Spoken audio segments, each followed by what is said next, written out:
Do you believe in fate? And do you believe that fate maybe present you with different outcomes depending on your choices? Or maybe you believe that regardless of your choice, the ending will be the same? People were fleeing from the terrifying monster screaming to be rescued. But one girl was unlucky and twisted her leg, so she could not run anymore. She asked her companions not to leave her, but it was too late. And a second later, the monster flattened the defenseless girl. The people around them were not going to stop to help her, because humanoid monsters are too dangerous.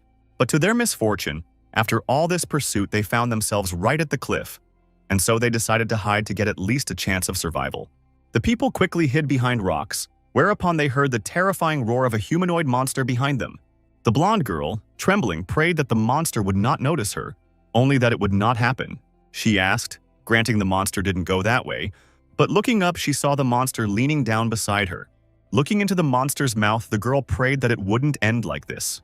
The guy sitting behind one of the stones realized what a devil star was. He mentally cursed at the fact that the test was too difficult for beginners. The stipulation of passing the class change task is that they need to last 5 minutes on the devil star. But for a normal person to do that, a person wouldn't be able to last even a minute here. This guy's name is Zhang Kai, and he's currently on a rookie mission on the planet Devil Star. Devil Star is a huge planet near Earth that came out of nowhere 500 years ago. What is strange is that the appearance of the Devil Star did not cause any gravitational collapses and did not affect the Earth. But after her arrival, the plants and animals of the Earth, unexpectedly they evolved into divine beasts, bringing real chaos to this world. And worst of all, modern technology is unable to counteract these creatures. And because of this, humans are on the verge of extinction. But in a moment of utter despair, many portals suddenly appeared on the ground. By going through them, people were taken to the Devil Star itself, but in the form of their digital copies. And the moment they arrived, they realized that this place is a highly realistic simulation. And most importantly, in this world they can get a variety of professions, each with their own characteristics, equipment, and skills. People with professions can increase their level as if they were game characters, so they can become stronger. It was also once revealed that when you reach a certain level on the Devil Star, you can return to Earth with the powers you gained on it. Only by being at this level will people be able to fight off the beasts and reclaim their land. And if one truly wants to live in their homeland, they simply had to get as much as they could from the devil. The people who dared to go to the star became known as pioneers. The monster one by one killed all the people running away with Zhang Kai, but the main problem now was that he had nowhere to run to anymore. Slowly approaching the last rock, the monster raised its spear preparing to attack. Zhang Kai wondered if he had spent all of his family's savings only to die in a place like this. His sister supported his desire to go to the Devil's Star and promised that she and her brother would try to save him money for it. Little sister had many difficulties in order to save money, while my brother continued to work, ignoring the diagnosis of kidney failure. And if he didn't get his surgery within 2 months, is he really going to die like this? Without even getting any profession and spending all his money on it? Suddenly, the monster behind Zhang Kai's back roared and threw its spear at him. Realizing that things were bad, Zhang Kai immediately picked himself up and ran towards the cliff, right after which he heard the sound of crumbling rock behind him. At this moment, Zhang Kai was thinking then waiting for his death. It was better for him to risk his life for his family. Immediately after which he jumped down. Zhang Kai was ready to grab any chance he could. The humanoid monster ran to the edge and looked at its missed victim. As suddenly, a window appeared in front of Zhang Kai, informing him that based on his actions, Zhang Kai had obtained the Hambler class. And he was also congratulated for obtaining the Million Chance and discovering a hidden profession. Zhang Kai had completed the profession change quest, and the system hoped that he could glorify himself as its user. A while later, Zhang Kai woke up on the riverbank and immediately wondered what was happening. Not finding any pain after falling off the cliff, Zhang Kai examined himself and saw that all the wounds from before had suddenly healed. Just as suddenly, a system chime rang out and a girl appeared out of thin air. And above her was the information that Zhang Kai's characteristics had been updated after changing his profession, which was tantamount to rebirth. Zhang Kai asked if she was the artificial intelligence of the Devil Star. To which she replied with several pop-up messages that he might think so, but in any case, she congratulated him on his successful career change. She would now explain to him what talents he had gained as a gambler. The first talent is Multiplier. Okay, all rewards and punishments given out by the system will be multiplied by a factor of 2, and on top of that, there is a 1% chance of activating the super multiplier, which multiplies rewards and punishments by a further factor of 10. Also, his multiplier talent triggered during the profession activation, and therefore he will get another gambler talent. Jiang Kai was pleasantly surprised because he was lucky enough to receive another talent while others only received one at a time. The Devil Star. AI replied that it was like that, and that his next talent was Super Crit, which caused Jiang Kai's critical damage attacks to be increased to 20,000%. But his original critical strike chance is 0.1%, after which a status window appeared in front of Jiang Kai, listing him as a level 1 pioneer. And what surprised Jiang Kai was that he had a total of 36 characteristic points. Jiang Kai asked the AI how he could have 36 characteristic points, since normal players only got 20 points after changing professions, to which the AI replied that his points also doubled after changing professions, surprising him once again. This meant that for each new level, Jiang Kai would gain 20 character points instead of 10. Except, wouldn't that equate to him growing twice as fast as the other first-timers? In addition, he still has Super Crit, giving him 20,000% critical damage, while the other players only have 200% critical damage. Even though Jiang Kai's initial critical strike chance was 0.1%, he would be able to raise it, and then his damage would simply be abnormal. Finished with his musings, Jiang Kai walked towards the river where he saw the large iron pole that the creature from above was using. Jiang Kai only planned to change his profession as soon as possible after arriving here and earn money for his brother. Even with the weakest profession on the Devil Star, one can earn a lot, but he couldn't imagine that he would suddenly get a hidden and so strong profession. Soon, he would be able to save up money and his family's life would get better. But all this is just the beginning, because before that he needs to…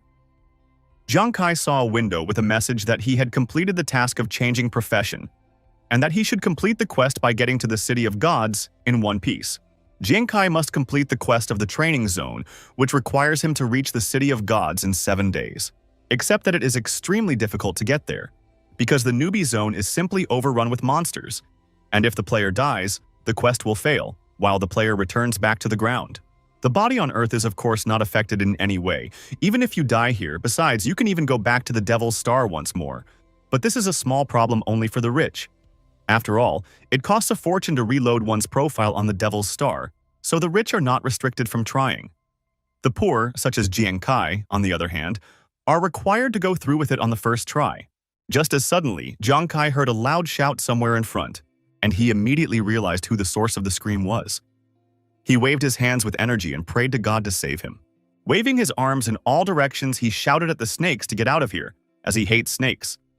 This guy is Yuanju, Jiang Kai's childhood friend. Jiang Kai looked out from behind the tree and verified that the scream was indeed Jiang Kai's, and he was now trapped by snakes. The venom of these snakes is extremely strong, and even humanoid beasts can die from a single bite from them. Yuanju is clearly in danger. Jiang Kai shouted to Juji not to be afraid since he was here and rushed towards him with his spear. Noticing his friend, Yuanju asked Kai why he was here.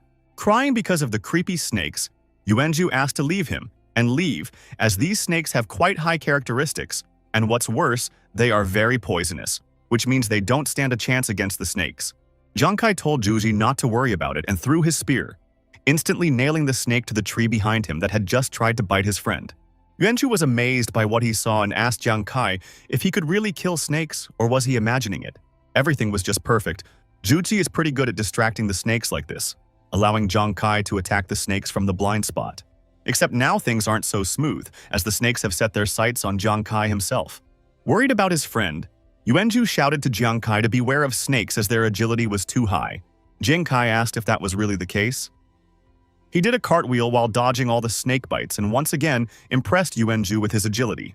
For Jiang Kai, it was a deal-breaker since his stats were twice as high and equal to the second level. As he had previously thought, the level 1 snakes would not be able to do anything to him. Jiang Kai asked Yuanju to keep aggroing the snakes on himself, and the latter once again created armor on his arms.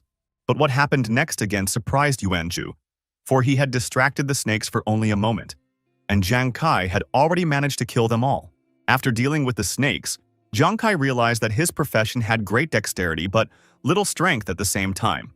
That said, the damage was enough to kill level 1 monsters with a single strike. Thanks to killing 3 snakes, Jiang Kai gained 3 experiences out of 100 to level 2. Thanks to this iron spear, he will be able to increase his strength for a while. And he needs strength, because strength is the basic characteristic responsible for attacking on the star. Just as suddenly, Yuanju grabbed Jiang Kai and started hugging him and shouting in his ear about how he had only heard of rookies being killed by monsters, but not the other way around. And so he asked how the latter was able to do that. After breathing after the heavy hug, Jiang Kai said that he was lucky to get the rare profession of gambler, and he also asked that Zhu not to tell anyone about it. Yuanju did not question Jiang Kai about his unknown class, after which Yuanju flaunted his muscles and revealed his status and said that he didn't know how Jiang Kai was doing, but his profession was not bad either. Jiang Kai didn't expect to see the martial arts master class here, but he could understand how Yuanju was holding his own against these snakes, because this profession was ranked 5th in the realm of the gods. How many professions are there on the Devil Star? It's unknown to anyone. But the first thing people have to do once they get here is to get a profession. The profession will depend on the quality of the material one has before entering. The rich spend tens of millions on materials for themselves, and that's how they get very strong professions when they get here. The poor, on the other hand, cannot afford good materials to get professions, and hence they are weak. Professions are given out randomly. Jiang Kai wondered if Zhu had taken out a loan. After all, a martial artist profession cost at least 50 million. Yuanju chuckled and replied that it was a long story and that he would tell it later. Jiang Kai thought a bit about what he had heard, but in the end, he suggested collecting the scattered materials from the snakes after all. They could be sold. The money earned here can be exchanged for the currency of the land, which will help him and his family. A variety of remains, cores, minerals, equipment, and materials are available. When it came to Devil Star items by type of remains and equipment, Jiang Kai reached for the snake, and effects began to appear above it, after which Jiang Kai managed to place the snake into a card. Once obtained, the remains and equipment could turn into cards that were just transferable and sellable. Judging from the battle that happened, a gambler is actually stronger than a martial artist. While Jiang Kai was pondering, Yuanju heard the sounds of footsteps. Suddenly, an unknown person greeted them. Yuanju immediately hid behind his friend's back and shouted. Jiang Kai himself asked who it was. A pink-haired girl who immediately introduced herself as Su Nuanuan came out from behind the bushes and trees and said that she wouldn't be able to pass the trial by herself. Therefore, she asked if she could join their team. Jiang Kai apologized and explained that they were having a hard time themselves, while it would only get harder with her. Yuanju wiped the sweat from his forehead, as it was only a pioneer, not a monster. Su Nuanuan asked them not to abandon her, but in return, she could treat their wounds since she was a healer. With tears in her eyes, she said she could also extract poison from the snakes and improve their weapons if they found more snakes. She prayed only that they would not leave her here alone. Hearing that Su Nuanuan could both heal and buff, Yuanju was so delighted that stars shone in his eyes. Jiang Kai, on the other hand, was pondering that healer was one of the 10 most valuable professions. Thinking back to his first encounter with the humanoid beast, Jiang Kai thought back to the fact that it would really be good for them to have a hitman, because if he hadn't regenerated back then, he would have died. Jiang Kai agreed to accept Su Nuanuan into their small group to reach their final destination and shook her hand, then introduced himself. Su Nuanuan thanked him for saving her. Suspecting something wrong, Yuanju approached Jiang Kai and quietly asked him if he had changed his mind because he liked this girl. Jiang Kai replied that he was going to punch him in the face. At the same time, the Kingdom of the Gods, Jianzhong City. Devil Star Portal Base 18. Data Research Laboratory. Sitting in front of the monitor, the professor could not help but start praising the wristwatch in his voice, as it was really a great invention, because with its help they could determine the location of the pioneers on the Devil's Star with high accuracy. There was the sound of footsteps behind, and the girl said that it was a matter of course. And as she knew, most watches on the market easily gave off all kinds of devil's data. And the more expensive the watch, the more features it has. Su Lanlan, the rookie test inspector, asked Professor Li if her little sister on the Devil Star was okay, to which he replied that according to the GPS data, most of the newcomers had already been eliminated, while her sister was currently on a team with 2 people. Su Lanlan was surprised to hear this. She wondered if her little sister was really that cowardly to join a team with others. After all, she had already warned her not to join teams. After all, the more newcomers gather in one place, the more monsters they will attract. While Jiang Kai and the others were talking, 2 huge humanoid monsters arrived. 3 minutes later, Professor Lee confirmed that there were indeed two humanoid beasts near Su Nuanuan. Su Lanlin began to tremble with excitement for her sister. After all, for a group of newcomers, even one humanoid was too much, and against the others, Nuan would have even less of a chance. Death on the Devil Star is the same as losing a character in the game, and the person's body will take no damage, but there can be psychological trauma from the experience that can cause serious harm. Some have seen the monster eat them piece by piece, while others have been unable to speak at all and have been talking nonsense. Su Lanlan shouted that she would pick up Li Nuanwan for psychological tests right away and headed towards her sister. But the professor asked her to wait for a while and told her that Li Nuanwan was still alive, which surprised Su Lanlan. To his surprise, Professor Lee said that two humanoid monsters had been killed.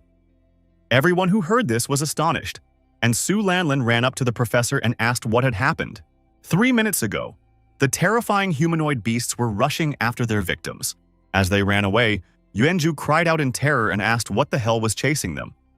Su Nuanwan suggested that they were humanoid monsters and advised them to speed up.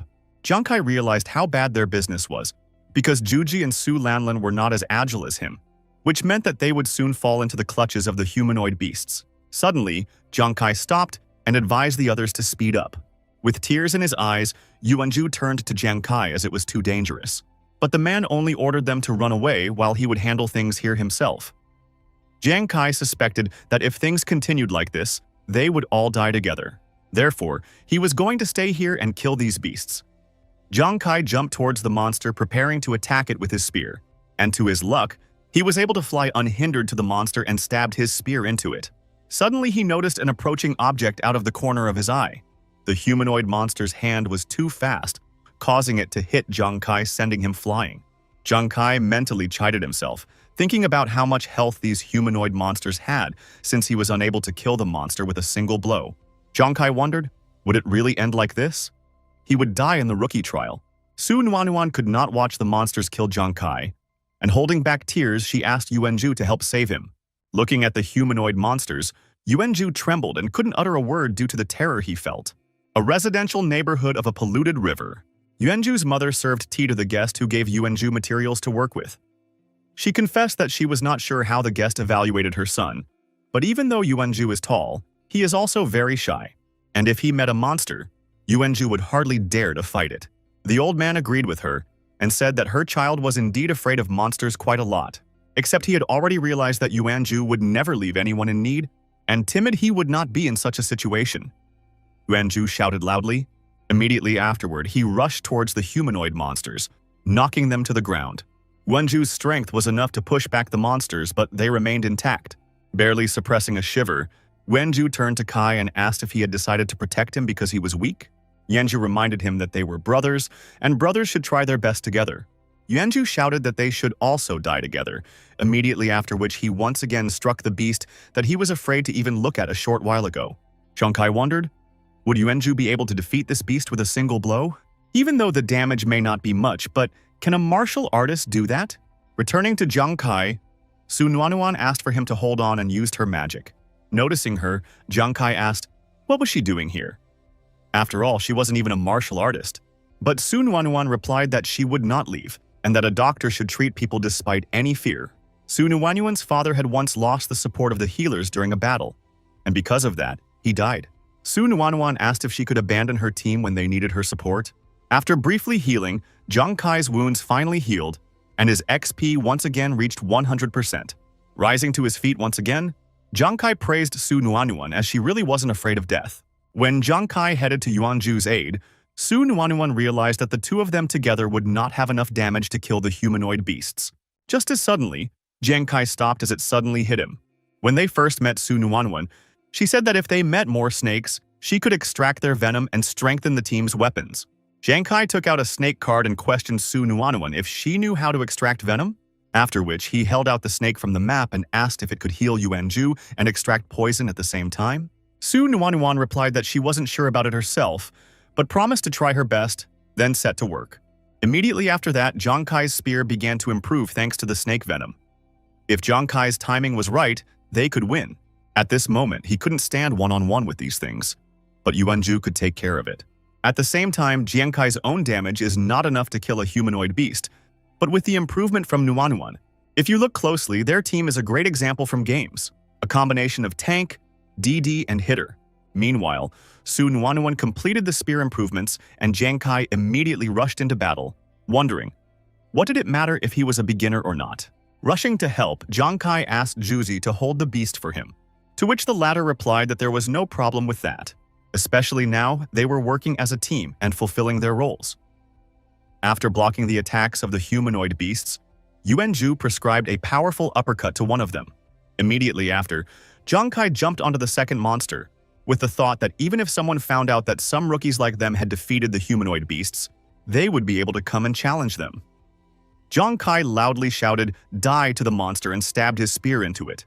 Immediately afterward, a message appeared about killing a level 2 monster and gaining 2 units of experience. Yuanzhu could hardly believe that they were still able to defeat one of the monsters, while Su Nuanuan was glad that it had worked. The remaining monster roared at the pioneer team, but at the same time, it began to tremble. Teamwork had really helped them defeat one of the monsters. Now it was the turn of the other. Jiang Kai suggested that everyone deal with it as well, immediately after which they attacked the monster following the same tactic. Su Lanlin was trying to figure out what had happened in these minutes. What was wrong with the people's wristwatches? And were they really able to kill 2 humanoid beasts? After all, how could the 3 of them kill something that was capable of single-handedly killing a much larger group? Professor Lee was in agreement with Su Lanlin. Especially looking at Su Nuanuan's watch, they can't say that she has enough strength to do this. Yes, the pioneers in her team are also not strong enough. Only Jiang Kai stands out among them, as his profession is not found in their system. Su Lanlin was astonished by what she heard and asked if this was even possible. This person probably possesses the power to kill 2 humanoid beasts, and yet they don't even know his profession. She wanted to know what kind of character this newcomer had. Meanwhile, Jiang Kai picked up 2 corpses of second-level humanoid beasts, immediately after which they all collapsed on the ground from exhaustion. Sighing heavily, Su Nuanwang said that they had still managed, after which Yuanzhu admitted that he had not expected Brother Kai to be so smart. Su Nuanyuan huffed and glowed with happiness and said that since they had enough strength for something like this, they could pass the test without any problems. Yuanzhu agreed with her and added that they could go straight to the very finals. But Jiang Kai said that there was no need for them to be in such a hurry as they still had plenty of time before Shanxi. He suggested slowing down the pace for now, which surprised his teammates.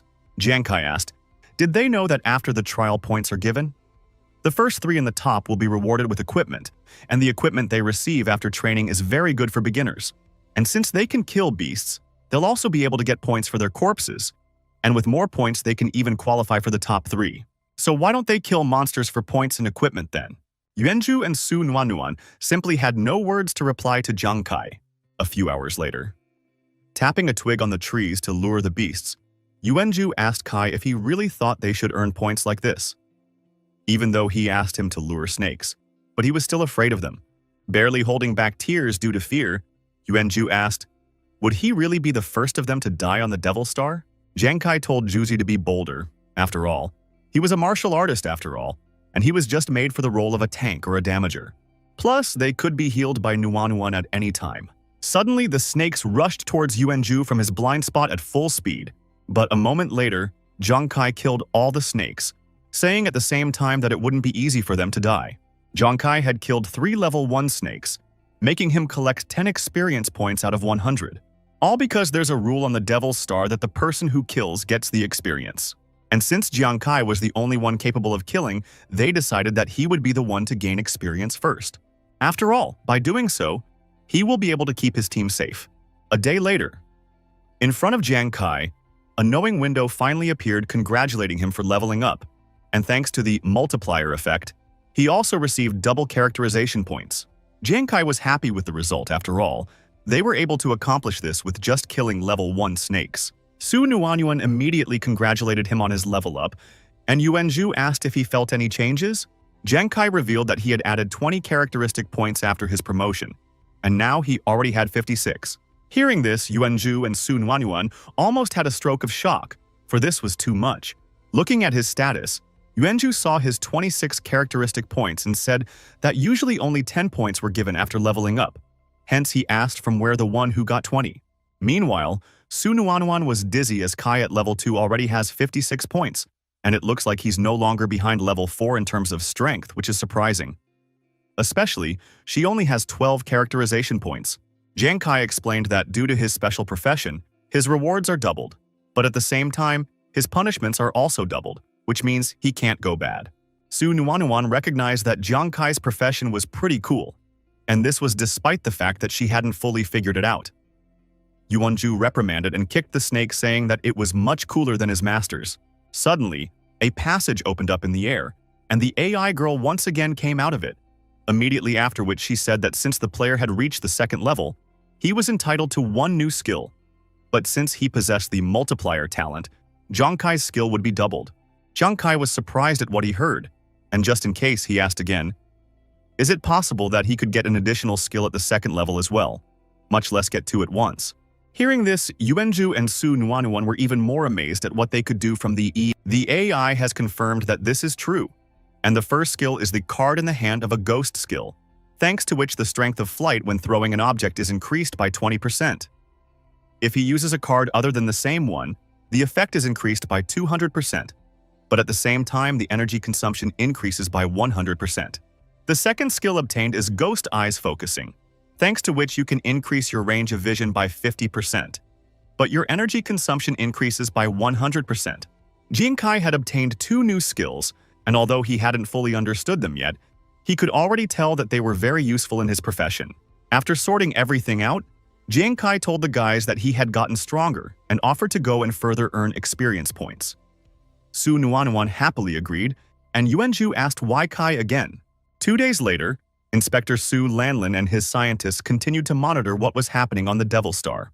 Professor Li approached the inspector and reported that, surprisingly, nothing bad had happened to her sister in the past 2 days, whereupon Su Lanlin wondered if that was true. Su Lanlin smiled and acknowledged that the newcomer appeared to be very tenacious. Then, she recalled that his name was Jiang Kai, as suddenly sounds of running were heard, and a soldier ran into the hall shouting, "Urgent announcement!" Immediately after which he briefly reported that a danger had been detected in the newcomer's territory, and therefore all the scientists should gather. Su Lanlin and the scholars immediately became agitated because of what they heard. Immediately afterward, the commander came out to them and told them that the enemy country had sent their men to the newcomer zone and that an invasion was expected. The commander-in-chief of Jiangzhong City, Wei Ying, ordered them all to prepare. Su Lanlin asked with horror, was it true what he said about a full-scale invasion? To which Commander-in-Chief Wei Ying replied that if that were a lie, he wouldn't be here. Su Lanlin mentally cursed, because this meant that they would be attacked by stowaways who were soldiers of the enemy country L, with a special profession whose role was to kill newcomers. Advanced players can't and shouldn't even enter the beginner zone so as not to hinder their development. But L country's stowaways are different from other players. It's all about them having special skills that allow them to infiltrate another nation's territory. Moreover, they use very brutal killing techniques during their missions. The main goal of stowaways is to make newcomers of other countries fear the Devil Star, increasing the chances of other players to successfully pass.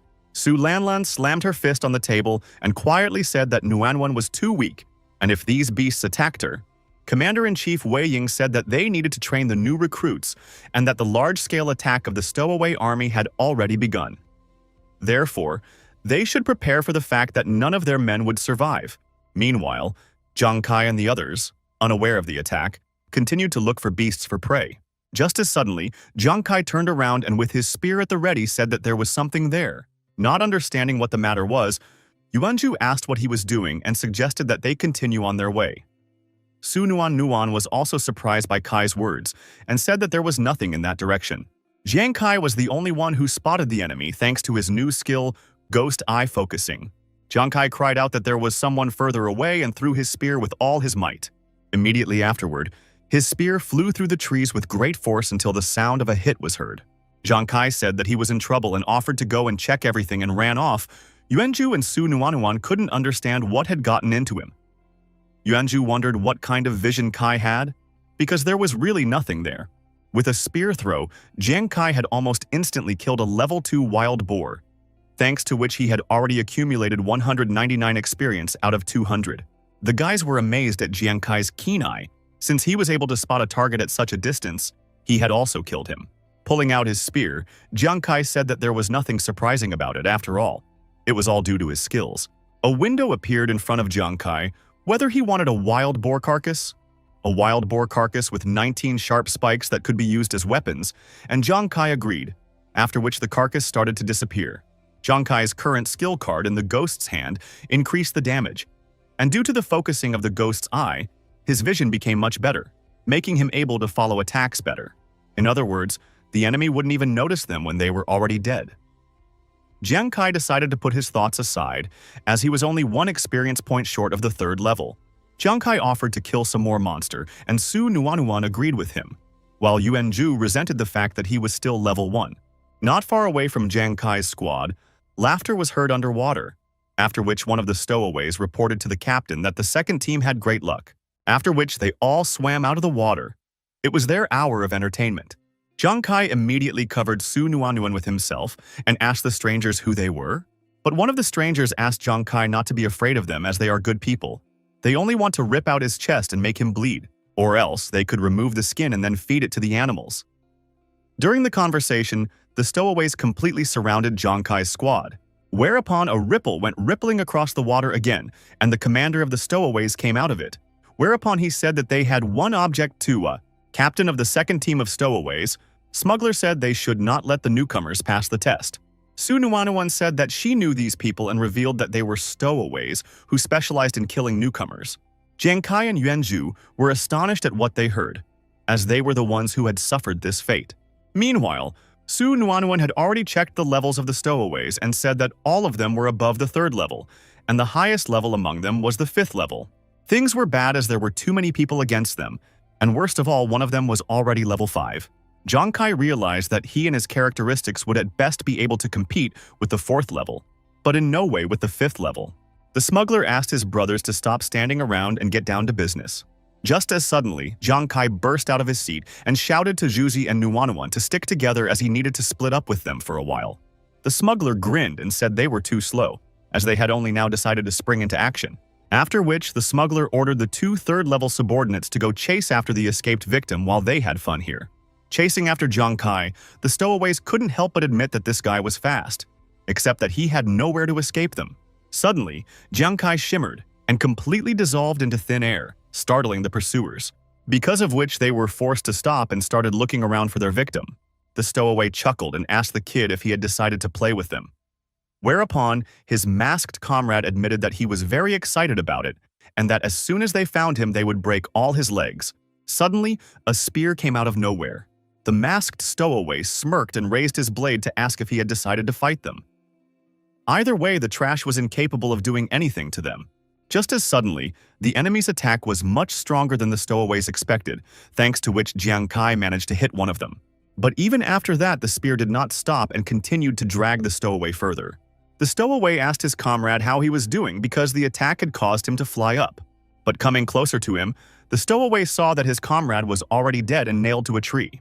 Jiang Kai chuckled and asked, "Do all stowaways die so easily like this?" And walking out with the boar spikes in front of him, Jiang Kai said that it seemed like he had nothing to envy them. Stowaway asked if that one wasn't a normal rookie and used his watch. He wanted to know how a rookie could kill his level 3 comrade. Scanning Jiang Kai, Stowaway learned that it was a level 2 rookie with unknown crit, and for some reason the clock was giving an error. Looking at Jiang Kai's characteristics, the stowaway suddenly trembled and asked, "How could this be?" After all, his level 3 characteristics were only 45 units while Jiang Kai's were 60. The stowaway asked, "How did that happen?" Immediately afterward, boar spikes flew into him, whereupon the stowaway screamed hoarsely in terror, and a few seconds later fell completely silent. Jiang Kai had succeeded. In terms of overall performance, he was not inferior to the 4th level, which was why he was able to deal with the 3rd level. He suggested running away to attract a small portion of the stowaways, since it was more convenient to kill them separately. He had almost reached level 3, and all he had to do to get promoted was kill a stowaway, the Devil Star. AI reappeared in front of Jiang Kai and said that he had managed to kill the stowaways, but before the victim's body dispersed, did Jiang Kai wish to gain their experience? After which she explained that from the corpses of enemies, Jiang Kai could get up to 100 experience points, which definitely wouldn't be unnecessary. Jiang Kai immediately agreed. Then he asked, could he get more experience just for killing stowaways? So he doesn't have to kill monsters anymore? Because in that case, he needs all their experience points. After absorbing the experience, the AI congratulated Jiang Kai for reaching the 3rd level, after which Jiang Kai checked his increased characteristics. His total attribute score was now 76 points, while the level 5 stowaways only had 60 attribute points. Jiang Kai grabbed his weapons from the bodies of the stowaways. After taking the weapons, Jiang Kai also grabbed the watch of one of the stowaways, after which he finally went back to show everyone his strength. Meanwhile, the stowaways had already beaten Yuanzhu and Su Nuanuan up considerably, but they were still holding on thanks to the treatment. The stowaway and the respirator chuckled with the combination of opponents, a martial artist and a doctor, for earlier he hadn't even expected them to stumble into the top 2 professions. These are certainly good professions, but since the enemies are exhausted, the stowaways decided to torture them to death. Tears came to Su Nuanuan's eyes. She asked Yuanzhu if Jiang Kai would be able to return. After all, there were 2 stowaways chasing after him. Clenching his teeth, Yuanzhu replied that he would definitely come back because there was no way Jiang Kai would give up so easily, especially when such a girl was around. And when his family and friends are in danger, nothing matters. The smuggler said he was done with the foreplay and invited his stowaways to finish what they had started. Immediately after which, Jiang Kai jumped out of the forest and scattered the boar spikes. With accurate hits, Jiang Kai pierced the heads of most of the stowaways. Su Nuanuan immediately guessed who those spikes belonged to, and Yuanzhu said that he knew that Jiang Kai would come back to them. The smuggler asked who it was. He assumed that someone had snuck up on them and ordered him out so they could fight. The smuggler looked around trying to find his new enemy, but he couldn't even see his shadow. The smuggler wondered if it could be that there was a new profession, because if so, then, realizing the dire situation he was in, the smuggler rushed out, puzzling Yuanzhu and Su Nuanuan. Jiang Kai raised his spear for a throw and asked the smuggler if he was trying to escape after daring to hurt his little brother. Jiang Kai said that the smuggler's life now belonged to him and threw his spear after dealing with the last enemy. In a matter of seconds, all the stowaways were disarmed and lay dead with spikes in their heads. Stepping out of the shadows, Jiang Kai told Nuanuan that all the stowaways were finished, after which he asked if she was all right. Hearing that Jiang Kai had returned, tears once again came to Su Nuanuan's eyes.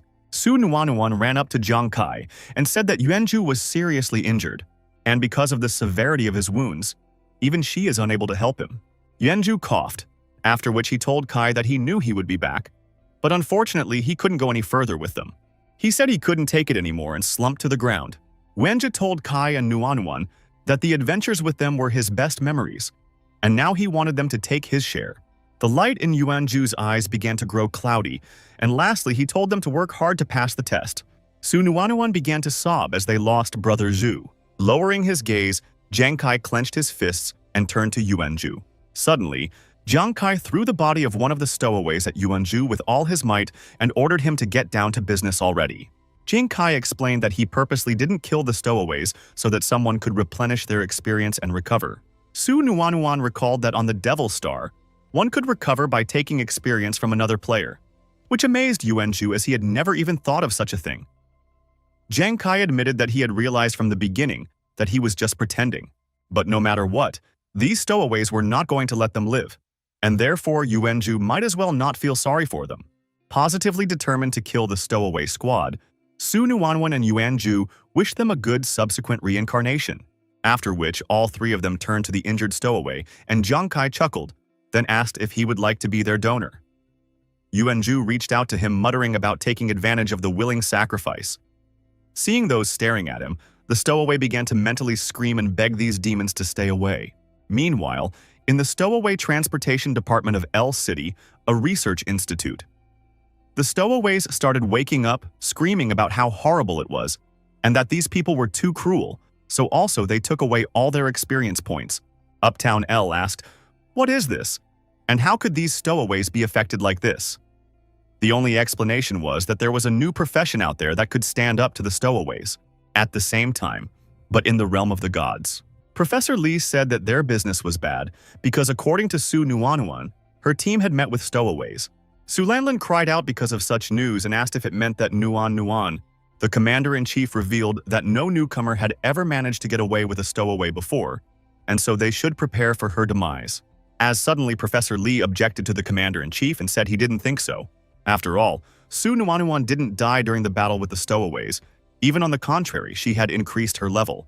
The commander-in-chief and the inspector were stunned by what they heard, and Su Lanlin asked, "What happened?" The commander-in-chief admitted that he didn't understand how such a thing could happen. But if they were able to raise their level while fighting the stowaways, then could those stowaways help them kill the monsters? Quickly studying all the incoming data, Professor Lee once again objected to the commander-in-chief, as Nuanuan couldn't have reached a new level so quickly by killing a stowaway. She had ascended 2 levels. Commander-in-Chief Wei Ying and Su Lanlin were astonished that Nuanuan could kill a stowaway. From surprise, the commander-in-chief let his glass of water out of his hands and jumped up and ordered that he should be shown the data of Nuanuan's team right now. Immediately afterward, Professor Lee quickly displayed Nuanuan and her team members on the screen. The commander-in-chief still had a hard time believing that they had reached level 3, except that without killing the stowaway, they simply couldn't have risen 2 levels so quickly. Su Lanlin asked, "Is it possible?" After all, Nuanuan didn't even possess combat abilities, unless Zhang Kai could deal with stowaways, but this was all too strange. The commander-in-chief gasped, after which he said that his intuition told him that it was indeed his doing. He also dared to ask why Jiang Kai's indicators were undecided. After checking the information, Professor Lee said that he found information to this effect. The fact is that all travelers are given a special watch to determine the formation. Jiang Kai's is the oldest, literally the very first model used on the Devil Star. The server of this model stopped being maintained more than 10 years ago, and they are not connected to the internet, so they can't access this information. Su Lanlin couldn't believe what she heard. After all, in their years, someone using an antique watch. The commander-in-chief recognized that this is really interesting. He ordered to gather real information about Jiang Kai's performance for him, as he wants to see his characteristics. Having fully recovered, Yuanju was glowing with joy. There were also several level-ups and healings that Su Nuanuan was also happy about. Yuanju revealed that in addition to healing, he had obtained a professional skill called Earth Stomping, thanks to which he could strike nearby enemies. Su Nuanuan, on the other hand, had obtained the Healer's Benevolence skill, thanks to which her abilities were improving. Jiang Kai agreed that these were worthy skills for a healer and martial artist. Yuanju began to boast that he was now a level higher, and asked if that meant that he could now fight stowaways as an equal. Jiang Kai recognized that he too had leveled up and pointed to his status window with a level 4, startling Yuanju. Yuanju grabbed his head and asked when he had just reached level 4. After all, he had just been level 2. Su Nuanuan glared when she saw that Kai had 96 attribute points, and after all, those numbers were equivalent to level 8. Jiang Kai said that he had reached the 3rd level when he killed 2 stowaways chasing after him. When he came back here and killed 5 more, he reached the 4th level. Yuanju started to complain that it pissed him off since Jiang Kai was better than him again. Su Nuanuan walked up to Kai and asked what they would do next, thus making Jiang Kai think about it. Jiang Kai said that he had heard the stowaway captain talk about them belonging to the 2nd group of stowaways, which means there's also the 1st stowaway squad, which is exactly what they're going to kill. Half a day later, somewhere in the woods of the newcomers' neighborhood, the stowaways of the 1st group laughed at where those people could only get out of, and just how weak were the 2nd team guys that they got blown out so quickly. The stowaway with the choker said they were long overdue for a change. The captain of the 1st squad of stowaways, who also possessed the 5th level, told his subordinates to stop being so relaxed because their superiors had clearly told them that this was a serious matter, so they should behave accordingly. In any case, newbies are limited to level 5, and so they won't have much trouble straightening them out. Yuanju asked Kai if he was confident that he could fight 9 5th-level stowaways. And Su Nuanuan said with fear that if they went, they would. Yuanju asked them not to worry because even if he couldn't kill them, he could definitely protect them. Besides, if they didn't try to kill those stowaways, they would kill the other newcomers. And so they should strike first, said Jiang Kai, immediately after which he jumped out of hiding, puzzling Yuanju with Su Nuanuan. The commander of the 1st squad was the first to sense the approach of the enemy and warned the stowaways to be more careful. The choker stowaway checked the level of the stranger and then started laughing as he was only level 4. After hearing this, one of the masked stowaways recognized that the man had leveled up quite quickly, so he assumed that it was Jiang Kai who had killed the 2nd squad.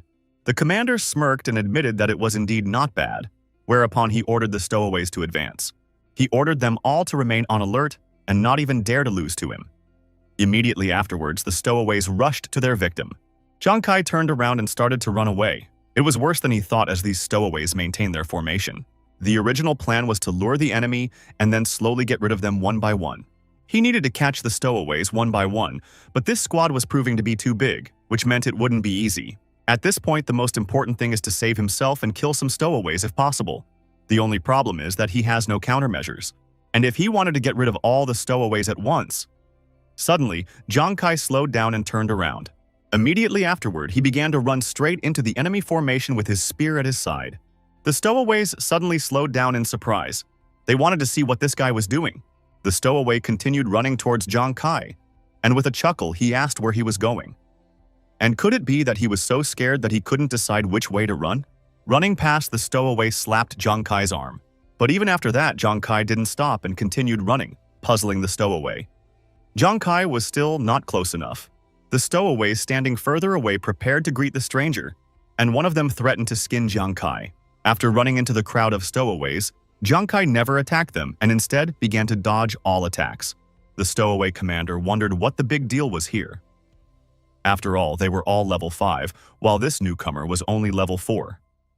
How could he be able to withstand their attacks? Realizing that something was obviously wrong, the masked stowaway used his watch to check everything again. Stowaway told the commander that they had too little time to determine his characteristics.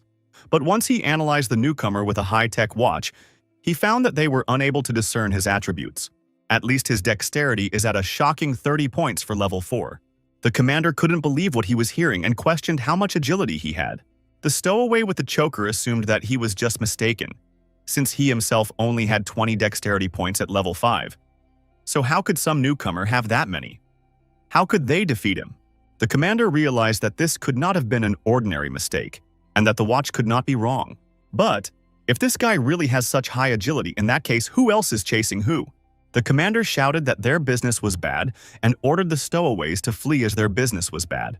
The stowaways were surprised at what they heard, as the newcomer suddenly chuckled and said that they had finally figured it out. Whereupon he admitted that fooling them wasn't that hard, but it was too late for them to run. When they felt something, the stowaways looked up, where another pioneer was flying at them with a bomb. And a second later, Yuanju landed, completely robbing the opponents of the ground from under their feet. Jiang Kai praised Juji for the work he had done, then took out the boar spikes. Now it was his time to act. With quick movements, Jiang Kai stabbed the stowaways with boar spikes, completely immobilizing them. After which, all the stowaways finally returned to the ground after being attacked by Yuanju while being impaled by the boar spikes. Yuanju cursed loudly, after which he asked, "What was wrong with Kai?" After all, he had single-handedly annihilated 9 level 5 representatives. Yai informed Jiang Kai that he had gained 2,000 experience for killing stowaways, which was enough to advance to the 5th level. For each pioneer killed above the 1st level, the amount of experience he received doubled. So he received 400 experience from each person. Su Nuanuan was delighted that Jiang Kai had already reached the 5th level. Then she said that she had heard that this was the limit one could reach in the beginner's zone. Yuanju cried out again upon hearing that Kai had already reached the limit of their zone, to which Jiang Kai himself replied that it was nothing, as a lot of experience would fall from stowaways. Besides, there were still survivors here, so Jiang Kai advised the guys to hurry up. Su Nuanuan agreed to deal with them, and Yuanju asked what they would do next. Jiang Kai said that he used to have to kill monsters to gain experience points. But now, that was no longer necessary, so he would help the two of them. After they gained enough experience, they would all head towards the finish line. Perceiving the spirit, Su Nuanuan agreed with Kai, and Yuanju laughed, and while showing off his muscles, said that it was his turn to become stronger. On the way to the finish line, Jiang Kai asked the guys to be more attentive as they need to score more points on their way to the finish line. But the closer they get to the finish line, the more ferocious the monsters become. And most importantly, even in the beginner's zone, bosses can be encountered, so they should be careful. Just as suddenly, a loud roar was heard from the front, causing Jiang Kai and his squad to come to an abrupt halt. Walking a little further, they saw 2 dead humanoid beasts. Su Nuanuan was surprised to see the corpse of a beast here, and Yuanju assumed that someone had bitten them to death since there were many bite marks on them. Jiang Kai used his ghost eye focusing skill. He then said that he had just seen a golden light in the distance, and asked if they thought that this golden creature was the one who had killed those monsters. Su Nuanuan was surprised when she heard about the golden creature. Meanwhile, a golden glow appeared behind them. Not noticing the threat behind him, Yuanju asked, "What kind of creature was this? What's worse, such a creature could attack them." Just as suddenly, the golden creature attacked Su Nuanuan, causing her to scream and ask what the hell happened. Immediately after that, an unknown golden essence attacked Yuanju as well. He assumed that this thing was chasing them. After injuring Su Nuanuan and Yuanju, the golden creature immediately rushed towards Jiang Kai. Yuanju shouted to Kai to save himself as this thing was too dangerous for them. But Jiang Kai didn't run away. He reached forward and stopped the golden creature. Yuanju and Su Nuanuan were astonished when they saw the golden creature's true appearance. And even Jiang Kai's words fell away after catching the golden creature. Yuanju marveled at how Kai was able to catch the creature so quickly. Jiang Kai was a little surprised at their reaction and asked, "Did they really think this thing was fast? And wasn't it just an ordinary mouse?" With her paws, the mouse started squeaking at Jiang Kai. She asked the bastard who he was and told him he'd be sorry for this. Jiang Kai recognized that this mouse was too bold and simply let the mouse out. But a moment later, the mouse regained its former speed and flew towards Jiang Kai again. Yuanju screamed in fear and asked Kai why he let the mouse go. After all, this mouse was able to kill even a monster. Unexpectedly for the mouse, but Jiang Kai once again managed to catch it. Afterward, he let go of the mouse and said it was okay because this mouse was too slow for him. The mouse tried to attack Jiang Kai again and again, but he kept intercepting it before releasing it. Using the Ghost Eye Focus and Agility attribute, Jiang Kai intercepted this mouse 10 times per second. Yuanju frowned at the fact that Kai appeared to be really fast. Su Nuanuan was delighted at how cool he was. A few minutes later, the mouse collapsed exhaustedly in Jiang Kai's hand and raised a white flag. It had lost this battle. Realizing that the mouse had given up, Jiang Kai said that it had nowhere else to run. Yuanju approached and asked Kai how did he get such speed. Jiang Kai admitted that he didn't know if this mouse would come in handy during battles, but a free helper wouldn't be superfluous to them for sure. Placing the mouse on his shoulder, Jiang Kai turned to Nuanuan and said that she had almost reached level 4, and so he advised her to find the corpses and then take the rest of the experience from them to reach level 5 at the end of the challenge. Su Nuanuan agreed with Kai, after which she looked at the mouse with a spark in her eyes and said that it was very cute. Meanwhile, Yuanju huffed, as he felt as if he was some kind of scum rather than a martial artist. A while later, finally arriving at the place, the cloaked man laughed, because after so many days he still managed to reach the newcomer's zone. The cloaked man headed inside Shengyao Rookie City. As soon as he approached the gate, 3 pioneers in armor came out to him. The chief among them congratulated the newcomer for passing the test and said that he could now officially become a Devil Star Pathfinder. This person was Xiao Tao, who was the rookie's escort, after which Xiao Tao touched the newcomer's shoulder and said that it was unfortunate that he didn't come first, except that the ranking wasn't that important. It was the journey itself that was important. The newcomer in the cloak raised his hands and turned to the captain, still agreeing that he was not the first. After which, he showed Xiao Tao all the monster cards he had collected with a wide smile and asked, what made them think that he was aiming to run in first? Xiao Tao and his subordinates were astonished by what they saw.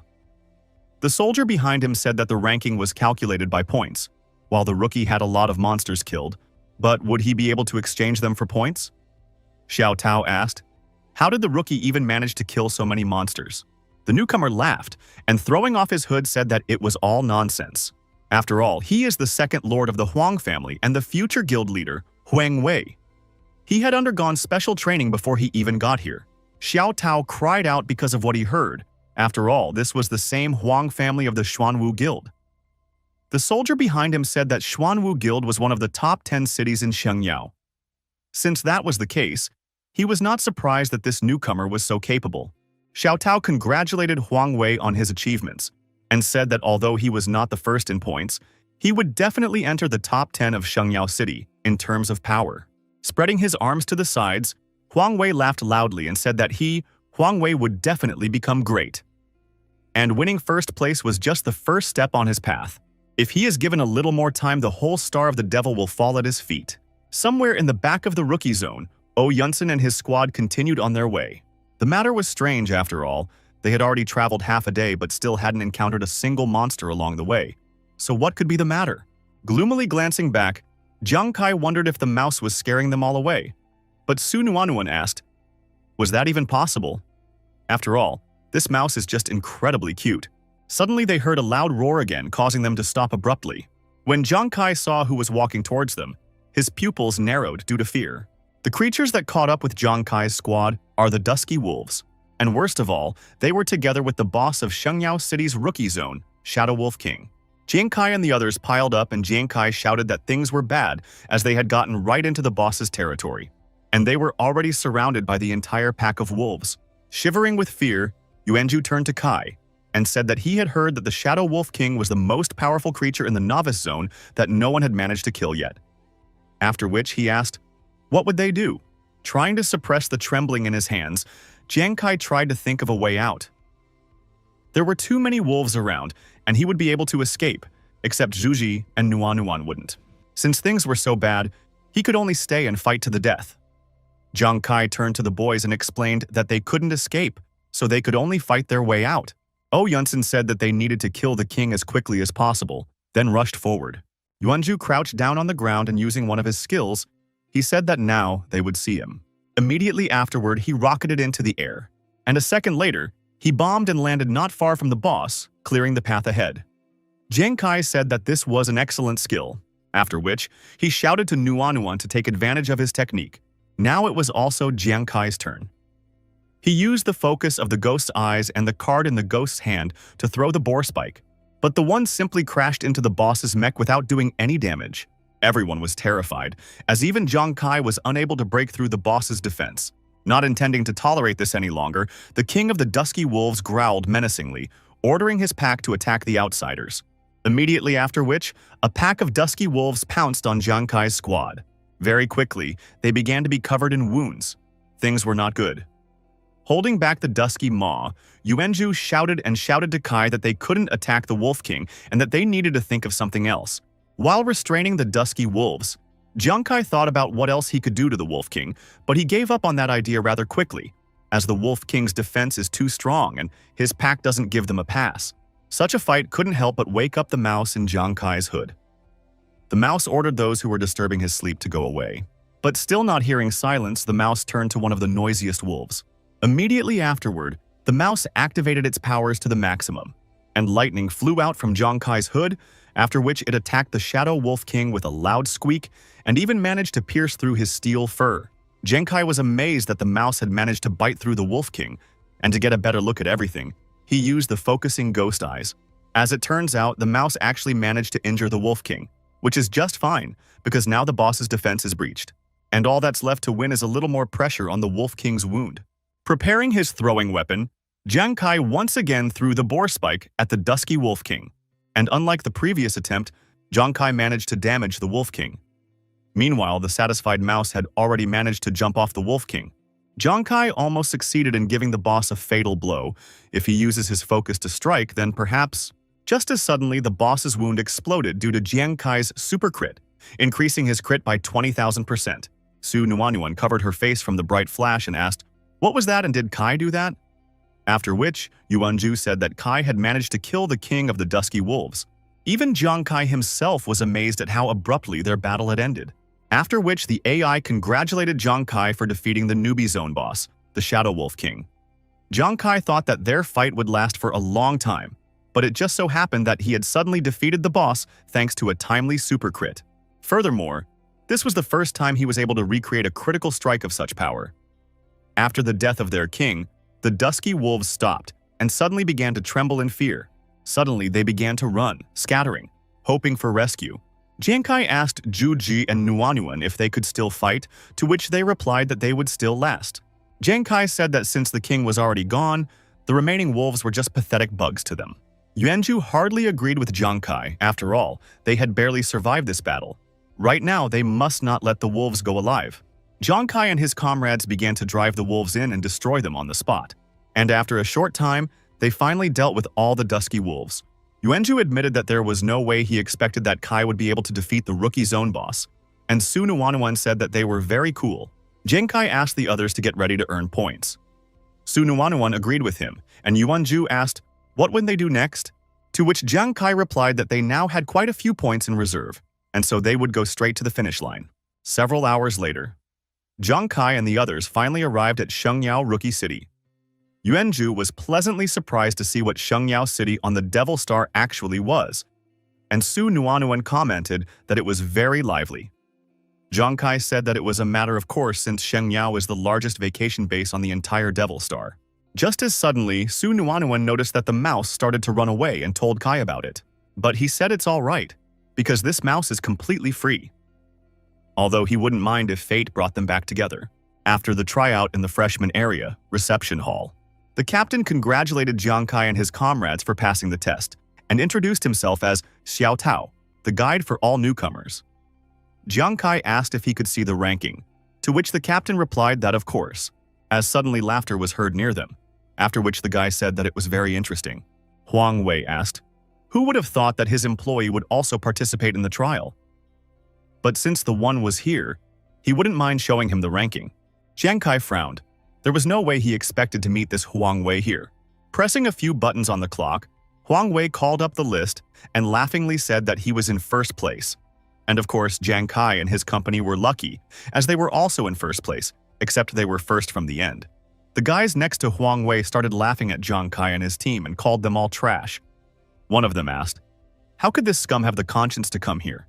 To save up for the trip to the Devil Star, Jiang Kai's sister worked in Huang Wei's house, and that scumbag kept hitting on her. In addition, Huang Wei didn't even consider him as a human being and often beat him up. Yuanzhu jumped out in front of Jiang Kai and shouted threateningly to Huang Wei that he was about to wash his mouth out with soap. But Jiang Kai stopped Juju and said he was fine. Jiang Kai apologized to everyone and warned that soon the ranking would be changed, all because they would become the leaders. Huang Wei and his underlings began to mock Jiang Kai and his comrades. Huang Wei asked, what kind of insolence was this? And what else do they want since they were already first from the end? After which, Huang Wei, barely containing his laughter, told the captain that this trash seemed to have lost his mind. And his red-haired underling agreed with the boss and suggested that Jiang Kai should go to the mental hospital. As they continued to laugh, they called Jiang Kai's squad the Three Idiots. Jiang Kai turned to Juji and Nuanuan and asked them not to react to these taunts. Su Nuanuan agreed with Kai, and Yuanzhu chuckled and reached for his watch and said that things would change soon. He said it was time for things to change. The trio pressed their watches, immediately after which they turned around and a wall of cards from the monsters they had killed lined up behind them. Huang Wei's ward opened their mouths in shock, and Huang Wei himself asked, what is this? And in a trembling voice he asked how. How many monsters had the three of them killed? What was surprising was not only the number of them, but also the fact that they were also killing dusky wolves in addition to simple monsters. Checking the list, Huang Wei even came across the boss of the Rookie Realm, the Shadow Wolf King. Trying to contain his shock, Huang Wei said that this was ridiculous. After all, how could this trio even be able to deal with the Shadow Wolf King? And was it even possible? Jiang Kai replied, whether one wanted to believe it or not, the ranking was indicative of everything. Immediately after that, cries of "look" could be heard nearby, and the people checking the rankings wondered if this was really possible. Wanting to check everything personally, Huang Wei reached for his watch. Immediately afterward, the rankings appeared in front of him, and these three did indeed make the top three. Jiang Kai oohed as he had forgotten about something and asked if they thought that was it. Afterward, Jiang Kai and his companions threw away all the stowaway watches they had collected. Jiang Kai asked the gentleman if it could all be converted into points. Xiao Tao immediately assumed that it was the same stowaway watch from the L country, while the others were astonished upon hearing about the stowaways. Huang Wei laughed and said that they were definitely lying. After all, how could some rookies kill stowaways? Spreading his hands out to the sides, Huang Wei asked loudly, how could there be stowaways in the competition? After which, he asked the people if any of them had seen these stowaways, to which he replied that none of them had. Huang Wei turned to Xiao Wei and pointed at the trio and asked him to look into it, all of them saying that they hadn't seen any stowaways, which meant that Jiang Kai and his friends were lying, so he advised to cancel their points and check them strictly. The captain tried to reply as the cries suddenly grew louder. Xiao Tao shouted for him to deal with them and take the matter more seriously, then punish the liars. Suddenly, everyone was ordered to calm down, and a man who had come to the square told them that the newcomer zone had indeed been invaded by stowaways. They just hadn't had time to report it. The deputy commander-in-chief of the Zhangzhong military district, Lu Jun, admitted that he too was surprised by this when he heard about them, and so he suggested that Jiang Kai and his comrades should be properly rewarded for their dedication. Huang Wei's underlings were astonished at what they heard, but what was more surprising was that the deputy commander himself had said so, which meant those three had really killed the stowaways. Lu Jun turned to Jiang Kai and said that in order to reward him in some way, it was decided to increase his equipment reward. The original award for second and third place has been upgraded from rank B to C. As for first place, it has been upgraded to rank S. Su Nuanuan and Yuanju rejoiced when they heard of such a thing, and Jiang Kai thanked. The black-haired Pathfinder grabbed his head at what he heard and wondered how the reward could be upgraded from A to S so easily. And the Pathfinder next to him wondered if such equipment even existed. Jiang Kai's Devil Star class. Currently, Devil Star gear is divided into categories from F to S, where F is the lowest quality gear and S is respectively the best. As a rule, C and B gear is considered to be pretty good, and more rare is considered to be A and S rank gear, which is what every traveler dreams of. Huang Wei mentally reprimanded Jiang Kai, barely containing his anger, for not only had he displaced him from his position as leader, but he had also obtained an S-rank equipment. Not willing to tolerate it, Huang Wei shouted that it was unfair and that there was definitely something wrong. After all, Jiang Kai's family is a lower-class family, so how can he compete with him, the second lord of the Huang family? Jiang Kai asked Huang Wei if it was important in this situation. He then warned Huang Wei not to dare to insult his family. Suddenly, Huang Wei reached for his sword and Xiao Tao shouted for him to stop. But Huang Wei rushed towards Jiang Kai and asked if he wanted to say that he was wrong in his statements. After all, they really are beggars. Jiang Kai's brother is a sick man and his sister is a cleaning lady. Jiang Kai himself has been crawling in his feet. But today, he suddenly decided to change everything. Jiang Kai remained silent, unwilling to verbally respond to Huang Wei's provocation. Meanwhile, Huang Wei sped up and pointed his blade at Jiang Kai and shouted that he himself knew that Jiang Kai's sister was still working in the Huang family house, so Kai shouldn't dare anger him. Or else, one day, he would get to her. A moment later, Jiang Kai flashed with his spear in his hands and was at Huang Wei's back, striking him. Everyone was amazed at what had happened, as Jiang Kai had slashed down Huang Wei in an instant. One of the pioneers recalled that Huang Wei came from the Huang family, which was one of the top 10 best guilds in the country. So how then did Jiang Kai have the courage to oppose them? Pressing down on the wound, Huang Wei asked Jiang Kai, how did he dare to hurt him? And did he know what would happen to him now? After a short chuckle, Jiang Kai reminded Huang Wei that he was the one who first insulted his family. So does he really think like he doesn't understand who Huang Wei is? Approaching Huang Wei, Jiang Kai explained that family was the most important thing in his life. Jiang Kai raised his spear over Huang Wei and said that he didn't care who insulted his family, because in any case, Huang Wei asked for a daisy. Wait.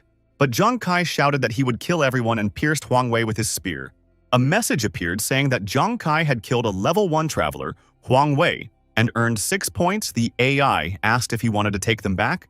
Jiang Kai didn't expect to get so little experience for killing Huang Wei, hence he asked, was the Huang family really that poor? After a brief lull, the square was filled with shouts. Everyone wanted to understand how Jiang Kai only dared to kill Huang's heir. After all, even though Huang Wei was still alive in real life, the Huang family's anger was going nowhere. Killing Huang Wei was even too bold a decision. Lu Jun recognized Jiang Kai as an astounding person, as he did not lose his cool even in moments like this. Lu Jun coughed to attract attention and turned to the gentleman around, then revealed that Jiang Kai had killed Huang Wei in self-defense, hence he proposed to close the matter. After which he turned to Jiang Kai and said that the three of them should follow him to get their point rewards. Jiang Kai thanked Lu Jun while Yuanzhu and Su Nuanuan admired Jiang Kai. Leading Jiang Kai and company out of the crowd, Lu Jun led them to the awards. Lu Jun said that they could now see their equipment and asked them to hurry up and open it.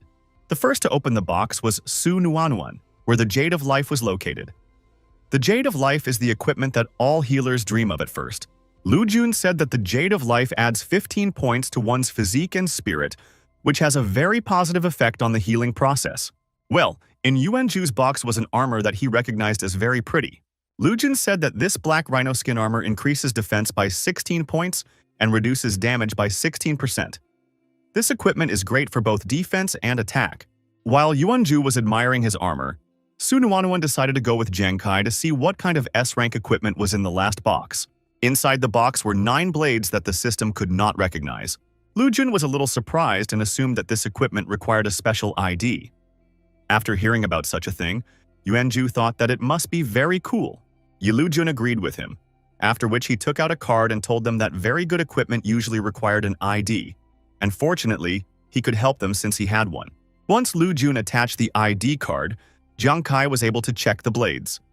They were 10 Calamities blades with 9 points of strength, durability, and dexterity. The special effect of the blades was that for every pursuit, the critical strike chance and critical damage dealt would increase by 10%, until it reaches 90%. Once critical damage is dealt, bonus effects are doubled. Lu Jun didn't expect that these blades would be responsible for critical damage specifically, whereupon he explained that the attack power of a mere beginner was usually low, and therefore the critical damage from a rank S equipment didn't seem as good as a rank A equipment. Yuanzhu frowned upon hearing about Kai's bad luck, and Su Nuanuan asked Mr. Lu if Kai could change his equipment. Lu Jun admitted that it was very troublesome, but since things were like this, he would try to do something, just as Jiang Kai suddenly refused to change his equipment. To the surprise of the others, he said he didn't need to change anything, and that these blades fit him. Jiang Kai's equipment couldn't be better, because now his damage would be not twice but 200 times more powerful. And most importantly, after such critical damage, even the Shadow Wolf King would fall in a single blow. It's just a pity that his normal critical strike isn't particularly high, so something like this wouldn't be easy to replicate. While someone capable of dealing a critical strike 10 times a minute, Jiang Kai would probably deal 1 critical strike in 10 days, except that each use of the 9 Blades of Disaster increases his critical strike chance by at least 10%, and after a few hits, his critical strike chance and critical damage will be increased by 90%. Therefore, the 9 Calamities blades are the perfect item for the gambler. Lu Jun decided not to mind since Jiang Kai liked these blades, and since they had taken their rewards, they could finally go back to the ground. Except, Liu Jun turned to Jiang Kai and said that he wanted to warn him that someone might be looking for him, so he better be careful on his way home. Earth, Kingdom of the Gods. A poor neighborhood of Jiangzhong City. Jiang Kai had finally returned to Earth and was already riding his bike home. He didn't expect the Devil Star trial to go so smoothly, and he couldn't wait to see what his brother and the others had to say. But once he was near the house, Jiang Kai suddenly noticed expensive cars in the parking lot. Completely oblivious to Lu Jun's advice, Jiang Kai assumed that someone was just going to develop their neighborhood. After entering the house, Jiang Kai told his brother that he had returned home and asked him to guess who passed the pledge test today. But as soon as he opened his eyes, Jiang Kai saw strangers in his house, instead of relatives. Huang Da greeted Jiang Kai and said that he had already heard about someone passing the rookie trial. Recognizing his brother, Huang Wei, Jiang Kai asked what he wanted and backed away. Suddenly, he ran into someone's hand, whereupon that person knocked him to the floor. Immediately afterward, the door to Jiang Kai's house slammed shut. Huang Da's men grabbed Jiang Kai's hands and ordered him to kneel down and felled him. Huang Da took the bat from his ward and asked Jiang Kai if he knew that his little brother Wei had to undergo psychiatric treatment after he killed him on the Devil Star, and no one has ever dared to do that to a member of the Huang family. Jiang Kai had dishonored Huang Wei, and therefore he would do the same to Jiang Kai. Huang Da swung his bat at Jiang Kai, but no sooner had he lowered the bat than the door of the house flew off its hinges and crashed into the heads of his subordinates. Immediately afterward, the subordinates flew further along with the door, falling Huang Da behind them.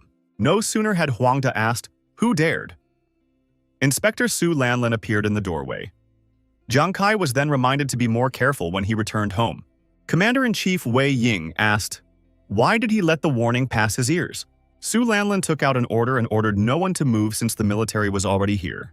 Huang Da cried out in surprise, because the commander-in-chief of the city's military district, Wei Ying, himself had come here and wondered why he was here. Wei Ying grinned and said that they had come for Jiang Kai, and lighting a cigar added that they shouldn't have touched him. Wei Ying couldn't believe that someone like the commander-in-chief could come for Jiang Kai's sake, so who was Jiang Kai then? And even Jiang Kai was surprised, since such a powerful person had come here just for him. After a brief trial, Huang Da along with his wards were captured and handed over to the police. Jiang Kai thanked Commander-in-Chief Wei Ying for his help and asked why the man. Wei Ying asked Jiang Kai not to be nervous. After all, they had come to him for a reason. During the test, Jiang Kai, along with Yuanzhu and Su Nuanuan, performed well. Wei Ying asked if he knew that right after the trial, the two of them were invited to join the military service. He also came to invite Jiang Kai to serve as well. Invite him as a representative of a new profession. Jiang Kai was amazed that someone already knew about his profession. Su Lanlin asked if he knew what the manifestation of a new profession meant. Currently, there are many powerful professions for travelers, but they can be changed once a person reaches level 20. Whenever a profession changes, attributes and skills also change. Some first-timers become stronger while others become weaker. In the current times, many professions are not so necessary, and therefore the military prefer to change them, mastering new ones. Jiang Kai's profession, on the other hand, is considered new, and so Su Lanlin asked if he would like to join them. She asked him not to worry about it because they were going to rush things. After that, Su Lanlan apologized because they had studied the information about his family before arriving. According to them, Jiang Kai's brother is sick. If Jiang Kai agreed to join them, they would definitely protect his family and cover all of his brother's medical expenses. Leaving, Wei Ying suggested that Jiang Kai had gone to the Devil Star precisely to cover his brother's medical expenses, and if Jiang Kai agreed, he could come see them tomorrow or the day after tomorrow. Su Lanlan added that Jiang Kai could find her. Unexpectedly, Jiang Kai apologized and rejected the offer to join the army. Wei Ying and Su Lanlan were confused by this kind of answer, and so Su Lanlan asked why. Jiang Kai admitted that he was aware that everyone was dreaming of joining them, especially those with the profession of warrior and healer who can help them, except he's different, and his profession is also different. Jiang Kai asked if they remembered when the profession of drunkard appeared. At that time, the entire military was fascinated by it, trying to attract such people to them. The military all over the world helped the drunks, which caused alcohol to become freely available and distributed. And when the military found that drunkenness did not bring them the expected effect, they simply threw out the drunks. Because of which, people who changed their profession to drunkard began to be considered even worse than people with the profession of beggar. As for himself, this time, the Huang family had taken everyone by surprise. And he hadn't even considered that they would strike so soon.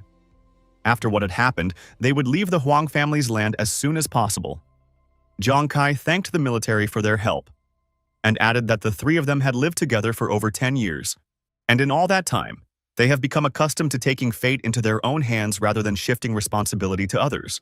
Su Lanlan reminded Jiang Kai that humanity was now experiencing the end of the world, and Jiang Kai's profession could help the world a lot. Humanity needed him more than ever before. So why would he even have bad thoughts about them? Jiang Kai apologized and explained that he just wanted to protect his family, that's all. Commander-in-Chief Wei Ying touched Su Lanlan's shoulder and asked her not to interfere. Besides, he understood exactly what Jiang Kai wanted to say with this. Habits developed over a dozen years were hard to change in just a couple of days. But Jiang Kai must realize that his older brother doesn't have much time left, and that in the future, Jiang Kai wouldn't be able to fight alone, so why don't they make a bet in that case? With a smile on his face, Wei Ying told him that for the next month, the military would continue to protect Jiang Kai's kin from the Huang family's attacks. And if Jiang Kai could save up for his brother's surgery within that period of time, they would accept his independence and would not interfere anymore. But if he didn't save up in time, the military would cover all the medical expenses themselves, and Jiang Kai would join them.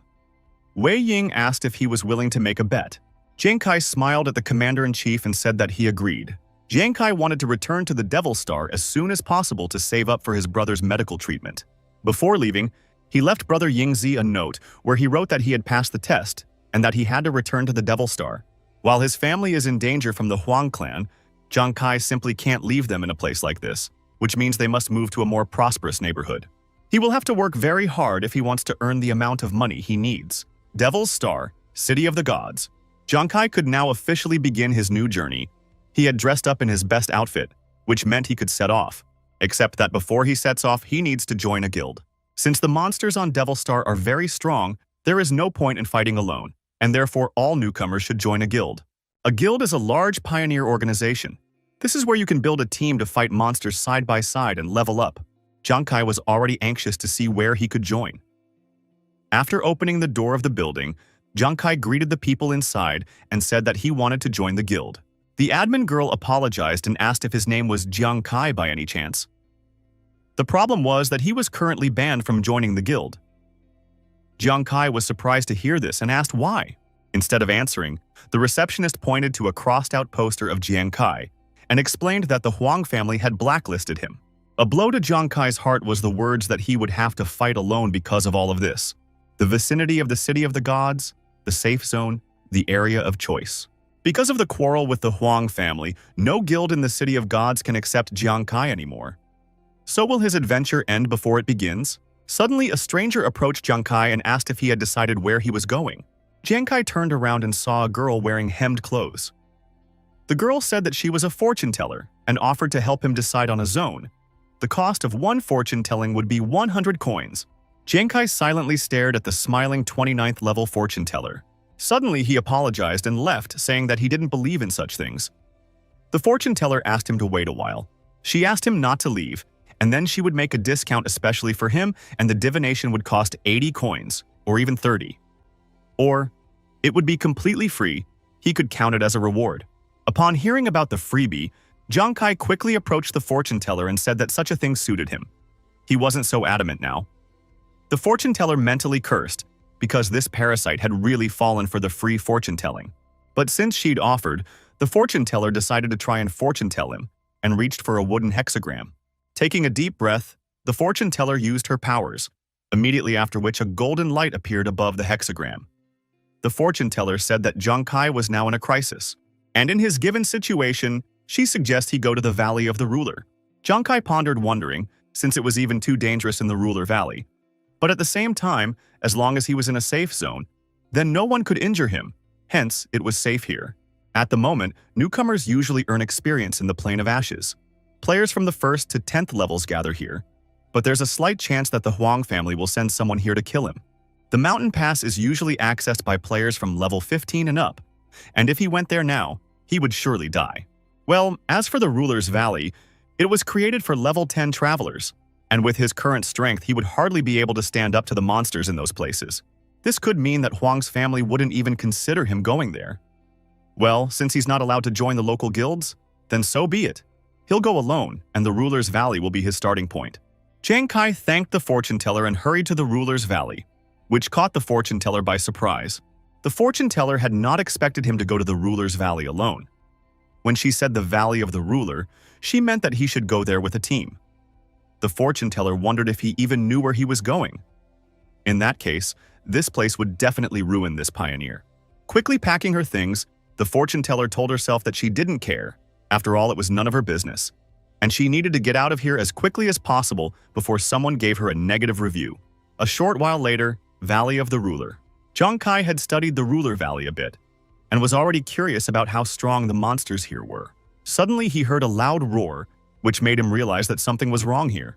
Not far away from Jiang Kai, a huge rampaging monkey was fighting against a squad of pioneers.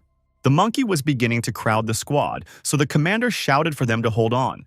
He scanned the monkey and said that it was only level 11, and if they tried their best, they could probably overpower it.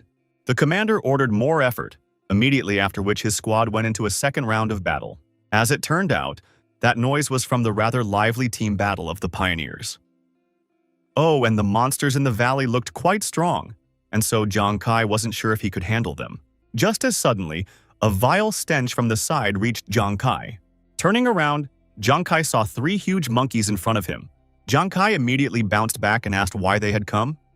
After all, he had just thought of them, and such coincidences don't exist for sure. Using his watch, Jiang Kai scanned the monkeys and saw that each one was signed as dangerous, and their levels went from 12th to 14th. Meanwhile, the team of celestial swordsmen had managed to kill an 11th level black giant ape. The team members rejoiced at their victory, and since they had defeated such a beast, they thought they were cool. Tank turned to the captain and said that being at level 10, they were able to defeat a level 11 black giant ape without any losses, which meant that they could even break records. The captain smirked and said it was a matter of course, since they had such a cool captain. As suddenly there was a commotion behind the captain and a cloud of dust rose up.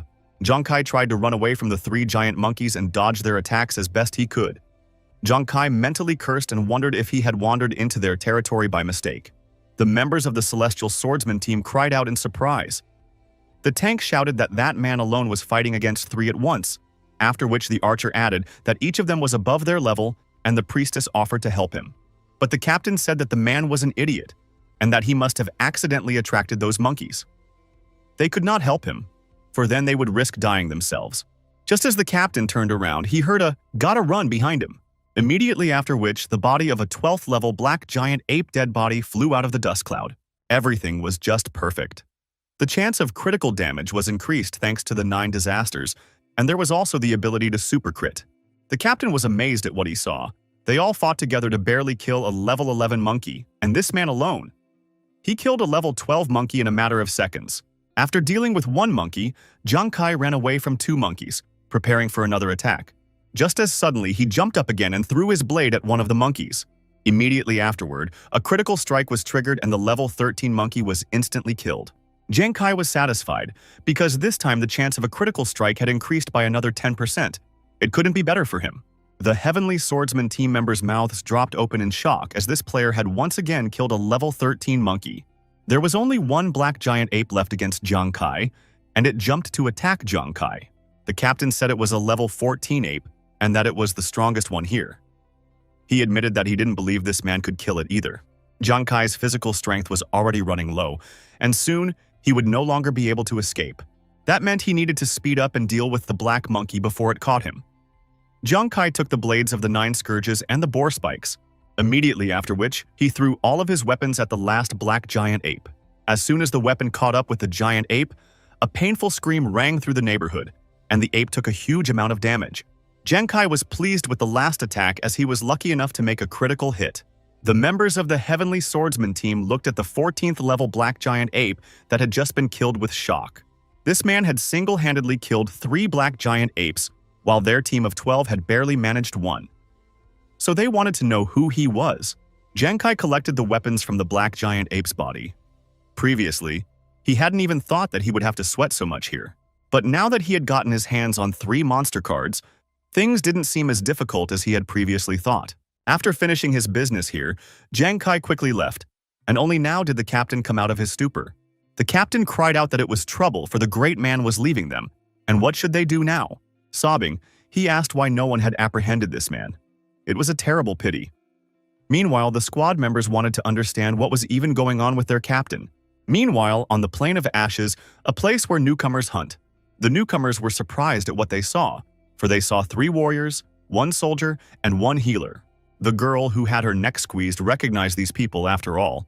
They were the famous Falcon team from the Huang Guild, all of whom had reached level 20. But just what did they come to the beginner's zone for?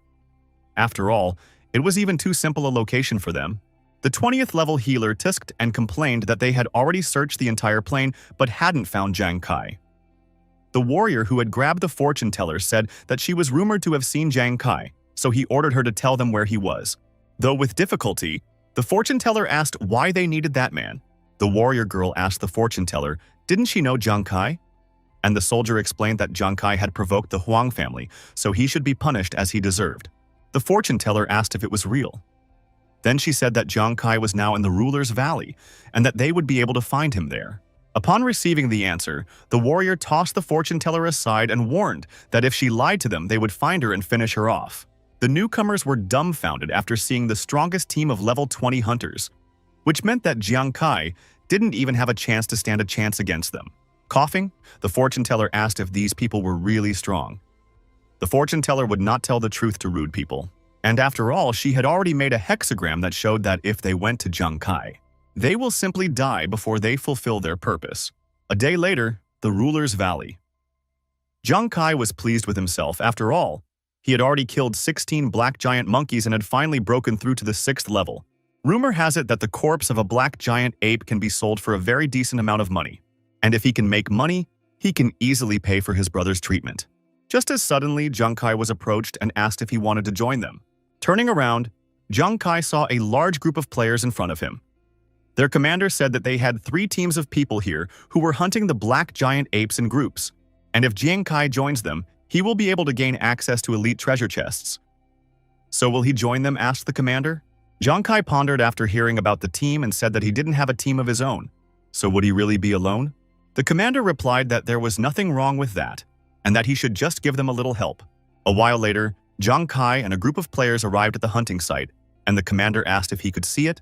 4 black giant monkeys of level 15 dwell below, and a treasure chest is stored in the cave next to them. Except there are 4 monkeys, so their level is also too high, and without Jiang Kai's help, they definitely won't be able to cope. Jiang Kai's goal is to take one of the black giant monkeys away, while they deal with the other 3. For his help, he will gain access to the chest. Jiang Kai was interested in this elite treasure chest because it was rumored that the elite treasure chest holds many good things that can be sold for a decent price. And since that's the case, he should get his hands on it. Except these people don't care about his safety at all, since they asked him to go alone. They're probably hoping he won't come back to them alive. Since that was the case, It was time for him to show his true skill. Jiang Kai told the commanders that he agreed.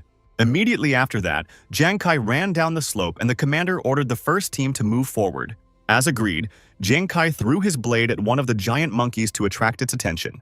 Immediately after which, Jiang Kai began to run away, luring the black giant ape away from the group of players. The commander laughed and praised Jiang Kai for his work. He then shouted to his subordinates that they would be receiving the chest very soon and that it was time for them to go into the game. Meanwhile, the black giant ape had caught up to the inferior Jiang Kai and struck him. But at the last moment, Jiang Kai managed to dodge, barely calculating everything. Jiang Kai assumed that elite giant apes were much stronger than ordinary ones, which meant that he needed to be more careful. Except, he's far from the easiest player to play either. All the blades stabbed into the black giant ape's body, and after a moment, it exploded due to the critical damage that entered it, after which, a message about killing a level 15 giant ape appeared. Jiang Kai was pleased, as he hadn't even thought of killing a giant ape in just one critical strike. For the sake of the chest, he could try a little harder. Meanwhile, the players were fighting the 3 remaining black giant monkeys, and the commander was yelling for them to work harder and that they still had rewards to share. While everyone was busy, Jiang Kai stealthily snuck into the cave with the elite chest. As he walked deeper into the cave, he saw light reflecting off a chest at the end of the cave. Jiang Kai admitted that getting to the chest was even too easy, and now he already had a large sum waiting for him. Everything was just perfect. This chest was clearly worth taking such a risk with killing a level 15 monkey. Just as suddenly, Jiang Kai heard a terrifying roar from above, after which some kind of liquid dripped onto his shoulder. Jiang Kai immediately bounced up, thanks to which he was able to dodge the monkey's attack. Jiang Kai was surprised after all. It was a level 20 elite giant ape, but the hunters hadn't informed him about it. It was an elite earth elemental giant ape that was rated dangerous by the system. Jiang Kai assumed that this monkey was purposely hiding, and since that was the case, he would also have to fight since this monkey wouldn't let him go. Jiang Kai bounced off the elite giant ape and threw the 9 scourge blades at it.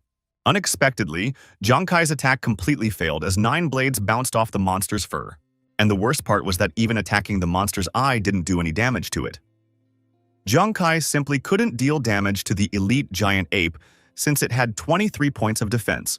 Jiang Kai could only take down 9 points of defense, but the monkey had 23, which meant that he had to take down the defense first before he could take down the monkey's basic health. It was the same as the Twilight Wolf King. The elite giant ape took advantage of Jiang Kai's hesitation and quickly attacked him.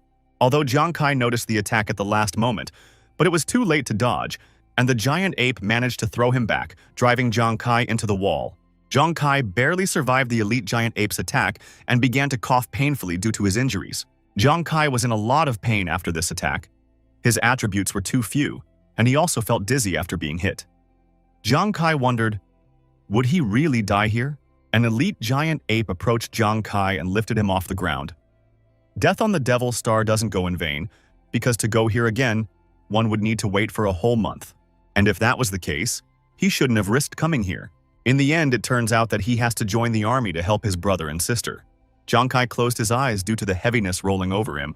Just as suddenly, Jiang Kai heard someone trying to call him and asking him to wake up. Sighing heavily, Yingzi asked Jiang Kai not to fall asleep. He asked him to try not to sleep now. After all, his big brother will surely get him out of here. He'll get him off this battlefield. 10 years ago, the battlefield of gods and beasts.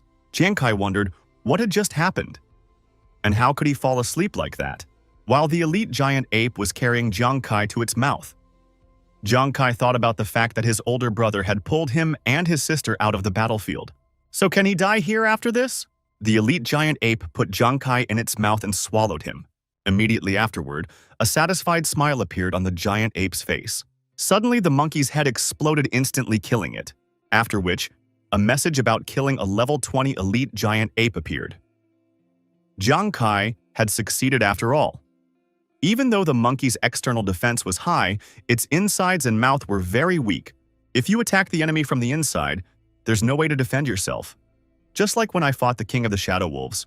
Since he had defeated the last opponent, the elite treasure chest now belonged to him alone. Half an hour later, the 3 squads of players had finally dealt with the last giant ape. Afterwards, they started thanking the guy who had taken one of the giant monkeys away, even though he was probably already dead. And since he's dead, they'll get more rewards, which isn't so bad. Players headed to the cave already anticipating what loot might be in the elite treasure chest. Soon, they will be able to get rich. Suddenly, though, there was no elite chest in the cave. The commander asked what was the matter. And where is their chest? Why isn't their chest here? One of the subordinates turned to the commander and told him that during their battle, the boy who had distracted the monkey had returned to the cave. The commander was surprised and asked why he had not said so earlier, to which the subordinate replied that he thought he had imagined it, for how could that novice have survived an encounter with a giant ape? The players began to discuss that they had been laboring here in vain, fighting giant monkeys all day, and even if the chest wasn't here, they should get some kind of reward. One of the players reminded the captain that he owed him for months now. The captain cursed loudly and began to yell that they had ended up getting screwed over by some kid, somewhere in the ruler's valley. Jiang Kai was a bit grateful to those people, as he wouldn't have been able to get that chest without them. Now it's time to see what's so valuable in the chest. As soon as Jiang Kai opened the chest, everything sparkled, for the chest was filled with treasures from top to bottom. Jiang Kai's eyes shone with dollars because the treasure chest turned out to have a lot of ore, so also equipment. The value of the Devil Star's equipment is quite high, which means he is now rich. Just as suddenly, Jiang Kai noticed another equipment lying in the middle of the ore. This equipment turned out to be gloves, except how could they help Jiang Kai? Just Jiang Kai thought about it as he suddenly felt a surge of strength. Putting on the gloves, he suddenly felt lighter, which meant there was a chance that this equipment increased agility and strength. Jiang Kai decided to test his newly acquired equipment and threw a few boar spikes. Immediately after that, a flame was lit on the boar spikes. Noticing this, Jiang Kai wondered if it added to all the weapons. There are many types of flames on the Devil Star, and some special types of flames deal different types of damage. The damage from a simple flame is extremely low, and it is unlikely to be used in combat, unless you can use it to cook food. Jiang Kai frowned at the thought that he might need these gloves just for the sake of barbecuing. Suddenly, a loud roar was heard, and with a loud rumble, 4 elite 18th level giant monkeys walked out towards Jiang Kai, and the system trumpeted danger. Jiang Kai bounced up and threw his 9 calamity blades at the elite giant monkeys, during which he wondered, did they come because of that gauntlet attack? Literally just now, he had struggled to deal with 1 monkey, and here there were 4 of them at once. Jiang Kai threw the blades into the snarling ape's mouth, for at this moment, he could only focus on attacking them one by one. Just as the blades reached the ape's mouth, it suddenly snapped its jaw, causing the blades of the 9 disasters to bounce off its strong teeth. The system said that he had failed to break through the defense and that he had dealt 0 damage. Jiang Kai realized that things were really bad for him, and so he started running away from the elite giant monkeys. As it turns out, these giant monkeys know they need to protect their mouths. The monkey that had recently been struck by the blades suddenly had a light on it that Jiang Kai hadn't noticed. Jiang Kai at this moment was pondering that even if the giant monkeys were running with their mouths open, he wouldn't be able to kill them so easily. So would he just die today? Meanwhile, the flames began to deal 10 damage per second to the monkey, after which it dispersed to the rest of the elite giant monkeys. Meanwhile, Jiang Kai finally smells that something is wrong here, and as it turns out, his flame is working on these giant monkeys. The giant ape running ahead reached its hand forward to grab Jiang Kai. Just as suddenly, it took 2,000 flame damage and exploded, surprising the rest of the giant apes. After which, the giant ape fell to the ground, continuing to take 2,000 damage each. The other 3 giant apes also noticed that there were strange flames on them. Immediately after, they began to explode one by one, taking 2,000 flame damage each. Jiang Kai stopped abruptly and wondered, why did the giant apes suddenly die? The system notified Jiang Kai that 4 elite giant monkeys had been killed, and at this moment, Jiang Kai remembered that his flame damage was 10. So how did it manage to increase to 2,000 damage? Does it turn out that the damage of his flames suddenly became 200 times stronger? This all means that the gauntlet flame turned out to be not so simple. Not only is it able to utilize its super crit effect, but it can also gradually spread out, dealing more and more damage to a group of enemies. Although normal flames are not particularly strong in power, but as long as the monster does not have fire resistance, fire damage can ignore defenses. With all of this, he was now capable of dealing 2,000 damage per second, almost turning him into a fire mage. It was a great piece of equipment with the ability to deal group damage. With this gear, he no longer has any reason to worry, as he will now always be able to pierce his enemy's defenses. A little later that night of the same day, all the giant monkeys in the Valley of the Ruler, they were all victims of a true genocide. They had never seen a common man kill them with a common flame, and they had never seen a man capable of shedding so much blood. It felt as if the valley was ruled by a demon that wasn't going to let anyone go. Jiang Kai chuckled evilly, setting everything around him on fire, because there were no treasures or monkeys left within a 10-mile radius. The next day, the Valley of the Ruler. In just one night, Jiang Kai had managed to kill dozens of elite monkeys, thanks to which he had finally raised his level to the 7th level. This was of course all thanks to his equipment, as the damage from his fire gauntlets could kill anything up to level 20. Jiang Kai looked over the giant ape and treasure cards he had collected overnight. In just a night, he had collected a dozen elite treasure chests, which he could sell along with the corpses of the giant monkeys for a huge amount of money.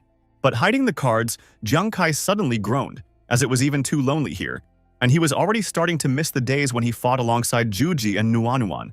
Thinking back to his friends, Jiang Kai wondered how they were doing in the military, though for what it's worth, they were doing much better than he was. Somewhere in the Ruler's Valley. Yuanju asked, "What kind of place is this? And why is there no one here? Where could these monkeys have gone?" Yuanju plopped down on the ground and howled, then wondered, why did they come here? After all, they had already searched for several days but had not found a single monkey, so who could have killed them? Su Nuanuan, on the other hand, howled as she lacked Jiang Kai's swiftness. Just as suddenly, the elder turned to the soldiers and ordered them to stop idle talk.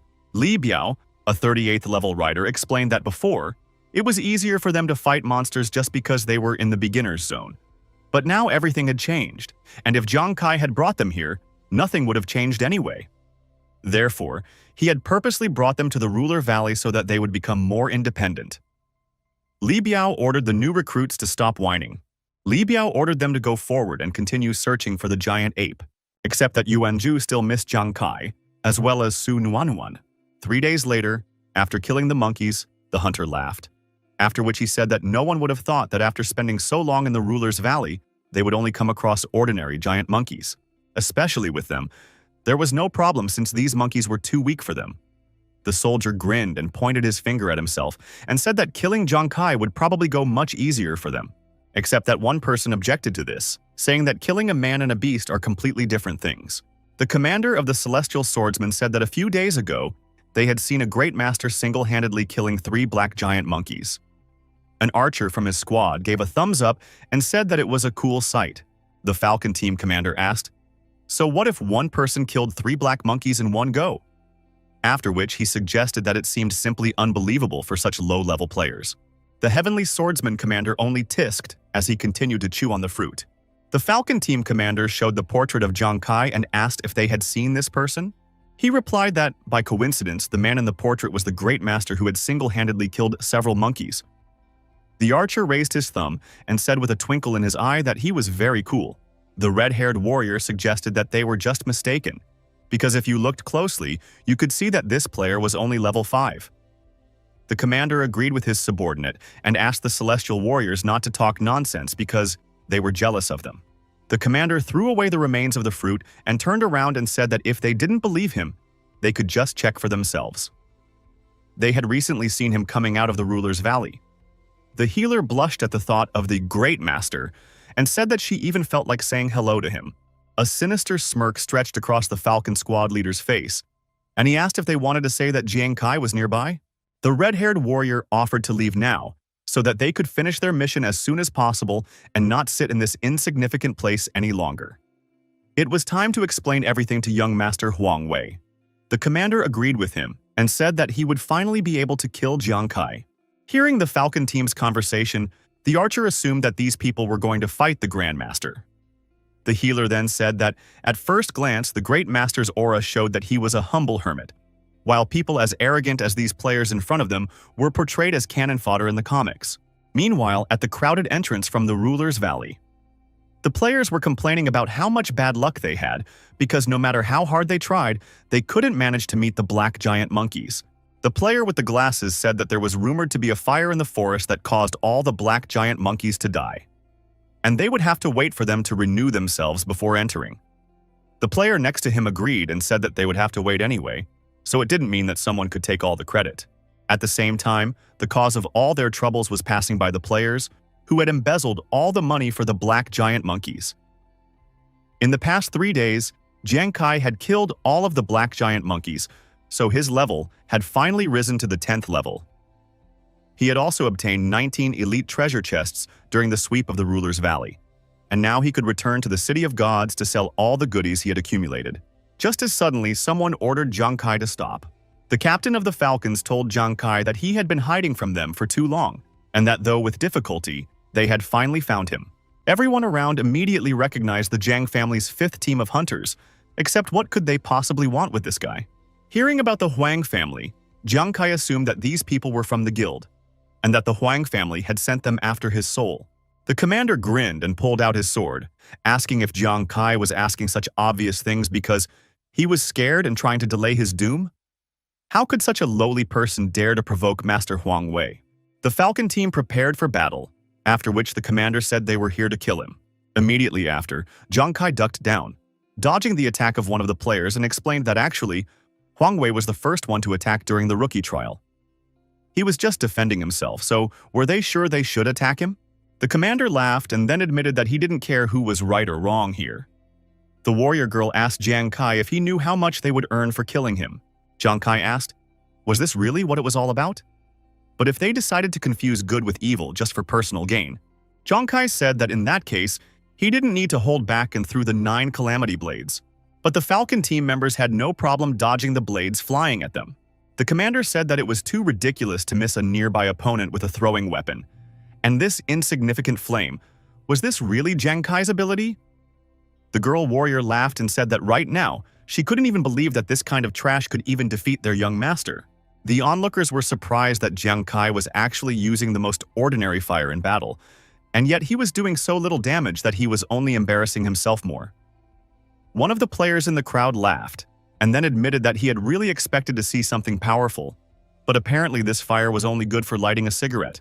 Jiang Kai oohed and asked, did his flames really have such a low damage? In that case, what would they say if the flame damage became a little high? The Falcons team commander was surprised after it suddenly took 2,000 damage after taking 10 damage per second. Suddenly, the commander exploded and ignited, causing him to start screaming loudly in pain. Screaming in pain, the commander asked what was going on. Why did this insignificant flame suddenly start doing so much damage to him? The girl warrior and the soldier took a closer look at the places that this strange flame was already clinging to. Just as suddenly, flames erupted and also completely engulfed them. The remaining warrior and healer were just starting to take 2,000 damage each.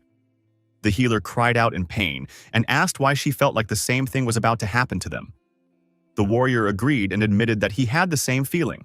Next, the series of fires continued, completely wiping out the Falcon squad.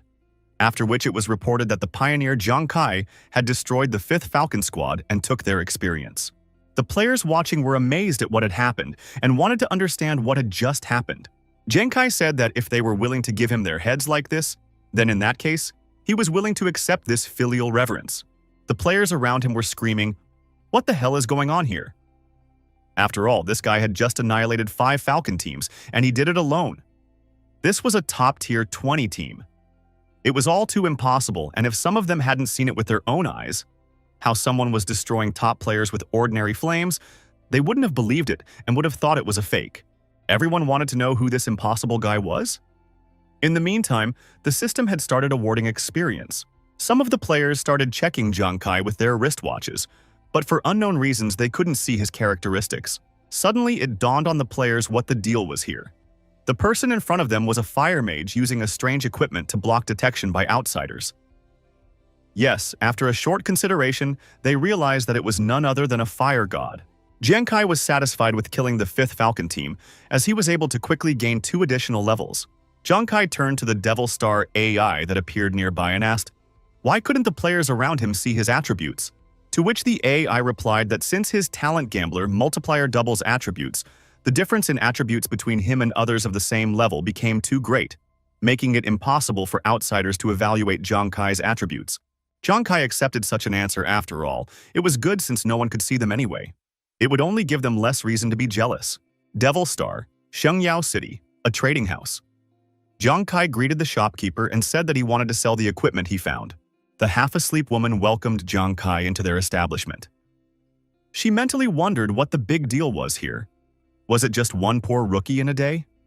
In any case, today's results would be terrible again. Jong Kai said that he didn't have that many people with him and asked the hostess to calculate their value. The landlady asked how much such a poor-looking man could sell her. Supposedly, it would be no more than… Just as suddenly, the girl's gaze grew wider, for in front of her was a wall of corpse cards of elite black earth, elemental giant monkeys. Jong Kai said that this batch of goods contained dozens of corpses that he had collected. And sure enough, with a motion of his hand, Jong Kai pulled out more elite treasure chest cards, which amazed the hostess even more. Jong Kai revealed that he had collected 19 treasure chests. Jong Kai apologized and asked if she could see him behind all those cards. He also wondered how much it would all cost. The landlady began to tremble with fear. She wondered if this guy could have come from some hunting factory. Everyone else sells a little bit at a time, but why would he want to sell so much at once? The hostess quickly shook her head to get rid of all unnecessary thoughts. Immediately after that, she changed her face and suddenly laughed. She asked him not to worry, as she was the best salesperson here. So she wished he would let her do the math now. There was no way she expected that this man would turn out to be her biggest customer. She is ready to get this order even if it costs her life. Soon, the mistress finally tallied everything up and was finally able to exhale. After which, she turned to the esteemed customer and told him that his corpse cards could be sold for 10,000 Devil Star coins, while the elite treasure chest could be sold for 170,000 Devil Star coins. Jong Kai was pleasantly surprised to hear that he could get as much as 180,000 Devil Star coins for all of this. It's because 1 coin of the Devil's Star equals 10 coins of the City of Gods, which means he has 1.8 million in his pocket. That's more than enough for his brother's medical expenses. In that case, he could already consider that he had defeated Commander-in-Chief Wei in the bet. Not only would he not have to join the army, but he would be able to pay for his brother alone. Just as suddenly, someone turned to Jong Kai and asked him to wait. The panting fortune teller asked the guy who had gotten the free fortune to stop for a while. She summarized that she had been right to advise him to go to the ruler's valley, and he had probably already accomplished a lot, as well as killed a few rude men. Jong Kai agreed with the fortune teller and also thanked her, as her advice had helped him a lot. The fortune teller asked if he could do one thing for her. Jong Kai agreed to listen to her since she had done him such a favor. Blushing slightly, the girl introduced herself as Hu Yan and asked Jong Kai to take her into his group. She wanted to fight alongside him in the future. Jong Kai immediately said goodbye to the fortune teller and went on his way. Hu Yan was indignant at what she heard and asked if he would really just leave. Hu Yan admitted that this was what was to be expected, as the military had previously rated the fortune teller class as useless, and she shouldn't have hoped for more. Hu Yan asked for him to forget about it, whereupon she remembered that Jong Kai liked free stuff and offered to give her equipment to Jong Kai, because from the looks of it, this would be the last time she would enter the Devil Star. Jong Kai went back to the fortune teller and asked what she meant by the last time. Could it be that she is also poor? So then why does she want to leave the Devil Star? Does she really not want to earn any more money? Hu Yan admitted that she certainly wanted to earn money here, but unfortunately she couldn't. After all, what team needs a loser who can do nothing but guess during the battle? When the military determined that feng shui masters were a pretty strong profession, she took advantage of the support of feng shui masters from the military. So she successfully managed to reach the 20th level and change class to become a fortune teller. Except that the initial abilities of a feng shui master are to have a sharper perception of time, space, and people. And after changing class to fortune teller, he only gains an additional skill for divination. After a while, the military came to the conclusion that the fortune tellers had no practical skills, so they simply gave up on them. They were also very weak, so no one wanted to team up with them, so their level did not increase much. Though she visits the Devil's Star every day, no one takes her for their crew, and if she returns to Earth, then she will become a construction laborer and do hard labor, because at least that's the only way she'll have savings to live on. Jong Kai admitted that her life is not easy and he understands her, because he is not a rich man either, and he has to worry about his elder brother's health and medical expenses all the time. Hu Yan wondered, what if she could still endure it? After which she smiled broadly and told me that she also has a younger brother and sister on Earth. She is the sole support of the family, which means she should not give up. In Jong Kai's mind, the image of his brother coming in from his part-time job appeared. He was telling Jong Kai that everything was fine and that Big Brother would handle everything. Jong Kai realized that his older brother was the same. He was also eager to evolve on the Devil Star and was determined to fight the Beast God in the future. But after taking him and his sister in, His brother became worried that no one would take care of them, and so he turned down the opportunity to go to the Devil's Star. And he does this even after his body has reached its limit. Hu Yan decided to stop distracting Jiang Kai and asked if he still needed her equipment. If he needed it, she would go to the warehouse and gather everything for him. Either way, she should go back and face her life. This time, she should come out of the Devil's Star for the last time. Jiang Kai asked for her to stop and said, "Next time." He then told her that his name was Jiang Kai and that he was going to log out of the system, but not for good. And if he could still find her when he came in here again, then he wouldn't mind forming a team. Hu Yan didn't expect that someone would actually accept her into the team, but after Jiang Kai's words, a spark reappeared in her eyes. After a few seconds, barely suppressing a shiver, Hu Yan asked, "Is it true?" As he left, Jiang Kai said that it was true, but if he lied to her, he would never see money again in his life. Tears started to flow from Hu Yan's eyes, and quietly laughing, she started to wipe them away. Jiang Kai is such a stingy person, but he still cares about money. But since he dared to say so, it must be true. Suddenly, Hu Yan flew into Jiang Kai's back and began to thank him. After all, he really is a good person. Fighting off the fortune teller who wanted to hug him, Jiang Kai asked what she was talking about, to which she replied that it was about his words. The land, the slum, Jiang Kai's place of residence. Jiang Kai turned to his older brother and sister. Afterward, he said that they wouldn't have to go to work anymore because he had made money for them. The older brother asked, "Really?" Suddenly, his sister asked him where he could have gotten the money. She also suggested that he had done it illegally. Jiang Kai asked, what was she talking about? He had earned his money from the Devil's Star, and tomorrow already Big Brother would undergo surgery while she could return to school where she would start studying hard. Yingzi turned to Xiao Kai and asked, he had to work hard to earn money for them, right? Jiang Kai turned away and said with a bit of embarrassment that it was nothing compared to how much work his elder brother had put into raising 2 orphans. Compared to that, his days on the Devil's Star were nothing. Jiang Kai asked his brother not to worry about it. After all, he was the one who used to work hard before, but now that he had the opportunity, he would definitely want to provide Big Brother with a good life, after which they all clinked soda glasses to the health of their loving family. It wasn't until Jiang Kai started drinking the soda that he suddenly received a call on his phone. The caller was Commander-in-Chief Wei Ying, and he acknowledged Jiang Kai's victory in their bet. After which he asked if he was free right now. Wei Ying said that he would send someone later to fetch Jiang Kai to see something, so he asked that Jiang Kai not forget about it. Outside the safe zone of the City of Gods, the battlefield of the Beast Gods. As he walked along with the soldiers, Jiang Kai only thought about the fact that after so many years, the city he once lived in had become like this. Jiang Kai asked the Commander-in-Chief why the Commander-in-Chief had summoned him. Suddenly, there was a loud roar and everything around it shook. Immediately after which, Jiang Kai saw a huge beast. But after a second, he noticed that there were also humans against this divine beast. Currently, the Devil's Star Pioneers go through a division every 20 levels, which are divided into 6 stages in total. Among them, the Pioneers from the 1st to the 80th levels that can become stronger are promoted, but their strength is only of benefit on the Devil's Star, whereas the Awakened ones are different. All because when the Pioneer goes to the 81st level and up to the 120th level, they will become transcendental, and then there will be a qualitative change. And all because at that moment the power they could only use on the Devil's Star could be withdrawn, and with it back to Earth where it could be used. The emergence of such supernatural forces is not only making a huge difference to humanity's military might, but also helping to counter the huge divine beasts that inhabit the Earth. It is currently mankind's most effective way of dealing with beasts. Jiang Kai was delighted after seeing the humans kill the divine beast and said that they were very strong. Commander-in-Chief Wei gasped upon hearing Jiang Kai's words and asked, did he really think they were strong?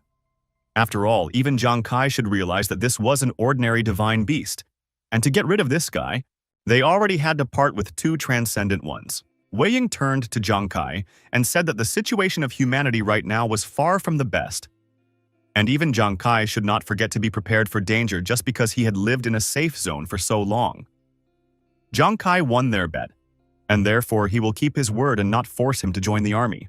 As for the Huang family, he reminded them not to even dare to touch Jiang Kai. Wei Ying let out a short laugh before admitting that it was indeed strange.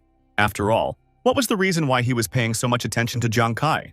Wei Ying said that maybe it's all about believing his intuition.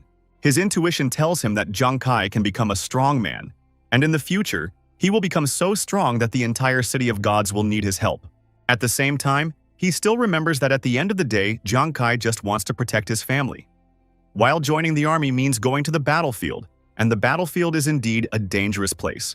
But still, everyone is responsible for the ups and downs of this world, because someone has to stand up and fight the monsters. Wei Ying spat and threw away his cigar, then said that after all, it might be that he too would die on the battlefield one day. But as a resident of Shengyao, if he can die for his country, for him, he will do so with honor. Jiang Kai continued to listen to the commander-in-chief's words in astonishment.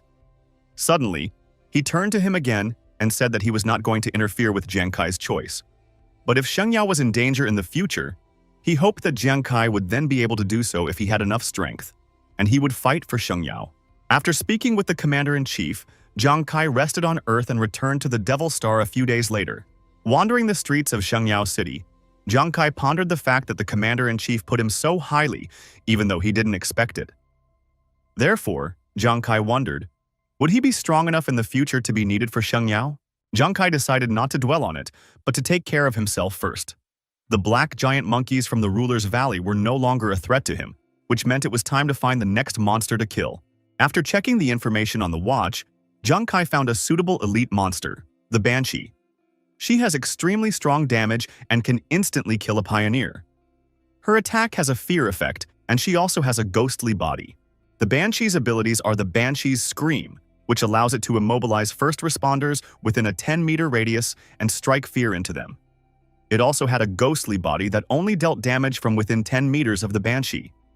Jiang Kai recognized that it was indeed a powerful monster, because up close, the player would die from screaming, and attacking from a distance, he would not be able to harm the monster.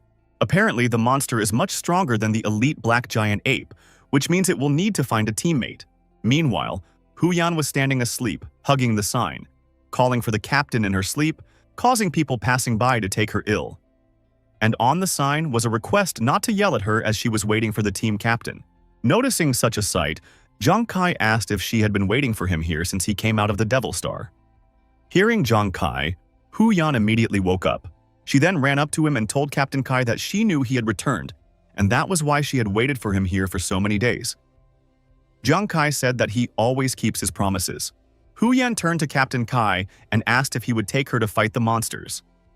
After that, her expression became more cunning, and Hu Yan said that she had found another teammate for them.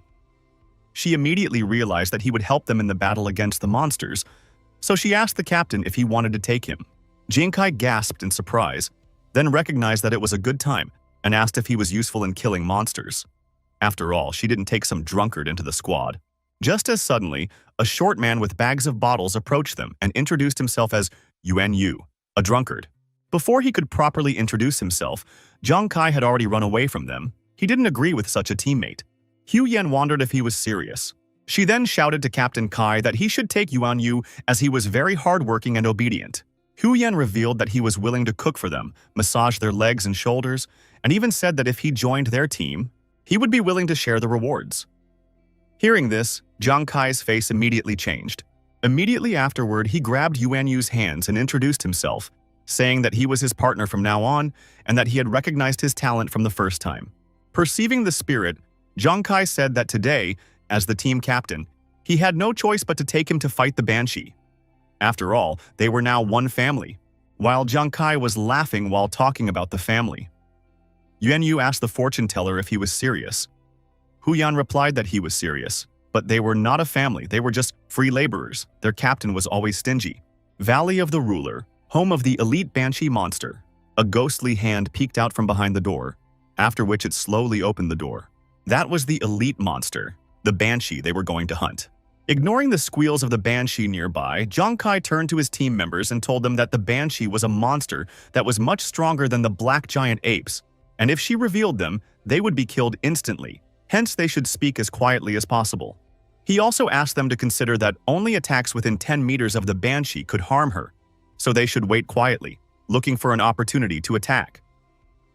Hu Yan said that she understood everything. After that, the captain was approached, but he asked Hu Yan to be a little quieter. Hu Yan didn't understand why he was saying this to her, after which someone turned to the captain again. Jiang Kai once again asked Hu Yan to be quieter, to which she replied that it wasn't her. Jiang Kai asked if it wasn't her, then who was making noise?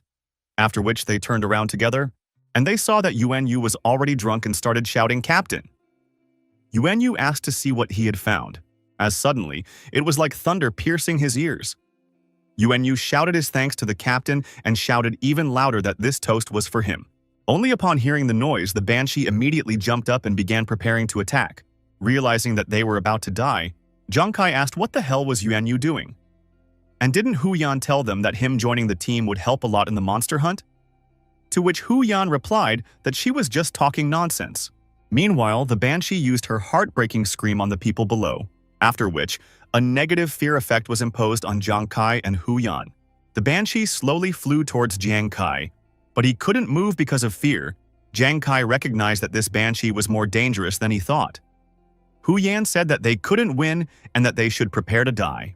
Suddenly, Yuan Yu noticed the incredible girl and jumped towards her with his mouth open. Through his laughter, he asked if she had come to see him. Yuan Yu crashed into the banshee with a missile and then pushed it away, thus saving Zhang Kai and Hu Yan.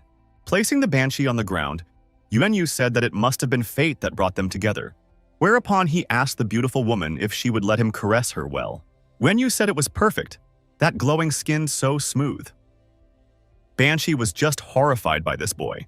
Meanwhile, the fear effect was removed from Jiang Kai and Hu Yan, making them able to move again.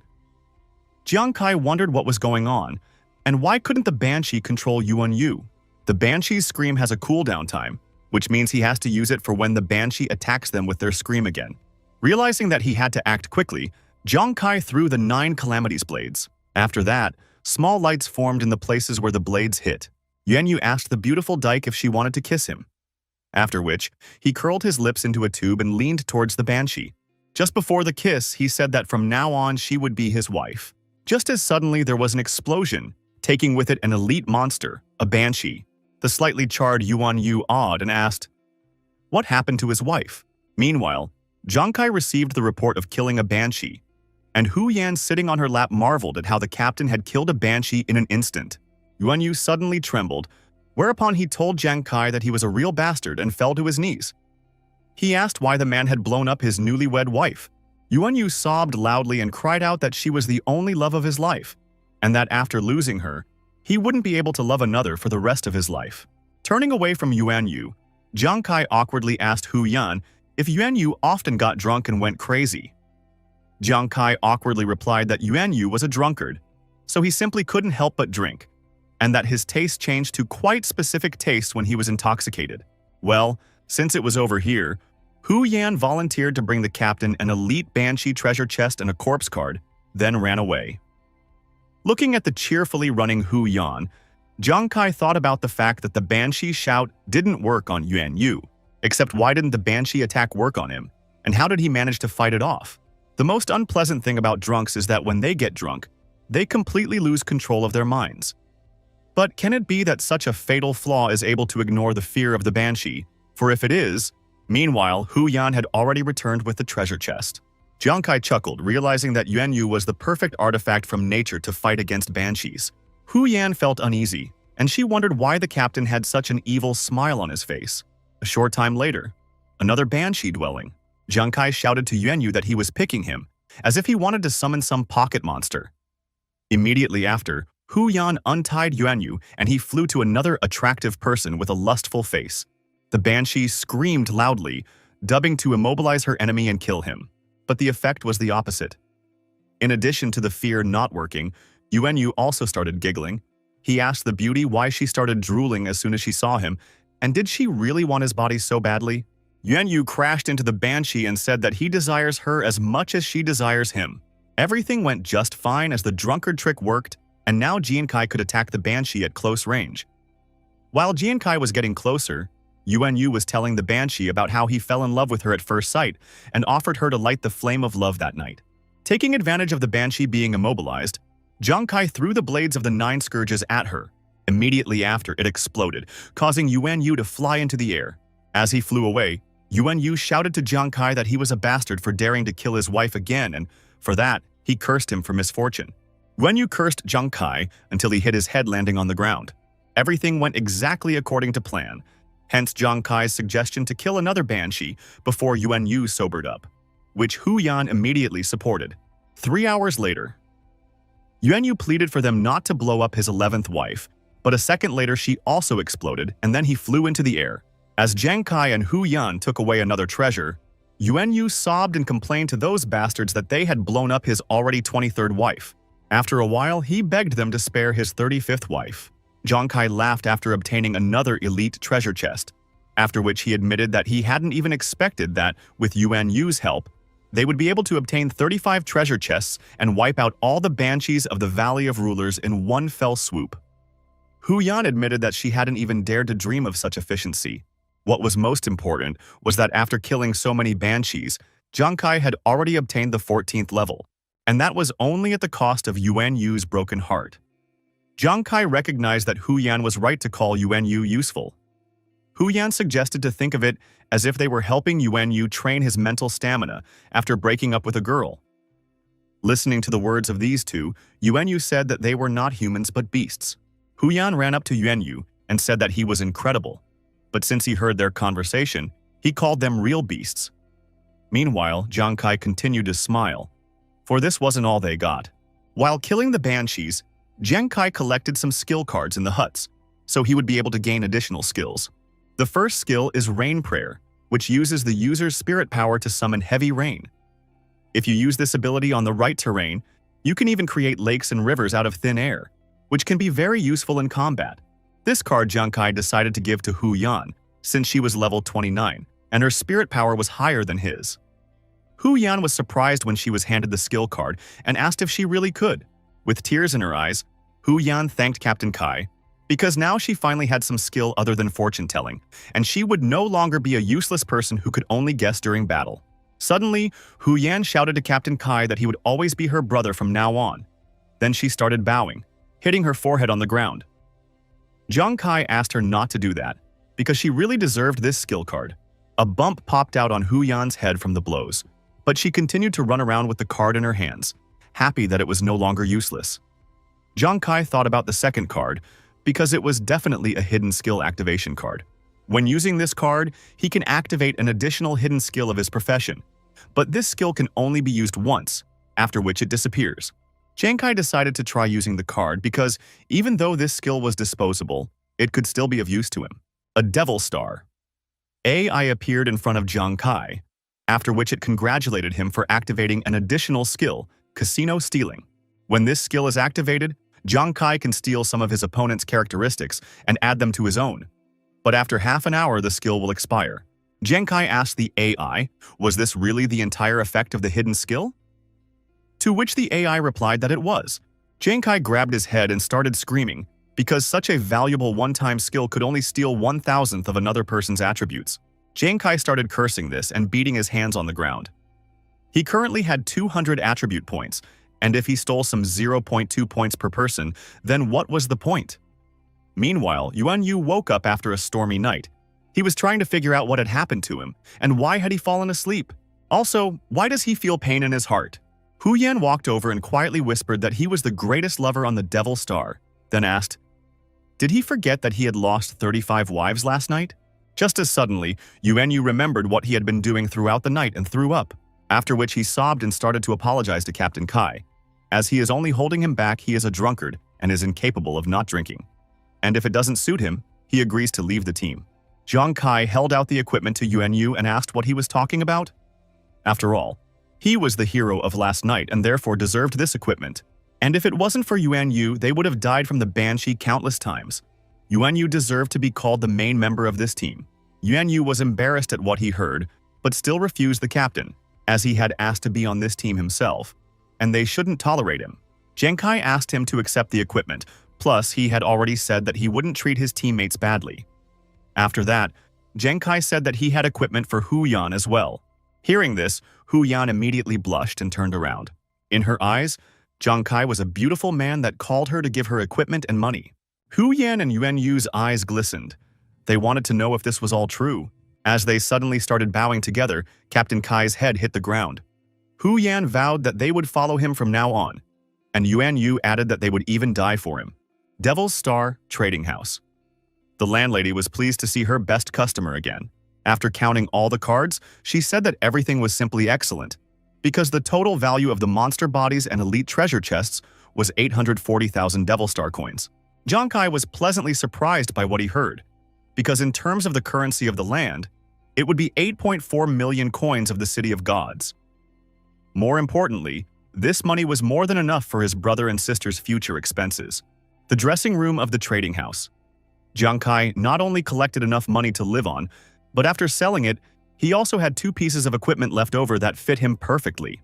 The first piece of equipment is the night pants, which along with his night cape make up a set that allows him to become no longer visible for 3 minutes. Well, the second equipment is ghostly leather armor, with which you can avoid deadly attacks avoiding critical situations. Additionally, he has determined the effect of his arsonist gloves, and as he speculated earlier, they can actually inherit his critical damage, making them just perfect for him. He now felt much stronger than before, and would even be able to stand up to a level 20 pioneer without a problem. Just Jiang Kai walked out of the building as he heard Yuan Yu running towards him, with a log on his shoulder and a blade in his hand. He was clearly pleased to see the captain and shouted that he had modified the blade. Suddenly, he threw a blade at Jiang Kai, shouting for him to check the result of his work. A shocked Jiang Kai raised his hands and asked what the man was doing. He suggested that Yuan Yu might still hold a grudge for killing his 35 wives. A few moments later, the blade was a few centimeters away from Jiang Kai's forehead. Just as suddenly, Yuan Yu ordered the blade to return and threw the log. Immediately afterward, the blade flew, back cutting through a log on the way. After catching the blade, Yuan Yu turned to Captain Kai and told him that during their night farming, he had seen him having to raise his blade time and time again while fighting, which was very problematic. Therefore, he decided to add a magnet for his blades. Now, after throwing a blade, Jiang Kai could return the blades of the 9 disasters with the help of the magnet. Jiang Kai was pleasantly surprised by what Yuan Yu had done, because he would no longer have to worry during the battle about how many blades he had left. Moreover, 9 calamity blades can also deal damage to the opponent while returning to the hand. Jiang Kai patted Yuan Yu's shoulder and admitted that he had no idea that he would prove to be so useful in modification. Embarrassed, Yuan Yu said that he had learned it all, and after a slight hesitation, he asked the captain if he was really that good. Jiang Kai said that of course it was, after which he raised 3 fingers and said that he swore by God. As a sudden response to Jiang Kai's vow, a bolt of lightning struck the roof of the building behind, making Jiang Kai look bad. Jiang Kai wondered why this was happening now. And Yuan Yu asked resentfully, why did the captain lie to him? A loud laughter was heard, and along with the rain, Hu Yan in her new outfit came running towards them, shouting that it was her. She had already learned the basics of the rain prayer, even though it seemed useless. Yuan Yu felt embarrassed since that lightning was the result of Hu Yan's spell, and not because of Captain Kai's lie. Jiang Kai asked, could her skills be useless? As an option, he suggested looking at what she had done. After all, these people hiding from the rain was precisely because of her. If they managed to enhance her prayer of rain, it would definitely be enough to restrict the enemy's movement. After that, they would all become live targets, and he would have no problem killing anyone he wanted. Hu Yan laughed haughtily, after which she wondered if this was really the case. In any case, she was not useless, and she would continue practicing hard to improve her rain prayer skill. Hearing her ambition, Jiang Kai wished Hu Yan good luck, after which he looked up at the sky, opening his face to the rain. He thought about the fact that now Yuan Yu could fight and Hu Yan possessed the rain prayer, which meant that not only him, but also his whole team would become stronger. The passing players were complaining about the rain that had come out of nowhere because it made all the equipment they were going to bring to the frozen island soaked.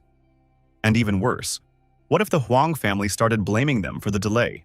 Hearing about the family, Huang, Jiang Kai pondered for a moment. He then asked the player to pause for a moment and asked if they had just said something about the Huang family. One of the players asked if it was possible that they didn't have internet at home since they didn't know. After that, the second player said that the Huang family guild was going to send 200,000 people to the ice island to hunt a king-level boss. Defeating the boss will help the country expand its territories on the Devil Star. Blondie added that in addition to the Huang family, there will be many pioneers who will be there to help clear the area of monsters. Everyone has their share of responsibility for the country, so how could anyone not be aware of such important news? The commander ordered them to hurry up and ignore this idiot, for if they were late, they would be punished. Jiang Kai thought about the Jiang family's hunt, because it must mean that Huang Wei would also go there. Currently, while the divine beasts are sowing destruction on Earth, the only way for every nation to fight them is to obtain the resources of the Devil Star, which is not possible for everyone, except that the resources of the Devil's Star are in the possession of various bosses. And only by defeating these bosses a country can open new territories and get its resources. The monsters on Devil's Star are categorized into normal level, elite level, warrior level, commander level, king level boss, map boss, and guardian lord. Among them, the king level boss is a terrifying monster that requires hundreds of thousands of players to kill. And of course, the Huang family is going to lead the Xuanwu Guild to contribute to the country's war. Jiang Kai wondered if there was a chance that Huang Wei's family had turned upside down, and they had become the kind of people who cared about the world. Just like Commander-in-Chief Wei had said, every man in this world has his share of responsibility for the fate of his country. There must be someone in this world who will stand up and fight all these monsters. If Huang Wei really does, then he too should go to the frozen island to contribute too to the development of their country. The Devil's Star, the land of permafrost. Shivering from the cold, Hu Yan struggled to remind Captain Kai that he was the one who said they were going to the frozen island, so why hadn't he bought clothes for the weather here? Jiang Kai admitted that he hadn't even expected it to be this cold. Suddenly someone called out to them. The man at the top of the cliff asked which team these idiots came from. And don't they know about the fact that it is better not to walk on the lake until it is time to go to war? Jiang Kai said that it was their first time here, after which he asked, why can't they walk here? The player was surprised that they knew nothing, then asked the newcomers from below where they came from, because everyone knows that under the frozen island is the lair of the monster, and if they continued to walk on the ice like this… As they were talking, behind Jiang Kai's group, the ice began to crack. Suddenly, a monster with a trident emerged from under the ice. Just when the player asked if they thought it would alarm the large fish under the ice. That monster was a bipedal fishman. Pulling Yuan Yu back, Jiang Kai asked, what was that? And Hu Yan recognized the monster as a fishman. One of the players at the top grinned because of how idiotic those newbies at the bottom were. After that, the group commander said that a level 20 different level fishman required a group of people in which every person would be above level 20. Besides, everyone knows that fishmen are good at close combat. And if you're caught off guard by a level 22 fishman, in that case your best fate would be death. The fishman pierced Jiang Kai with his trident, but the latter took advantage of his ghost armor's evasion, and by the end of the dodge, he was just behind the back of the fishman with his knives at the ready. He thought it was going to be something really strong, but in fact the monster turned out to be a small fish. Jiang Kai ordered the fishman to get lost and threw all his blades at him, immediately after which that one exploded due to Jiang Kai's super crits and flames. The eyes of the players above were rounded with shock, for some rookie had defeated a 22nd level fishman. None of them could understand how this newcomer was able to dodge the fishman's melee attack so well, and yet they were able to defeat the fishman without having a level 20 team. How on earth could a person with this level kill a fishman instantly? Jiang Kai chuckled and said that after warming up a bit, he hardly felt so cold anymore. Jiang Kai waved his hand calling the blades back to him and ordered them to return. Jiang Kai's strength was now at 76 points, and while his critical strike was working, his attack will deal at least 15,200 damage, and that's without taking into account the critical damage of the 9 Calamity Blades. Even if he makes a conservative estimate based on his current minimum critical strike damage, his damage is in the realm of the 20th levels, be it monsters or first-timers. That's why they won't be able to withstand his critical hit. Jiang Kai's team caught up with him, after which Hu Yan waved a card at him and said that she had already picked up the fishman's corpse for him. Jiang Kai thanked Hu Yan and offered to go further to the shore. Suddenly Jiang Kai turned to the elders, which startled them, and said that he wanted to ask them something. Do they know where Huang Wei might be now? The first player asked the master what he was talking about. After all, they are not his older brothers, but his younger brothers. And then the second player said that it just so happens that they know where Master Huang Wei is now. The third player said that the 3 younger ones, would be happy to show him the way. Somewhere on a frozen island. Jiang Kai didn't want Hu Yan or Yuan Yu to interfere in his and Huang Wei's affairs, and so he went alone. The 3 brothers told him that Huang Wei was around here somewhere, and he wanted to talk to him alone, but he was unable to find Huang Wei. Just as suddenly, Jiang Kai heard a familiar voice as Huang Wei addressed him. Jiang Kai admitted that he was impressed that Huang Wei was going to fight the boss for the sake of his country. And so he thought about them putting aside their former grudges, because he too was willing to contribute to the development of the country on the ice island. Suddenly, Jiang Kai saw a flash in front of him, simultaneously sensing danger. Immediately after, he dodged Huang Wei's sword that struck him stealthily. Jiang Kai asked what he was doing. After all, he had come here to make peace between them. But Huang Wei asked, what kind of peacemaking is he talking about? After all, it was Jiang Kai who killed him first, which caused him to take so long to heal. And after all this, Jiang Kai is talking about a truce. Huang Wei asked if the man knew how much he wanted to kill him after Jiang Kai killed him in public that time. So right after that, the military ordered him to leave Jiang Kai alone. And of course, he's not going to do that. After which, Huang Wei shouted that he had decided to take part in this battle to defeat the king-level boss, hoping to use this achievement to force the army to stop protecting Jiang Kai and his family. Jiang Kai was stunned by what he heard and asked, was Huang Wei really going to deal with a king-level boss just for the sake of it? To which Huang Wei replied that it was exactly like that and immediately rushed towards Jiang Kai preparing to behead him. Huang Wei admitted that he had in no way expected Jiang Kai to personally come to him. However, the war would soon begin and he would kill Jiang Kai first. After that, he would take the military rewards from the boss to pay back the military for all their crimes. Huang Wei made a vertical strike at Jiang Kai, but he managed to bounce away, saving his head. After failing to hit Jiang Kai, Huang Wei immediately jumped towards him. Jiang Kai grinned and admitted that he had made up too much unnecessary thoughts and hadn't fully realized that Huang Wei was still the same villain. But if Huang Wei really wanted to kill him, he would advise attacking together.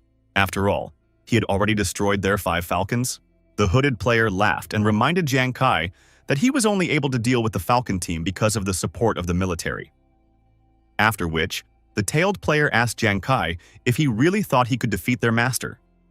After all, Master Huang Wei had already reached the 10th level, and he also wore a set of rank S equipment. Scanning Jiang Kai, the third hunter said that it was for sure, after all, this guy. As he suddenly became dumbfounded for a second, he then asked how this guy managed to reach level 14 so quickly, despite being the same age as their young master. A second later, an explosion was heard, and Huang Wei began to scream in pain from the pain inflicted on him by the flames. Receiving incessant cries, Huang Wei asked what the hell was going on, and why those flames? Huang Wei couldn't help but scream once again and started begging his wards to save him. The players themselves were trying to figure out what was going on. The fire that enveloped their young master's body was clearly an ordinary flame. So why was it causing him so much damage? Jiang Kai told Huang Wei's underlings that their young master was dead, and that if they didn't wish to repeat his fate, they should just leave this place. As the words, "No, I'm not dead yet," were suddenly heard, and after the flames subsided, a charred Huang Wei could be seen. Huang Wei revealed that his equipment set blocked his life when they reached 1%, preventing him from dying. Huang Wei ordered his underlings to avenge him by killing the bastard as soon as possible. Huang Wei ordered that they should torture Jiang Kai for as long as possible before he finally died, and the two accepted the order, after which they began to close in on Jiang Kai. After preparing his blades, Jiang Kai asked, did he really wish to send more people to their deaths? Immediately after which, Jiang Kai threw the 9 Calamities blades, shouting that this was the perfect opportunity to test the modification of his 9 Calamities blades. Of course, Huang Wei's men managed to dodge some rookie blades without any problems. The player with the tail tisked and asked what Jiang Kai's aim was since he hadn't managed to hit any of them. The levels of these players ranged from 28th to 32nd. The player who came forward asked Jiang Kai not to tell them that his hands were shaking after seeing that they were all around level 30. After which, he shouted that he would attack first and rush towards Jiang Kai. Jiang Kai hummed, after which he raised his hand and asked if they had ever heard about the nail that sticks out is hammered in first, as suddenly a player running ahead flew a blade into his back. The player immediately caught fire and exploded a second later due to the critical flame damage. The players behind were trying to figure out what was going on and why the throwing weapons were suddenly back. And most importantly, how did a level 10 guy manage to kill a level 32 captain? And he did it in a matter of seconds. Suddenly, Jiang Kai was behind the mage player's back and said that this wasn't the end. Immediately afterward, he commanded his blade to return, and it instantly pierced the stomach of another high-level player. The remaining players were then forced to watch as another of their partners burned. Screaming in agony, players were trying to figure out what kind of skill it is and why it has so much damage, and can it be that this guy is a master playing the role of a pig that can eat a tiger? Huang Wei shouted to his subordinates that they were idiots, because they failed to notice that Jiang Kai was simply good at long-range attacks, after which, he ordered them to attack together so that one of them would be able to get close enough to Jiang Kai. Huang Wei was smiling because thanks to this fight, he had realized that Jiang Kai was an assassin specializing in long-range attacks and dealing huge damage to his opponents. But if they could only get close to him, suddenly, another explosion rang out, immediately after which the smile fell off Huang Wei's face, for both of his subordinates were enveloped by Jiang Kai's deadly flames. Huang Wei felt uneasy and wanted to understand what had just happened. After the flames subsided, Jiang Kai walked past the corpses saying that trash would always remain trash. It doesn't matter if he's the only one or if there's a whole bunch of them. Falling back to the ground, Huang Wei cried out in panic that it was simply impossible. After all, their level gap was too high. So how did Jiang Kai do it then? Calling upon his old weapon once again, Jiang Kai said that he had intended to leave the past in the past, but Huang Wei had disappointed him too much. Jiang Kai turned to Huang Wei and asked if he was right in saying that he intended to kill him. Huang Wei asked Jiang Kai to stop and asked what he was going to do to him, to which Jiang Kai replied that he wasn't going to do anything wrong. But if Huang Wei really wished him dead, he couldn't help but retaliate against him. Jiang Kai said that he had heard that Huang Wei was traumatized after he killed him last time. Therefore, this time, Jiang Kai smirked and said that he would make this injury a little more serious this time. Immediately after, he struck his spear straight into Huang Wei's forehead. Loud cries of pain were heard on the icy island. 5 minutes later, Jiang Kai had once again gained a large amount of experience from killing a pioneer. In addition, he didn't expect the fact that he had killed 4 30th level players and 1 Huang Wei, he would get a 17th level at once. Just as suddenly, a red warning message appeared in front of Jiang Kai, saying since he had killed more than a dozen pioneers from the same team, he was receiving the punishment of bloodthirsty killer. During this status, all players will have access to his location, and when killing the bloodthirsty killer, they will receive triple the amount of experience loot. To get rid of this punishment, you must use 10 tears of remorse. Jiang Kai once again wondered, what the hell? Bloodthirsty killer wasn't a horrible penalty title on the Devil Star that made everyone beat you up? A person who receives this punishment becomes a walking bag of experience for others, as his location is known to everyone, and anyone will be ready to kill him just seeing him. Even worse, his talent can increase the penalty tenfold, so if he's unlucky, Jiang Kai was horrified at the thought that if he died, he would lose 30 times more experience, causing him to even be able to return to the first level. Jiang Kai ran away, thinking to himself about how bad this was, because now he would be barred from public places. He must find a way to remove this status as soon as possible using the 10 tears of remorse. Permafrost Island, the Huang family camp. The logger guards listened to their boss's screams with horror on their faces. The boss asked, how come Huang Wei was killed while the level 30 players were supposed to take care of him? He even said that they, father and son, would fight together for their country, but now Huang Wei was dead. So wouldn't that make him look untrustworthy to everyone in their country? This man is Huang Wei's father, Huang Tong, the commander of the garrison on the Permafrost Island. Huang Wei's older brother, Huang Da, the deputy head of the garrison, asked his father, what should they do next? Huang Tong slapped the table, causing it to crack, and shouted that they should attack directly. They should capture the king-level boss, and once they got him, they could use the military merit to pressure the military to stop protecting Jiang Kai and his family. And after all this, he would personally make sure that Jiang Kai would pay the most painful price. Half an hour later, somewhere on the Permafrost Island, Hu Yan asked the captain where he got the extra title from. Yuan Yu was surprised to notice that he was a bloodthirsty killer, and Jiang Kai asked them to be quiet and not expose him. After that, he said that he didn't have time to explain what had happened, but the main thing was that he was now officially an enemy of the Huang family, so they should get out of here as soon as possible. Hu Yan was surprised at what she heard and asked the captain if they weren't going to... Earlier, just as suddenly, a terrifying roar flew through the surroundings, causing Jiang Kai's group to come to an abrupt halt, and Hu Yan wondered, what was that? Yuan Yu said that it was a battle horn, except why did they hear it now? And even Jiang Kai wondered, could it be that the Huang family had decided to attack the boss earlier? Hu Yan looked around and, noticing something, asked Captain Kai to look at it. Immediately afterward, they all noticed that the ice lake was beginning to crack. And after a while, the whole place was dotted with fish people. Afterward, they saw him, a huge fish man sitting on a throne, a king-level boss, an ice fish lord whose level they couldn't even see. Even though it was from afar, the ice fish lord had already put Jiang Kai's group under tremendous pressure. Meanwhile, the Zhang family came out, with the men they had recruited. Huang Tong shouted to the warriors that the king-level boss, the ice fish lord, had been lured out, Hence, they should all prepare for battle. If they win in this battle, they would all not only receive a generous reward, but they would also help their country seize land and resources, which would help them protect their families from the oppression of the beast gods. Therefore, whether it is the present or the future, they must fight to win, even if they die for it.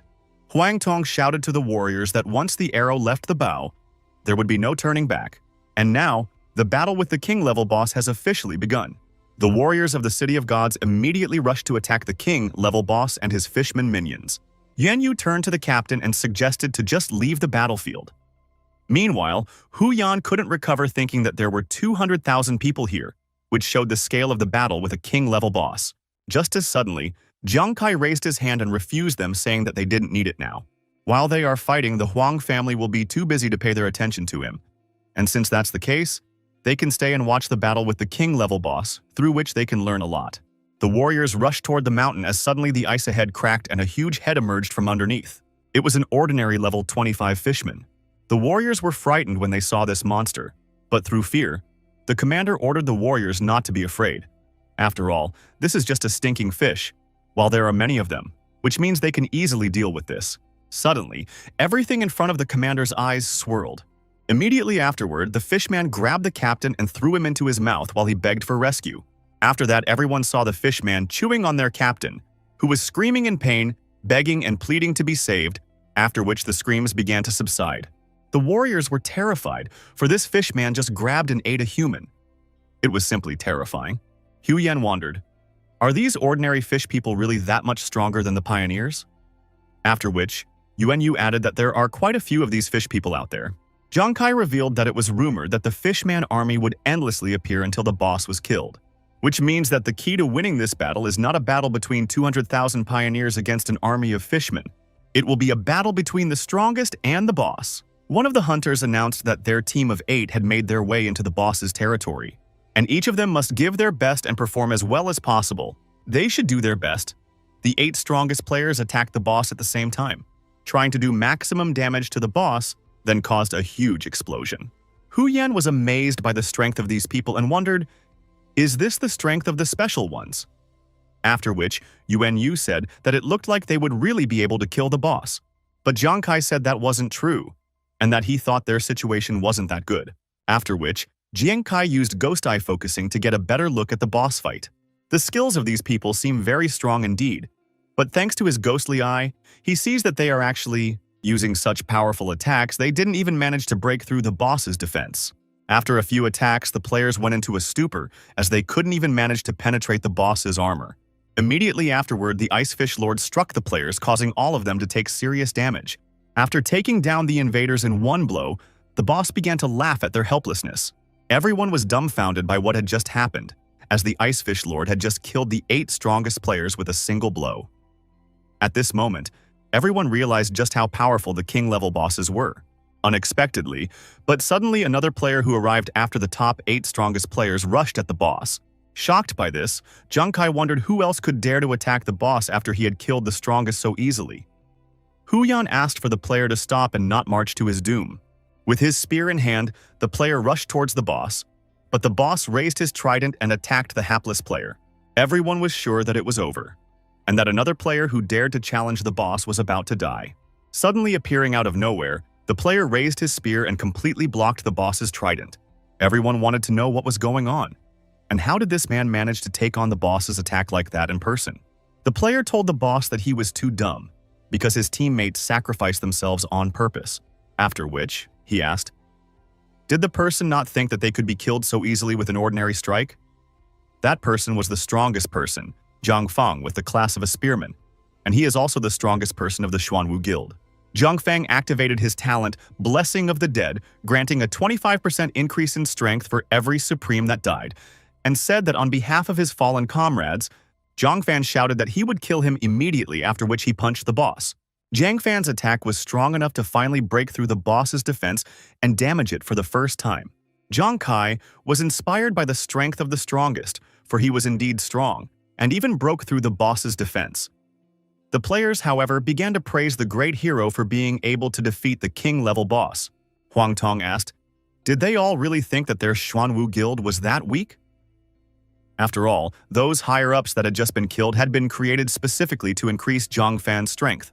All because already being the strongest, using the blessing of the dead, Zhang Fang is able to increase his strength by another 200%. Thanks to all of this, one Zhang Fang is comparable in strength to the 20 strongest. With his next strike, Zhang Fan spun, successfully inflicting a ton of damage on the boss. Jiang Tong was happy with the way things were going, for if something unexpected didn't happen now, in that case, they would be able to obtain the ultimate victory in this battle. While Hu Yan was shouting words of encouragement to the Supreme that was fighting a king-level boss, a shadow appeared behind them. It was the shadow of an elite monster, a 32nd level sea fishman. While checking the map, Huang Da suddenly noticed that something was wrong and called out to his father, whereupon he shouted that their affairs were bad, for he suddenly discovered a great number of sea fishmen coming towards them from outside the ice island. Huang Tong shrieked at what he heard and asked if he wanted to say that that army of sea fishermen had been summoned, to which Huang Da replied that that was probably the case, and that he was afraid that there might be hundreds of them, and worst of all, they were all elite fishermen above the 30th level. It was a bad thing, because Jiang Fan could only safely fight a king-level boss because they had stabilized the situation on the battlefield. The current battlefield is divided into 5 zones according to the levels of the 5 types of fish people, namely Normal Zone, Elite Zone, General Level Zone, Leader Level Zone, and Boss Zone. He sent a large number of pioneers to each zone to engage the fishermen in those zones, allowing them to create balance on the battlefield. But if the rear is suddenly interrupted, there will be complete chaos in the middle of the battle, which will not only cause Zhang Fang to be unable to kill the boss, it's also where 200,000 trapped players will die. Starting to lose patience, Jiang Tong shouted to his son that Zhang Fan needed at least half an hour to win, and so he asked how long it would take for the sea fishermen to arrive at the battlefield. Zhang Da said he would look it up right away and continued to study the information on his wristwatch. The clock trumpeted a warning of danger as a huge number of fish people were approaching them. Jiang Da estimated that the fish people would reach them in about 10 minutes. 3 ignited spikes flew into the body of one of the fishmen. Immediately after that, the one exploded due to the super crit inflicted by the flames, and a report appeared that the pioneer Jiang Kai had defeated the elite sea fishman. Hu Yan asked Captain Kai why there were suddenly so many fish people around, and suggested that they leave this place as soon as possible. Jiang Kai wondered, should they really leave now? Apparently, the balance on the battlefield had suddenly become too fragile, and if no one stopped all those sea fish people, it would lead to the complete failure of the entire battle. Huang Tong, along with Huang Da, were trying to figure out what they should do now. The Huang family are Zhang Kai's enemies, and he would love to see them lose, but at the same time, the 200,000 people called to fight for the country's future are innocent of the showdown between them. Commander-in-Chief Wei Ying said that the fate of the country is everyone's responsibility, and that someone has to stand up and fight all these monsters. Jiang Kai turned to Hu Yan and Yuan Yu and said that they couldn't leave the battlefield, after which he said he wasn't done, as he needed them to apply all the neighborhood fish people to him. And then, he can deal with all those fish people himself. Hu Yan and Yuan Yu were stunned that their Captain Kai decided to stay and go for suicide. 10 minutes later, the balance on the battlefield was beginning to collapse, and the sea fishermen were beginning to gain the upper hand. One of the players turned to the captain and begged him to stop the fight, because they can barely contain the enemy. But many of their men began to notice a huge number of sea fishmen approaching from the rear. And if all these fishmen surround them, everything will be over, and that's why he suggests to run away. Remembering the huge elite monsters, many of the soldiers began to agree to retreat, because if they died, they wouldn't be able to enter the Devil Star for a month. And without that, some of them wouldn't be able to earn money, which would cause their families to be kicked out by the landlords. More and more people agreed to the retreat, for otherwise they would all die. The captain stepped forward and said, they can't do that, they can't run away, after which he asked, hadn't they still noticed it? It had been over 10 minutes since they had first discovered all those sea fishmen, even though it had been said earlier that they would get to the front just in that time. But after all this time, none of the enemies still arrived, so what does that mean? The soldiers were surprised at what they heard, and indeed, why didn't anyone show up? Could it be that there was a strongman behind the scenes? Except that the Huang family hadn't sent any troops there. After thinking about it for a bit, the captain assumed that there was a powerful figure behind the scenes, but for someone to be able to contain such a huge number of fish people, this should be a group of powerful elite pioneers fighting ceaselessly. Meanwhile, Jiang Kai was running away from the huge elite fishermen. How suddenly he stopped. and after a chuckle said that the last person who dared to open his mouth like that in front of him was.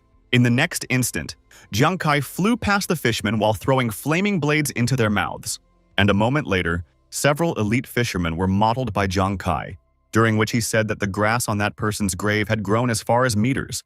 Looking at the report that he had killed a few elite fishermen, Jiang Kai said that he had already killed over 20 fishermen, but those kept on coming one after another, making his exertions rather slow. As Jiang Kai suddenly heard cries for help, it was Hu Yan, who was tearfully running away from the crowd of elite fishermen to bring them to the captain. Immediately after, a similar thing happened on the other side, where Yuan Yu shouted out that he had also brought the fish people. Jiang Kai praised his comrades for doing an incredible job attracting so many elite fishermen, after which he told them to leave the rest to him, while they themselves ran and hid as quickly as possible. Hu Yan tearfully turned to Captain Kai and said that there were too many, then asked if he was really sure he could handle them all. Yuan Yuyi agreed with Hu Yan's worries and recalled that not too long ago, he was struggling to kill at least one or two. Looking at the snarling fishmen, Jiang Kai agreed with his comrades. After all, it really wasn't easy for him to kill one or two, and rushing into battle, he said that they were still unaware of the fact that this was the way he was more comfortable killing his enemies. After all, it was much easier for him to kill them in groups than individually. A few seconds later, a sea of flames rose into the air from the elite fishermen being burned.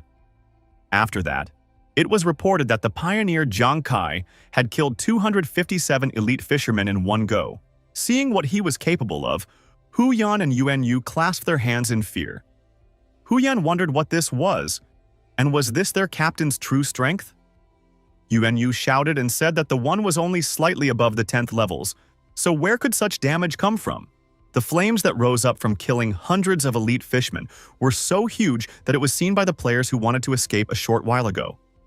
They wanted to understand why there was suddenly such a huge explosion behind them. In the meantime, Huang Da turned to his father and said that the sea fishermen coming from the rear had suddenly disappeared, and he asked if he had asked for reinforcements from the military. Jiang Tong was surprised to hear of such a thing and replied that it wasn't, or rather it shouldn't be. Jiang Tong tried to understand how the military had arrived so quickly. After all, he had only contacted them. In that case, since the military had already arrived, it would be a good time to let everyone know that they had managed to balance the situation on the battlefield so that Zhang Fan could deal with the boss in peace. Half an hour later, Zhang Fan attacked the wounded boss, but the boss blocked his punch with his hand. After so much time, Zhang Fang had reduced the boss's health to 65%, and the boss was clearly not happy about it.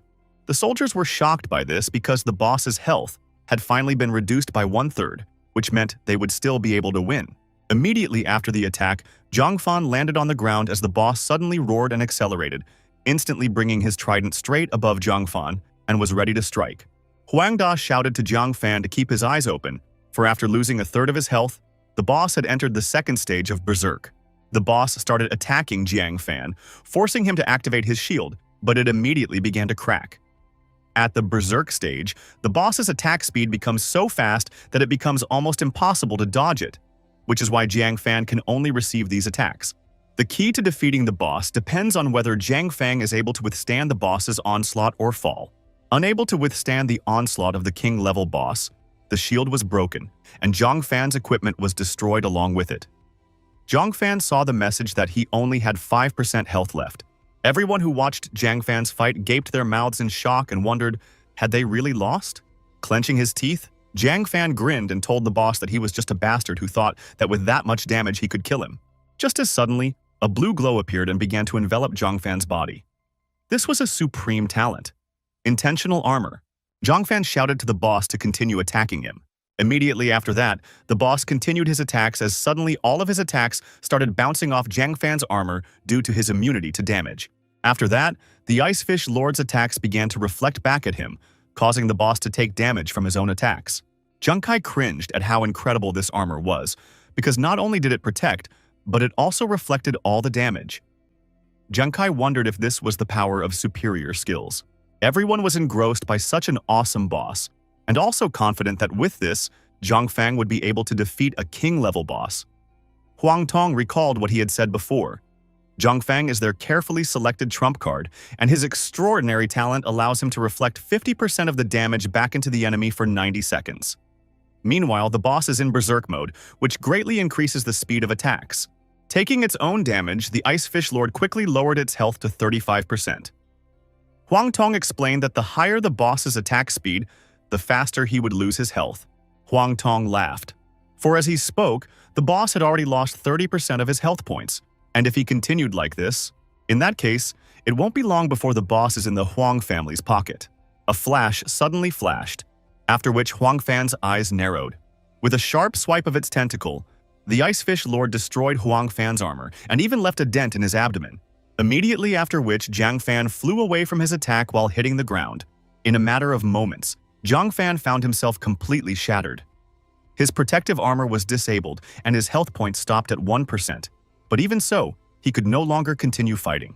Seeing this, the hearts of all the players on the battlefield fell. For just now, their strongest Great Lord had lost. The Ice Fish Lord used a combat skill, Armor-Destroying Tentacle. Huang Tong admitted that he was too hasty. He didn't even think about the fact that this boss might have an unknown battle skill to destroy armor. While he blamed himself, Huang Da tried to bring his father to his senses. This was the end, for in this battle against the king-level boss, Jiang Fang had the most important role, and since Jiang Fang had fallen, then it meant that they had been defeated in this battle. Losing all their morale, the soldiers began to give up their positions, and losing begged for help, for they could not continue to fight after losing all their aces. Li Biao had a hard time blocking the fishman's strike, and cracks went down his shield. Coughing, Li Biao turned to Juji and Nuan, then admitted that he was wrong. He shouldn't have brought them here. Li Biao admitted that he had only brought them here to prove that he was better than Zhang Kai, whom they had spoken of so reverently. But compared to him, Zhang Kai had never brought them to their deaths. But he did. Li Biao recognized that as a captain, he was a complete failure. Because of his wounds, Juji was almost unable to move, and tears appeared in the eyes of Nuan, who had used up almost all of her strength, as their captain was in danger of death. Soon Nuan asked if there was anyone nearby. She prayed for someone to save their captain. She no longer had the strength to heal him. Looking at a few fishmen killing players nearby, Nuan thought about the fact that now that everyone knows that the boss can't be killed, the army of fishmen will continue to appear. And if no one takes action, it will continue until every last one of them is dead. Li Biao's shield split, leaving him defenseless against the fishman's spear. Seeing the snarling monster in front of him, Li Biao wondered, was there really no one who could save them all? As if out of nowhere, flaming blades flew in, instantly destroying the human fish. Li Biao was amazed at what had happened, while Nuan and Juji were overjoyed. After all, the one who just saved them was Kai. Without wasting too much time, Zhang Kai ran onward, shouting to Juji and Nuan that they hadn't seen each other in a long time and that he was now running to fight the boss, and he asked them to protect themselves. Barely holding on, Yuanju asked if he heard correctly that Kai wanted to fight the boss. And how is it that he has such a clear sense of Kai's location? Not understanding what was going on, Nuan admitted that she was also feeling it. The soldiers on the battlefield suddenly felt something strange and began to wonder why they felt someone near them.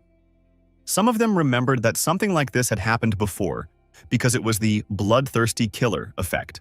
Hu Yan asked the captain what he was doing, and hadn't he forgotten his status? After all, he still has that title. In front of Jiang Kai, a message appeared that he had been discovered by 200,000 players. Some players immediately had a change in their faces, because just now they were ready to die as they suddenly encountered a bloodthirsty killer. Killing the bloodthirsty killers would give them a lot of experience, so why don't they take the chance before they were killed by the bloody fish people? Players ruthlessly attacked the bloody assassin, playing a race to see who could pick up the experience first. But they couldn't escape Zhang Kai's gaze, and a moment later, everything around them was covered in flames, covering the entire view. Juji wondered what was going on and if Jiang Kai had been killed by these people. But in reality, it was only his critical strike. Without slowing down, Zhang Kai asked if they could handle it. Barely alive players were trying to figure out why this player was dealing so much damage. And how could he do such a thing as a level 10 rookie? Soon Nuan and Yuanju took heart. After all, Zhang Kai was fine. Nuan wondered if it was Kai who had dealt with those people. After all, in that case, he had become much stronger. Meanwhile, Li Biao almost lost the ground from under his feet because of what had happened. He finally realized who Zhang Kai was, which amazed him, because he had managed to escape unharmed, even after being attacked by so many people above the 20th level, which was simply impossible. Huang Da turned to his father and told him that he suddenly sensed Zhang Kai killing Huang Wei, and that he was running straight to the boss. Hearing this, Huang Tong asked, why was Huang Da still worried about Zhang Kai? And would he even be able to kill a king-level boss? At this moment, they should only think about how to reduce their losses in this battle. Huang Da couldn't agree with his father's words. For some reason, he felt in his heart that something bad was going to happen. Somehow, he had a vague feeling that Zhang Kai would still be able to defeat the boss. Zhang Kai mentally laughed. After all, he hadn't even thought of joining the battle, helping the Huang family fight the boss. In the past, he definitely wouldn't have done this. Commander-in-Chief Wei's voice echoed in his head once again. The latter hoped that in the future, when the country was in danger, Zhang Kai could fight for it as long as he had the strength. Zhang Kai promised that he would do this. Now that the country is in danger and needs new territories to extract resources, and he has the power to do it, Zhang Kai turned to the Devil Star Artificial Intelligence and said that he was going to activate that one-time skill he had acquired earlier. Immediately afterward, AI launched a casino heist. Jing Fan had originally thought that it was a useless skill that could only steal 0.1% of the target's attributes. But he was wrong, and he didn't even expect it to come in handy at a time like this. He was currently in the state of a bloodthirsty killer, making all the players' attention focused on him. Unbeknownst to them, they had lost a grain of their attributes. Even though he can only steal 1,000th of each person's attributes, it's a very small percentage. But if you take 200,000 players, if one were to combine the attribute points of all these 200,000 players, the number would be extremely huge. Because of this, being at the 20th level, Zhang Kai had obtained more than 150,000 attribute points. Huang Da shouted at his father again, and overcoming his shock said that Zhang Kai was running to the boss, and that he could probably take the boss out of their hands. After which, he asked his father to look at it, for his watch suddenly began to show that Zhang Kai's attributes had become terrifyingly high, and that his overall attributes had surpassed even Zhang Fan's. Huang Tong was startled by what he heard, causing him to suddenly shriek, forgetting to ignore Zhang Kai. Meanwhile, Zhang Kai had already reached the warrior level, where there were fishermen above the 50th level. With a loud growl, the level 51 fishman reached for its victim. Huang Da was confident that Zhang Kai wouldn't even be able to dodge this strike. And Huang Tong laughed, after which he admitted that although he didn't know if Zhang Kai's attributes were true, but the bite of the shark-headed fishman is a skill that even level 60 players should be wary of. And from the looks of it, that's where Zhang Kai's journey will end. Without stopping, Zhang Kai ordered the fishman out of his way and struck with all his might. Everyone was amazed by this because he had attacked a high-level fishman without even using a weapon, and even managed to kill a sharkman warrior. This means that Zhang Kai's attributes are real. Many people no longer even doubted that Zhang Kai would be able to defeat the boss. Meanwhile, Zhang Kai had reached the commander's fish people zone. As Zhang Kai ran past the huge monsters, a 74th level fishman commander spotted him. Immediately after, the monster roared and turned around to defeat the players who had attacked her. Suddenly, the monster used her sonic attack, then managed to paralyze Zhang Kai. Huang Da smirked, for Zhang Kai had greatly overestimated himself. A commander-level fishman roar required special skills or equipment to gain immunity. So what good are his attributes here? Zhang Tong said that this kid really doesn't know anything, yet he wishes to kill the boss. Being satisfied that Zhang Kai would fall, Zhang Tong said that it was only a foolish dream. The monster raised its hand over Zhang Kai and was about to kill him. Suddenly, a drunkard who had already had a few drinks decided to intervene. After getting wasted, Yuan Yu shouted that he had never succumbed to anyone in his life. Immediately afterward, he flew to the fishman, screaming about how incredible she was. He shouted that he was just as good, and asked not to seduce his captain. Yuan Yu crashed into the fishman at full speed, thus saving Captain Kai. After that, he asked, couldn't a high-quality human male like him attract her? Yuan Yu asked her to let him give her an interracial kiss. Embracing the face of the female fishman, Yuan Yu wished that this time no one would come and blow up his wife, after which he kissed the fishman right on the lips, causing a cold sweat to run down her. Embarrassed, the fishman girl slapped Yuan Yu for his transgression. But the one was not even hurt thanks to the intoxication. Moreover, Yuan Yu liked this girl's hot temper. Huang Tong and Huang Da wanted to know who it was, and where did he come from? Everyone was amazed that this person ignored the roar of the fishman commander and even withstood the attack. And how could one person cause such hatred from a fishman? Stepping back from the fishman's shout, Zhang Kai wondered why Yuan Yu had come here. After all, he had told them to sit down and not follow him. As he suddenly heard another familiar voice, Hu Yan asked, did he think they would abandon him? On her way to Captain Kai, Hu Yan used the rain prayer, and approaching the captain, she asked him to hurry up because Yuan Yu wouldn't be able to hold on for too long because the gap between him and the fisherman commander was too huge. Rising up, Yuan Yu once again ran towards his fishman wife, shouting that he was here.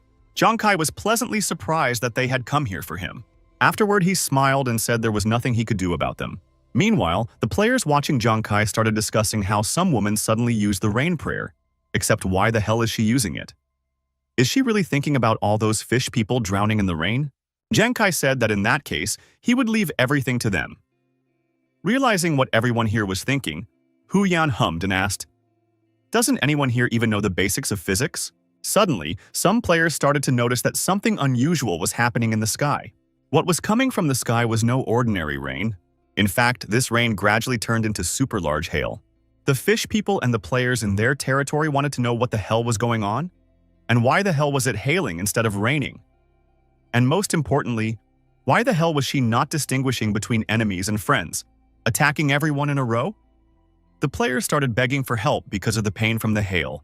Meanwhile, the satisfied Hu Yan was laughing. She said that taking advantage of the extremely cold weather on the ice island, praying for rain would turn into large hail. She didn't have any attack skills before, but now she could beat up 200,000 people at once, which was very cool. Hu Yan shouted to the fleeing captain that just as he said, as long as the spells prevented the enemies from moving, he wouldn't be their target. In addition, now her hail had attracted the attention of all the fish people, and they wouldn't be able to use their roaring attacks, making it safe for him to run further and fight the boss. Suddenly, Zhang Kai stopped and began to look around in astonishment. None of the fish people could really do anything to him, as everyone was suffering from the hail, Hu Yan asked, letting him remember that they were a team and that he wouldn't have to fight alone. Whereupon Zhang Kai looked in the other direction, where he saw the players were rejoicing that they had finally managed to defeat that annoying fishman commander, while Yuan Yu was sobbing over the death of his next wife. Zhang Kai agreed and wondered why he thought as if he was alone. He had clearly underestimated these two. Also, thanks to them, these nerds who were in the way, Zhang Kai took out the 9 Calamities blades. Immediately after, he threw his blades at the monsters around him, instantly turning part of the battlefield into a scorcher. Leaving behind mountains of corpses, Zhang Kai said that thanks to his comrades, he could easily deal with the opponents. Suddenly, a piece of hail fell on his head, leaving a bump on his head. Huang Tong and Huang Da were shocked that Zhang Kai had just taken to killing all the fishman commanders. It took dozens of teams to somehow stand, so what kind of incredible power could pull off these monsters? Juju and Nuanuan said that Zhang Kai was incredible. Meanwhile, Zhang Kai ran towards the Ice Fish Lord with all his legs, thinking that the attributes he had obtained were very powerful. But if his super crit was triggered, even the almighty god himself wouldn't be able to stop him. Zhang Kai exhaled. He had finally made it to the boss. Zhang Kai admitted that from afar, the man looked amazing. But once he got closer, it became obvious that the Ice Fish Lord was a real freak. Huang Tong and Huang Da cried out that it was simply impossible because this kid shouldn't have been able to reach the top and face the boss. But he actually did it. Hu Yan shouted for Zhang Kai to go forward, and he agreed with her and ran at the boss. The Ice Fish Lord roared, and a blue glow enveloped his body.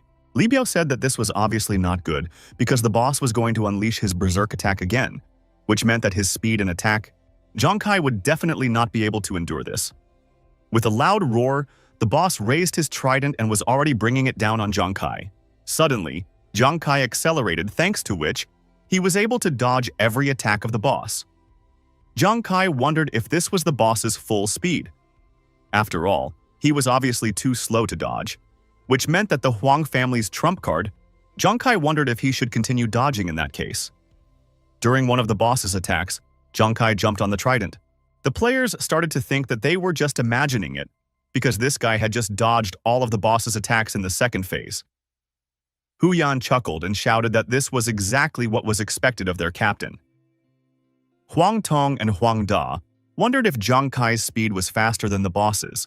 Zhang Kai grabbed his blades tighter and jumped off the spear. Suddenly, the boss used his tentacle to get rid of the annoying bug, but Zhang Kai managed to dodge his attack. He was too slow for Zhang Kai, after which Zhang Kai ordered the boss to get lost and threw the blades at his tail. The Ice Fish Lord growled unhappily, his health points already down to 25%. Players were once again amazed by Zhang Kai, as this bloodthirsty assassin had knocked out 10% of the boss's health in one fell swoop. At the same time, Zhang Fang had to attack the boss for 10 minutes to achieve the same effect. No one could understand what this abnormal damage was. The Ice Lord was furious. He finally rose from his throne and stabbed the spear shaft into the ice and gloomily stared at Zhang Kai. The players cried out once again because after Zhang Kai's attack, the boss didn't even manage to respond to him and got up from his throne. This guy really makes the boss go all out to at least try to damage Zhang Kai.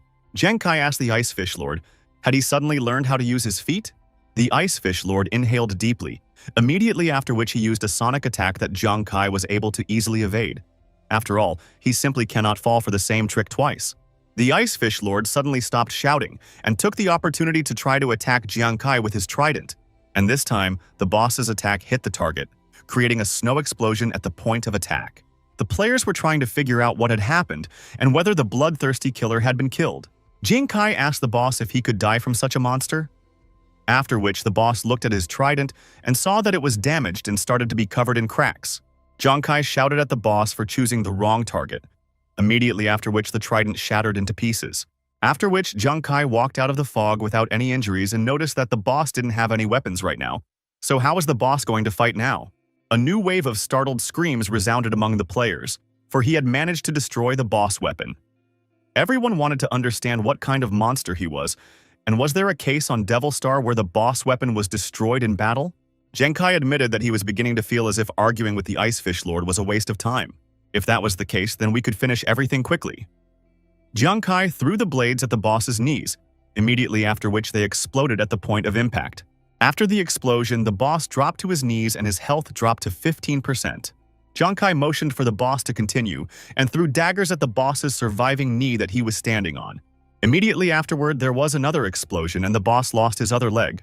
The exhausted boss roared loudly in pain due to the loss of his legs. He only had 5% health left. Zhang Kai gestured for the blades to be called back, and with that, he asked the boss if he wanted to say that he wasn't respectful enough to him. After all, the Ice Fish Lord still dared to show him his arrogant face. Zhang Kai said that he had long since had enough of his arrogant physiology and threw his blades at the Ice Fish Lord's hands that he was holding onto. Immediately afterward, a final explosion rang out, stripping the Ice Fish Lord of his remaining limbs. Everyone watched with shock on their faces as the Ice Fish Lord fell to the ground. And Hu Yan said that he was a corpse. The massive carcass of the Ice Fish Lord landed right beside Zhang Kai, bowing his head in front of him. The king-level boss has only 1% health points left. A few seconds later, shouts spread throughout the area that Zhang Kai had indeed killed the boss, and he had done so without even taking any damage. Wei Ying's second deputy commander-in-chief He Sheng turned to Liu Jun and recalled that the latter had told him that Huang Tong was alarmed by the situation and asked for help from them, the military. But once they arrived on the scene, He Sheng asked, wasn't there any need for them to intervene?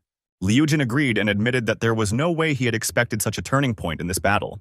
In fact, this young man that Commander-in-Chief Wei thought so highly of. Zhang Kai noticed that the hailstorm had finally stopped, which meant it was time to finish off the boss. Just as suddenly, Huang Tong shouted, "No!"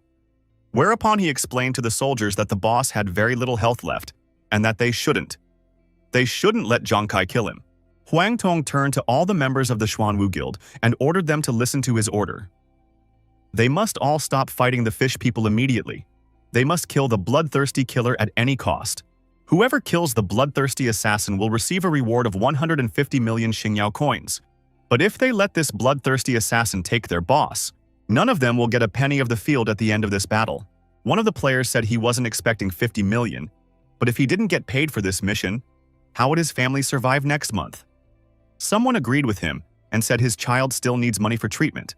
Things were bad, because now no one has any use for the fish people. Players must hurry up and kill the bloodthirsty killer, otherwise they will all be finished. Players rushed forward to kill the bloodthirsty killer as soon as possible, not wanting to give in to others.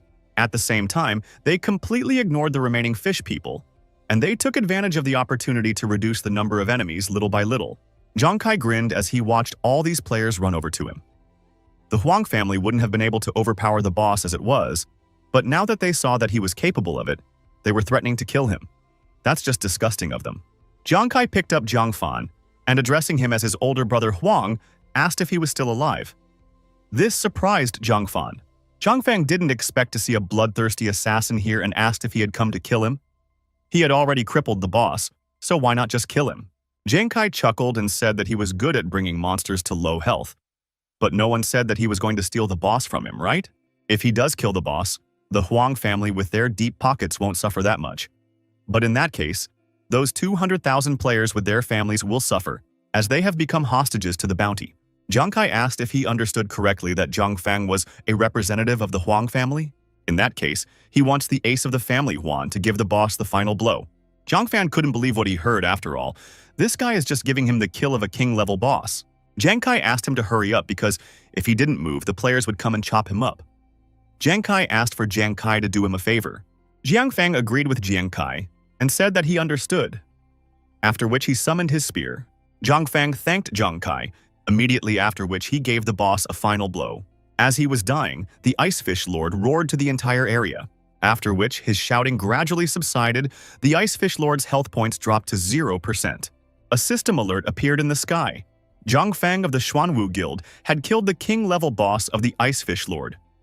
The players were amazed when they saw the alert, because the boss killer was not a bloodthirsty assassin. It was Master Zhang Fang who had killed the boss. The Ice Fish Lord's body began to scatter in the wind, and at the same moment the army of fishmen began to escape, jumping into the water through gaps in the ice. Players were trying to figure out if it was true that Master Zhang Fang had killed the boss. After all, it would mean that the bloodthirsty assassin had decided not to steal the boss for unknown reasons. So would they get the reward after that? Huang Tong asked, "What happened? Why did they suddenly win, and does it turn out that their Jiang Fang killed the boss?" Zhang Dai wondered, could it be that Jiang Kai had willingly given up killing the boss? Players rejoiced in their victory. In addition, it turned out that this bloodthirsty killer is actually a nice guy. He really became the boss thanks to what became their great hero. And now, if anyone dares to touch their benefactor, they will be ready to dare to go to war with him. Yuanzhu bellowed as this move from Jiang Kai was really awesome and showed the people around him his magnanimity. Su Nuanuan, admiring Jiang Kai, couldn't help but say that he was really cool. Li Biao uttered, "To believe is to see." And today, he was truly convinced that Jiang Kai was the protagonist of this battle.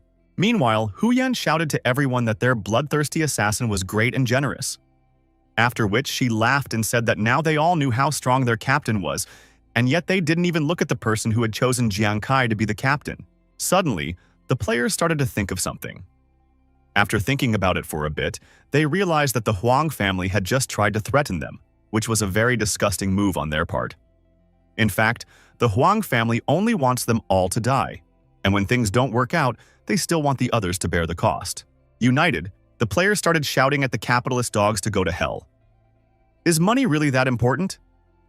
Many players shouted to the heads of Huang to come out and fight one-on-one if they dared, and they also wanted to leave this rotten guild. Huang Da turned to his father and said that it was bad, because 200,000 people leaving the guild and leaving negative reviews would cause their reputation to completely collapse. Huang Tong turned gloomy. He was in a full-blown rage. Huang Tong swore that he would fill in the name of that bastard, Jiang Kai. Jiang Tong said that he would leave first and promised that they would definitely take revenge on Jiang Kai next time, to which Jiang Da agreed, standing by the dissolving body of the king-level boss. The Huang family ace extended his hand to the bloodthirsty assassin and said that it was a pleasure to meet him, then introduced himself as Jiang Fang and said that he was greatly indebted to him. After which, Jiang Fan admitted that he was really curious. How did the one obtain such enormous attributes? Jiang Kai shook Jiang Fan's hand and also introduced himself, after which he explained that he had gotten these attributes from his one-time skill, which surprised Jiang Fan. Jiang Fan asked if there was really such a strong disposable skill. Jiang Kai told him that this skill wasn't actually that strong, and that once it was used, it would disappear forever. Jiang Fan was puzzled upon hearing this. A huge tentacle suddenly crawled out of a crevice nearby. Jiang Kai explained that he had simply used the punishment mechanics from the bloodthirsty killer, after which, suddenly, Jiang Kai was interrupted by the tentacles that enveloped him in the blink of an eye. They immediately dragged Jiang Kai behind them, enveloping him more and more tightly so that he wouldn't escape. Hu Yan ran to the scene of the boss fight and asked where her captain Kai had gone. Jiang Fang admitted that he was too careless. after which he asked if Jiang Kai was her captain. Hu Yan confirmed it and asked what had happened. Zhang Fang said that he was sorry, but still, he has to give her the bad news. This situation, most likely, Jiang Kai had caused the boss's posthumous revenge. Hu Yan was horrified at what she heard. Posthumous vengeance is a special skill that manifests after the death of some bosses. And it's truly terrifying, because when a deceased boss manages to take revenge on the original, an extremely terrible punishment will befall the pioneer, and torture until death is only the first step in their revenge. The worst part is that after a person who has gone through posthumous vengeance will return to Earth, most of the time they can't bear the memory of this torture, and they eventually decide to choose. Hu Yan trembled. She was scared even at the thought that Captain Kai could end up like this. She couldn't accept that their Captain Kai would leave them like this. Meanwhile, Jiang Kai woke up feeling excruciating pain. Jiang Kai wondered why he felt like his body was about to be crushed. Finally opening his bloodshot eyes, Jiang Kai wondered where he was. Right now, Jiang Kai was at the mercy of the Icefish Lord's tentacles. The boss's tentacles passed through Jiang Kai's entire body, causing him unbearable pain. Jiang Kai felt as if something was growing into him. A warning appeared in front of Jiang Kai. The one-time skill Stealing Casino and the attributes acquired with it would soon run out. There were only 20 seconds left, so he had to be ready for it to avoid being in a dangerous situation. Jiang Kai realized that he was now being tortured by this monster, and that he might still be alive only because of its attributes. 5 seconds had already passed. Jiang Kai realized that if his attributes died, he would instantly die. It was a shadow of the hatred left by the boss he had mutilated. With a loud shout, Jiang Kai ordered the dodging ghost armor to activate, thanks to which he was able to escape the tentacles of the shadow of hatred and return to the ground. Thanks to the evasion, Jiang Kai became empty and got rid of the tentacles. Examining himself, Jiang Kai realized that his body had also returned to normal. The hateful shadow roared that it wanted him dead and pointed its tentacles towards Jiang Kai. Jiang Kai couldn't dodge as he was too weak, which meant he had to give his best. Meanwhile, the timer had reached 3 seconds. Jiang Kai took out a steel and short spike. He was going to make another use of these stolen attributes. Immediately after which, Jiang Kai threw all of his throwing weapons into the shadow of hatred. And at the last moment, all of his guns hit the boss and blew him up. Jiang Kai sighed and asked, "That's it?"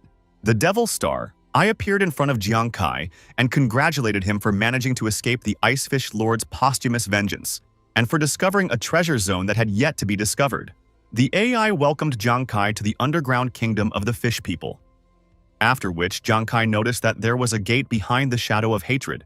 The AI explained that this was the secret treasure hall of the Icefish Lord. Jiang Kai was astonished to learn that the boss's territory was so huge.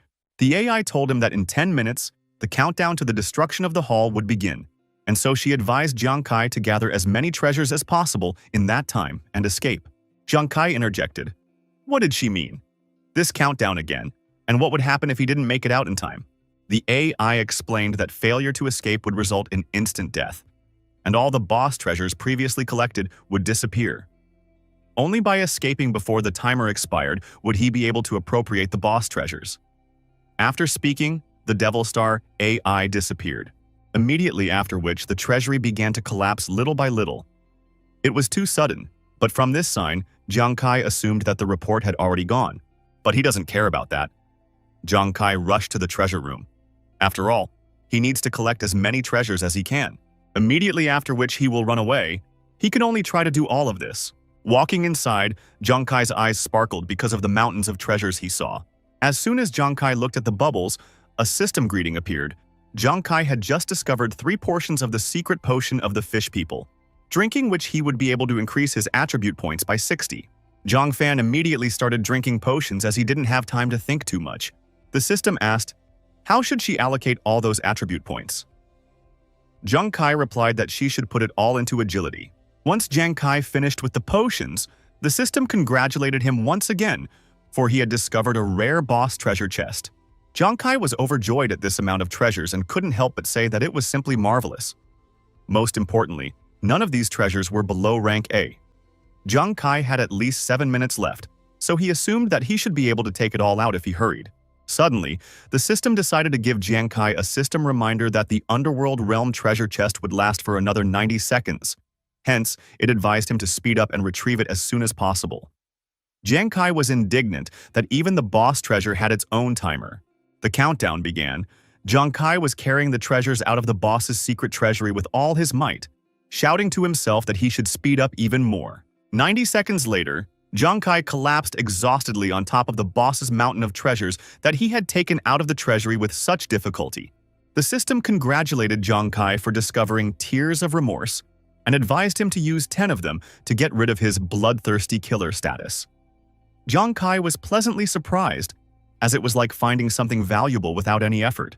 Jiang Kai was satisfied with the treasure gathering, because not only had he found so many treasures at once, he had also removed his status as a bloodthirsty assassin, which was an incredible fortune. Suddenly, Jiang Kai's attention was caught by an object that clearly stood out among the others. The system congratulated Jiang Kai again, for he had discovered the profession transformation scroll, and advised him to use it to transform the profession of the 20th level. Jiang Kai remembered that when a pioneer reached the 20th level, he had to change his profession before he could level up again. Jiang Kai wondered, could it be that with this thing, he could transform the profession? The next day, at the place where Jiang Kai was captured by the boss's posthumous revenge, an altar was set up to him. Hu Yan and Yuan Yu sobbed because their captain had not appeared for so long, and he certainly couldn't do what Zhang Fang had said. Zhang Fang said that people usually killed themselves after something like this. Hu Yan and Yuan Yu believed that it was because the god was really jealous of their captain's talent. Their captain died an even too horrible death. Meanwhile, Jiang Kai was already almost out of the crevice in the mountain. Hearing something from below, Hu Yan asked Yuan Yu to be more careful as another fishman was climbing out towards them, whereupon she grabbed an ice block. Immediately afterward, they started throwing ice blocks into the crevasse together, shouting that they were not going to let some fishman interfere with their captain's funeral. They were going to guard the captain's grave. One of the ice blocks fell on Jiang Kai's head, causing him to slip, almost getting out of the gorge. That caused Jiang Kai to fly to the bottom once again. Falling down, Jiang Kai asked, "What bastard did this?" He had almost reached the top. Hu Yan suddenly froze when she heard a familiar voice. Meanwhile, Yuan Yu prepared a huge clod of snow. Hu Yan wondered why that voice sounded so familiar to her. Yuan Yu dropped a huge clod of snow and shouted to the cursed fishman that it was for their captain. A short while later, Hu Yan and Yuan Yu laughed loudly while running away from their captain. Trying to catch up with them, Jiang Kai, laughing, said that it had been a long time since they had seen each other, and that he had in no way expected that he would miss them so much after just one day. Except that all of this was just Hu Yan and Yuan Yu's idea of how their meeting was supposed to go. Jiang Kai was furious and threw blades at his subordinates, all because those two traitors tried to kill their captain. He wanted to know, did they have any idea how hard it was to get out of the crevice? Jiang Kai asked, how dare they dare to hit him? In response, however, Hu Yan and Yuan Yu shouted that they didn't do it on purpose. Earth, City of Gods, the 18th Devil Star entrance base. Commander-in-Chief Wei Ying asked how come they were unable to find Jiang Kai after he was supposed to go offline. He Sheng said that it wasn't quite like that, and that the reason why Jiang Kai's attributes had suddenly increased had finally been figured out. It was because he had used a one-time skill and he would no longer be able to use it again. Wei Ying agreed with the second deputy. After all, if a 20th level child could have over 100,000 attributes, they transcendent ones didn't need to train anymore. Lu Jun reminded that those who faced the boss's posthumous vengeance, like Jiang Kai, would have died long ago and gone offline. So could it be that the shadow of hatred was still torturing Jiang Kai? He Sheng asked if it was possible to torture him for that long. He admitted that he was thinking that this guy should have died a long time ago. The commander-in-chief disagreed with He Sheng's opinion and asked his deputies, lest they no longer use common sense to draw conclusions about Jiang Kai. After which, he confessed that he felt as if there was indeed a possibility that Jiang Kai had not only survived the boss's posthumous revenge, but he might have even found the boss's secret treasures.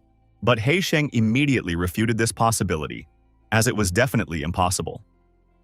50 years had already passed since the appearance of the Devil Star, and only a few people had managed to experience posthumous vengeance and obtain secret treasures during this time, and all of these people were transcendent people. Lu Jun agreed with his colleague's opinion. After all, it had only been 1 month since Jiang Kai had connected to the Devil Star, which meant that he certainly had no chance of surviving the boss's posthumous revenge. Wei Ying asked, is that really the case? Be that as it may, but his instincts told him that this guy… Suddenly, Su Lanlin rushed into the meeting room and immediately called out to the commander-in-chief. Immediately after which, she shouted with a puff of breath that he had put up the goods for private trading. The commander-in-chief and his deputies stared at Su Lanlin in silence, not understanding what she was saying.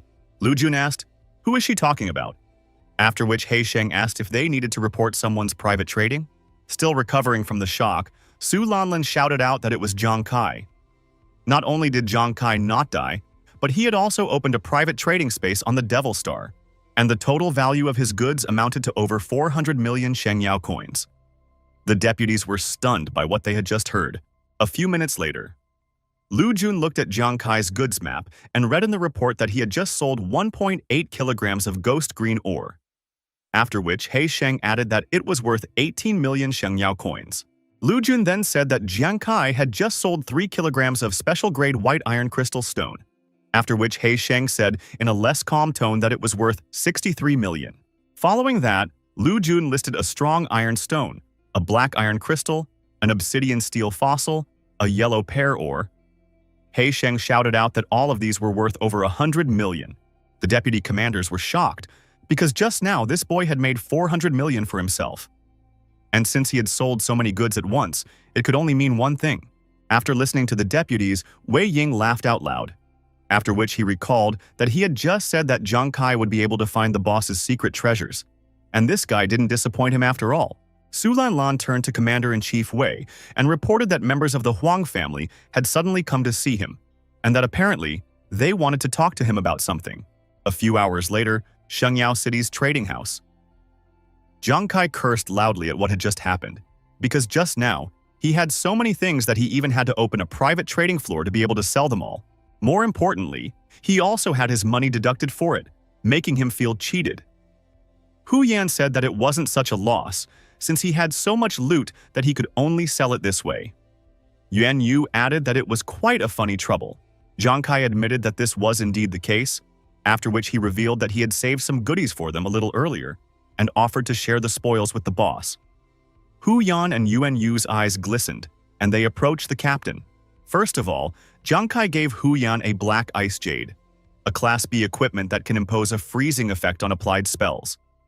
Freezing can also reduce an opponent's dexterity, and if an opponent remains frozen for a certain time, they will start taking ice damage. Zhang Kai explained that if she used this spell along with a prayer for rain, she would be able to turn rain into a blizzard. Well, for Yuan Yu, he saved the Ice Tower Shield, which is a Class A equipment. When hitting the opponent with the shield, Yuan Yu will be able to freeze him for 1 to 2 seconds, but the probability of freezing will be reduced if he and his opponent have a large gap in levels. Also, in addition to the equipment, he has commandeered several eternal pages that can be used to improve skills. There are 2 ways to increase the skill level of a profession. The first way is to use a special skill book designed specifically for that skill. This type of book can usually only be obtained through chests or special quests. The second way is through the universal enhancement items he obtained from the treasure chests of the Ice Fish Lord, which can level up all skills, eternal pages. As a treasure in fierce demand, they are almost impossible to obtain, and if put up for auction, the eternal pages will be sold in the blink of an eye, while the price of just 1 page can reach 500,000 Shengyao coins. The number of eternal pages required to improve a skill depends on the strength of the skill. For example, the more advanced a battle-related skill is, the more pages it will take to improve it. Hence, Zhang Kai suggested taking these pages first. Meanwhile, Hu Yan and Yuan Yu didn't take their eyes off Captain Kai. In their eyes, Zhang Kai, standing on the mountain of gold, was throwing them gold and banknotes, inviting them to join in and enjoy it all. Suddenly, Hu Yan and Yuan Yu hugged Zhang Kai, after which Hu Yan turned to him. Hu Yan suddenly sobbed and vowed that they would pray for his great kindness and blessings every day. Yuan Yu supported Hu Yan's words and added that if Captain Jiang died, his soul would surely go to heaven. Zhang Kai was embarrassed by Hu Yan and Yuan Yu hugging his legs and crying in public, and so Zhang Kai ordered the 2 of them to let him go now. The footsteps of a man in lats were heard nearby, after which the man asked Zhang Kai if he had any idea what embarrassment was. Huang Da complained that a bunch of lower-class people walking down the street don't even care about their image, and therefore it's no wonder they're the most common bastards. Zhang Kai was surprised to see Huang Da here, and Hu Yan asked, "Who is he?" Huang Da turned to Zhang Kai and said that he was warning him not to be too arrogant, and that he should not dare to think that he could oppose the Huang family again and again just because he had the protection of the military. After which Huang Da added that he was here to say one more thing, namely that he would mercilessly kill him during the guild trial. He would show the military that Jiang Kai was simply a useless bastard who wasn't worth their protection. As he left, Huang Da said that once the military gave up on him, Jiang Kai would have to prepare to die in his hands. Jiang Kai asked what a guild trial was, and what was Huang Da even talking about. Hu Yan was surprised that Captain Kai didn't know this. She explained that the guild trial was a competition held by the military to weed out the strongest guilds. The minimum level to join a guild is 21st level, and this is divided into 4 more levels every 20 levels, up to the highest, 20th level. Each guild sends a team of 5 to compete, who will battle other teams of the same level in pairs until the top 3 at that level are determined. Since the military generously rewards the top 3 at each level, there are many guilds with great powers participating in the trials each time. Jiang Kai recalled that he hadn't participated in the guild trials, so why then was Huang Da? Jiang Kai decided not to think about nonsense and reminded them that they had a big harvest this time. He then said that he had to go off the grid for a while to visit his family, to which the two agreed. Land, Shengyao Kingdom, Zhangzhong City. The elder asked his younger brother why he had bought so much and how much did it all cost. Jiang Kai asked, "Didn't the one just have surgery?" That was why he was worried about big brother not getting enough nutrition.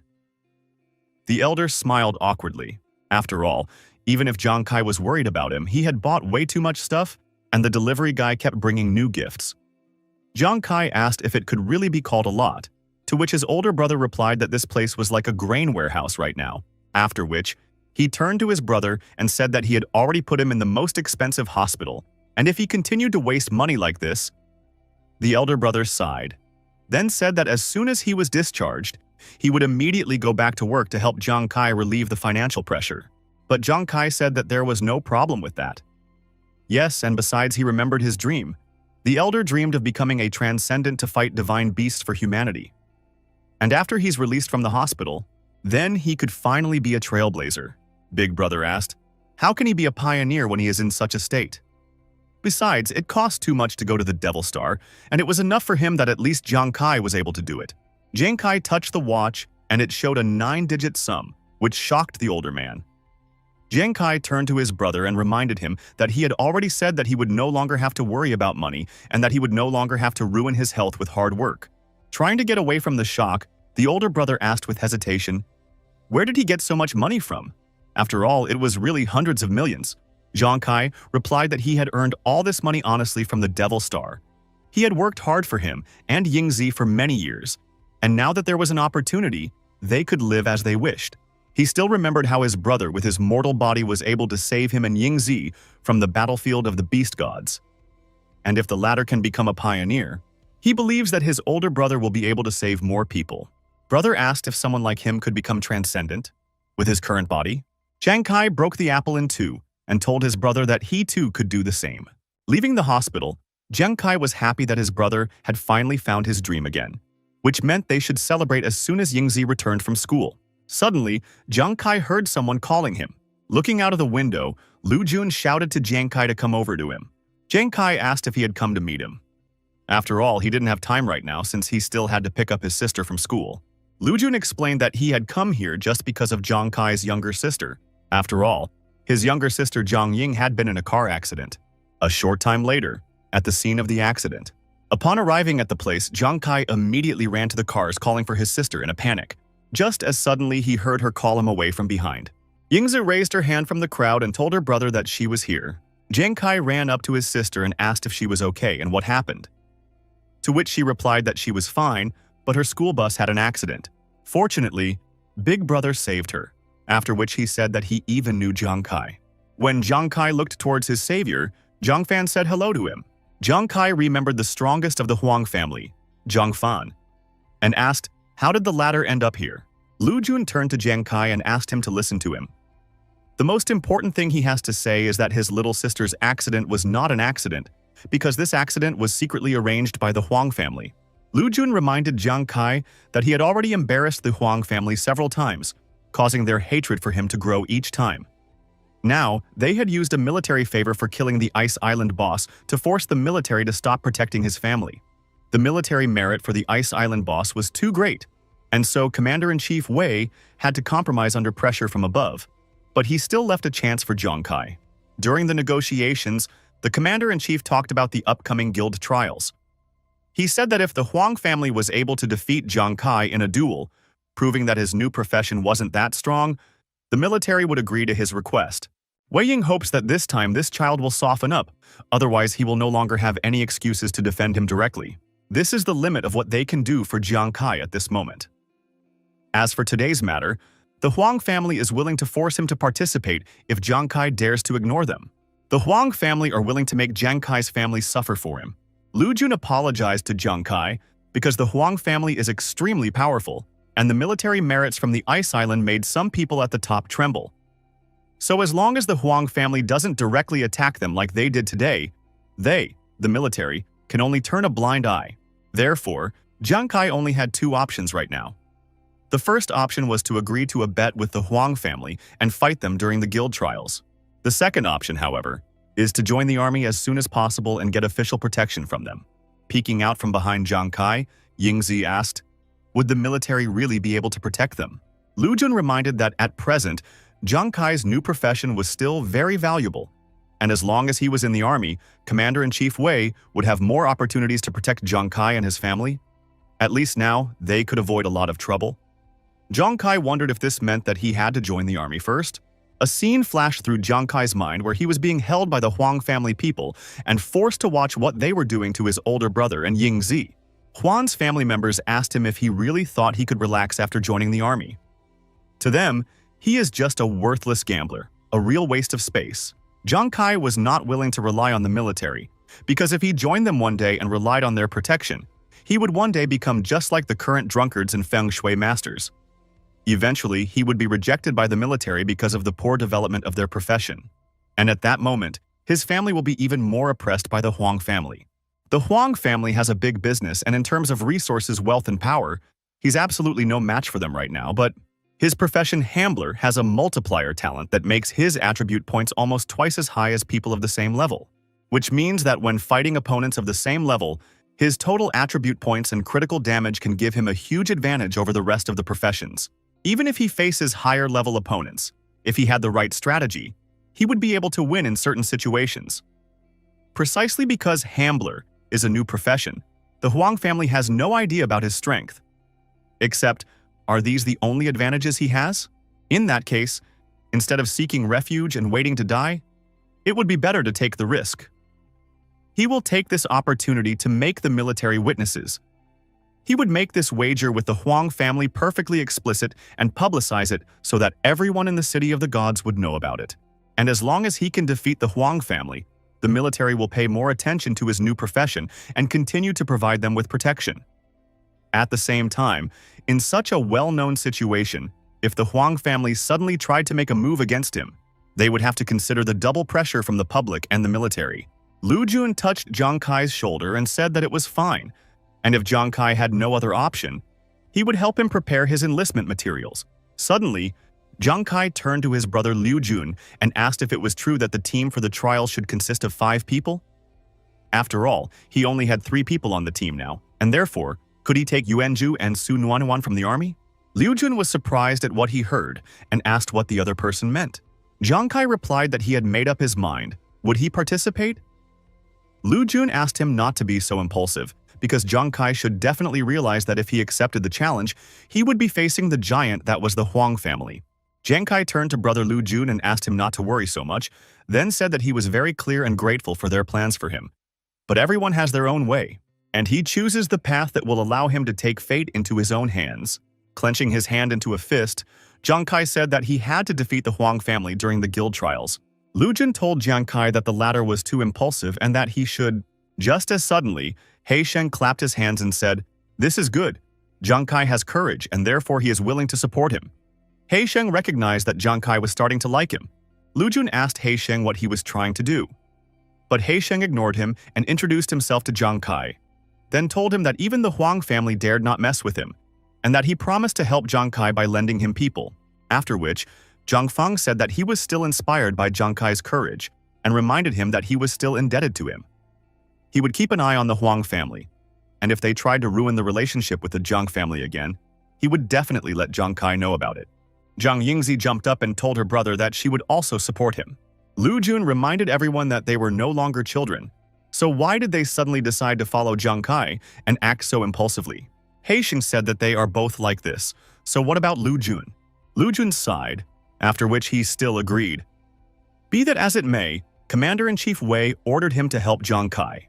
And since that was the case, he would take care of the Jiang family's safety while Jiang Kai should just focus on preparing for the trial. Jiang Kai was very happy about this. Lu Jun, Jiang Fang, Haixing, the three older brothers and Commander-in-Chief Wei. He, Jiang Kai, would like to thank them all for their concern, and if they needed help in the future, he would definitely help. A while later, Yingzi asked her brother if he was sure he wanted to come and see the house at such a late hour. Jiang Kai said that the Huang family had fully revealed their true colors, and that he and his older brother could no longer live in a slum with poor security. After reaching the gate, Yingzi turned to her brother and asked if they had the wrong address. After all, these villas cost hundreds of millions, and they certainly couldn't afford such villas. To which Jiang Kai replied that they were actually in the right place, after which he took out a VIP card and attached it to the scanner.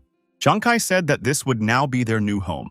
Yingzi cried out in surprise upon seeing this house, and still not fully believing it asked, "Is this really it?" Afterward, she looked at the pool and said it was incredible. Walking inside, Yingzi was surprised by the huge living room. After all, it was already bigger than their old house. Walking into the kitchen, she wondered if this was a restaurant, and how many dishes could be put on such a long table. And finding the room with exercise machines, she said that their big brother was still weak, and that he could exercise here in the future. Upon reaching the last room, Yingzi's breath caught. She asked if this was her new room. To which Jiang Kai replied that of course it was her room, and asked if she liked this new house. When Yingzi turned to him, Jiang Kai saw tears protruding in her eyes. Yingzi said that she liked it, except is it really not a dream? This place is really very beautiful, but is this really their new home? Jiang Kai replied that this is indeed their new home, except that everything she sees now is just the beginning. From now on, when he's here, she and Big Brother won't have to worry about life anymore, and the three of them will live better and better lives. After finishing, Jiang Kai stroked his contented little sister. The next day, Juji asked Nuan if she thought the military had abandoned them because of their poor performance. Captain Li Biao said that they would now be led by a new captain and asked them to wait here. But it was too unexpected. Nuan admitted that she also thought as if it was possible. Suddenly, someone familiar said from behind that he would take care of them, after which he asked why they were crying. Juji and Nuan shrieked with joy when they saw Jiang Kai. Nuan Wang asked if he was their new captain. Jiang Kai replied that he was. Juji's face instantly changed and he asked what had happened. Nuan agreed with him and asked if he had joined the army. To which Jiang Kai replied that he had not joined the army, and that he had simply asked the military to temporarily loan the two of them to cooperate with him after a month. Jiang Kai revealed that the Huang family used the military merit from the frozen island to pressure the military, even wanted to take action against him, after which they even threatened his younger sister's safety. Commander-in-Chief Wei made a bet with the Huang family through the guild trial in order to help. And if he could win, the Huang family would stop bothering him. Therefore, he must get an absolute victory this time and completely shut the mouths of the Huang family. Jiang Kai turned to Juji and Nuan and asked if they would help him. Clenching his fists, Juji shouted that of course they would help him. And how did these dog family dare to touch Yingzi anyway? He had personally seen Yingzi grow up, and Nuan shouted that the Huang family were bad people, except that Juji decided to ask Kai a question. Was he sure he wanted to team up with them? Jiang Kai wondered what was wrong with that. Yuanju explained that the military has a complex evaluation system, and upon joining the military, new recruits undergo an initial assessment, after which they are divided into levels from weak to strong based on their fighting ability. The military then regularly evaluates its personnel for 2 months. If for 6 consecutive months the rookie's rating was an E, the military would reject him. Though embarrassed, Yuanju revealed that during the initial evaluation, Nuan received a C grade and he was too easily intimidated, causing his grade to be the worst, an E. Yuanju sighed, after which he admitted to Kai that he was afraid that he would start to hold him back. After which Nuan admitted that she was thinking the same thing. Jiang Kai said that it was fine, after all. They would be teammates for a whole month, and they would return to the army after the guild trials were over. And he would also make sure that their grade would not be lower than A when it was time to retake the exam. Juji asked Kai, "Is he sure about this?" After all, the two of them had not long ago left the rookie zone, so was he sure he could lead them? Nuanuan recalled that team captains usually had to be level 15. Then she asked if Kai had reached level 15, to which they were immediately answered that level 15 was nothing. Hu Yan revealed that Captain Kai had already reached the 20th level, and that he was already trying to change his profession. This was immediately confirmed by Wanju. Jiang Kai remembered that he still hadn't introduced them and said that they were their new teammates. The first to introduce herself was the owner of the fortune-telling profession, Hu Yan, after which she giggled and said that she had heard about them from the captain. Next, the drunkard Yuan Yu introduced himself to them. He said he was glad to meet them. Jiang Kai's old and new teams shook hands in honor of their acquaintance. Just as suddenly, Yuanju and Su Nuanyuan realized that they had missed something, from which they suddenly screamed, for while they were only at level 9, Kai had already reached level 20. Jiang Kai said that there was nothing wrong with that. After all, his goal was to get them to the 20th level before the guild trials began. Only then would they be able to deal with those Huang family dogs. Yuanju asked if he had misheard when Jiang Kai said that he would raise their levels to the 20th level, after which Nuan added that if he could really do that, then he was truly a god of levels. Hu Yan walked over to Nuan and admitted that although she didn't know how the others were doing, she believed that Captain Kai could do it. Afterward, Nuan suggested that they come up with a name for their new team. Jiang Kai agreed that it made sense and asked what the others thought. Yuan Yu asked, why don't they call themselves the Volcano Team? This name would show that the 5 of them are full of fire and strength. In the end, no one was against the name. Jiang Kai suggested to rest today, after which their Volcano Team would head straight to the monster territory early tomorrow morning, after which all the members of the Volcano Team dispersed, leaving Jiang Kai alone. Jiang Kai remembered what had happened during the rookie trial, deep within the rookie zone. That was when Jiang Kai noticed that there was something wrong with Juji. Jiang Kai put his hand on his shoulder and told him that in a few hours they would already reach Shengyao City, and when they entered the Devil Star, the real test would be waiting for them. After which, Kai asked if he was nervous about it. Juji admitted that he wasn't nervous, and that he was just wondering if he would ever be able to activate his profession's talent, Warrior Heart. Kai asked why the latter thought that, since he had been very well behaved the past 2 days. He had even defended him and Nuanuan during the battle. Juji admitted that even though he was trying his best to fight and protect them both, deep down he was still afraid. All this time, he was just suppressing his fear because he was worried that they'd get hurt. But to truly activate the Warrior Heart, he must be fearless from the bottom of his heart and believe that he is an invincible warrior. Except he can't do it. As far as Jiang Kai understood correctly, Juji's talent, Warrior's Heart, could give an additional bonus to all attributes when changing jobs or leveling up.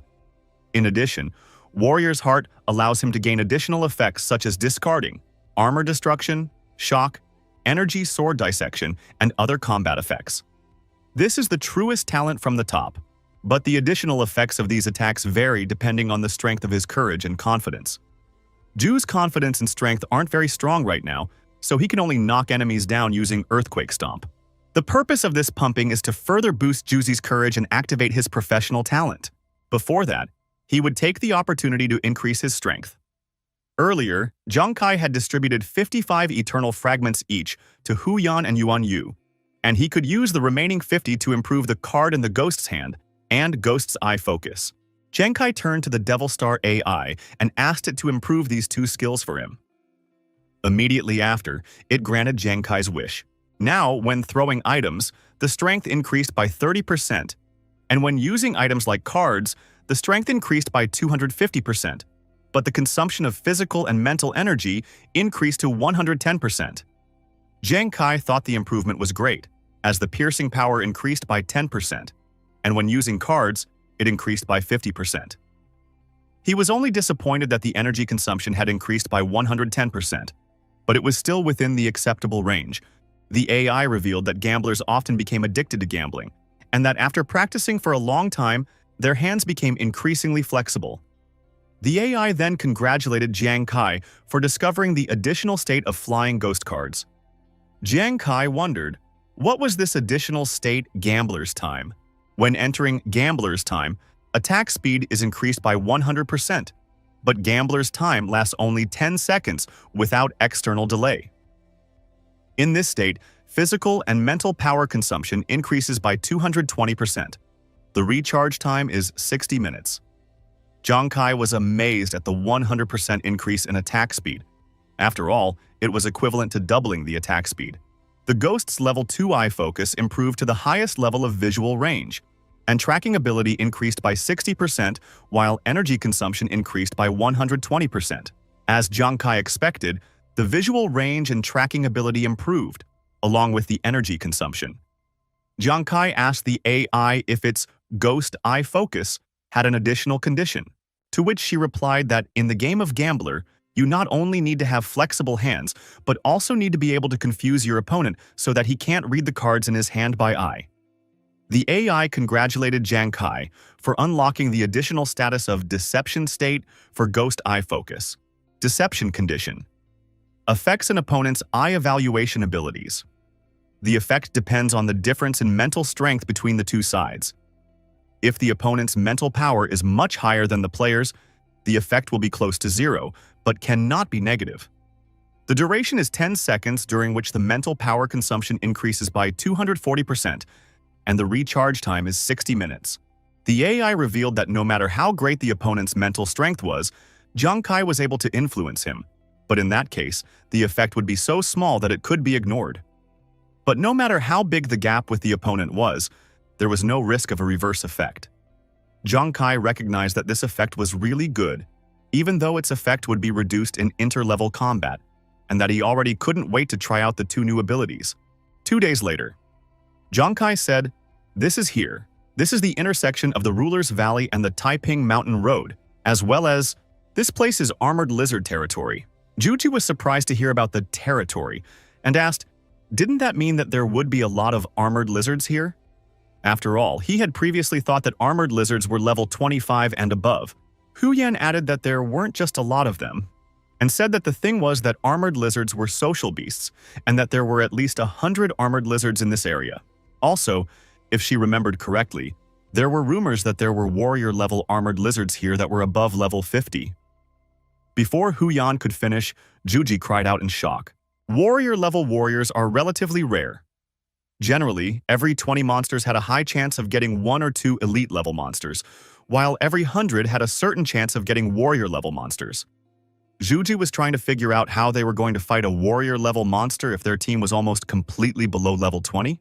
Su Nuanwan admitted that they believe in Kai's abilities. After all, he had managed to defeat a king-level monster on the frozen island single-handedly, except this time he is taking them with him, while there are at least 25 ordinary lizards and 35 elite lizards under the lizard warrior. So isn't that too dangerous? After all, the gap between them is quite large.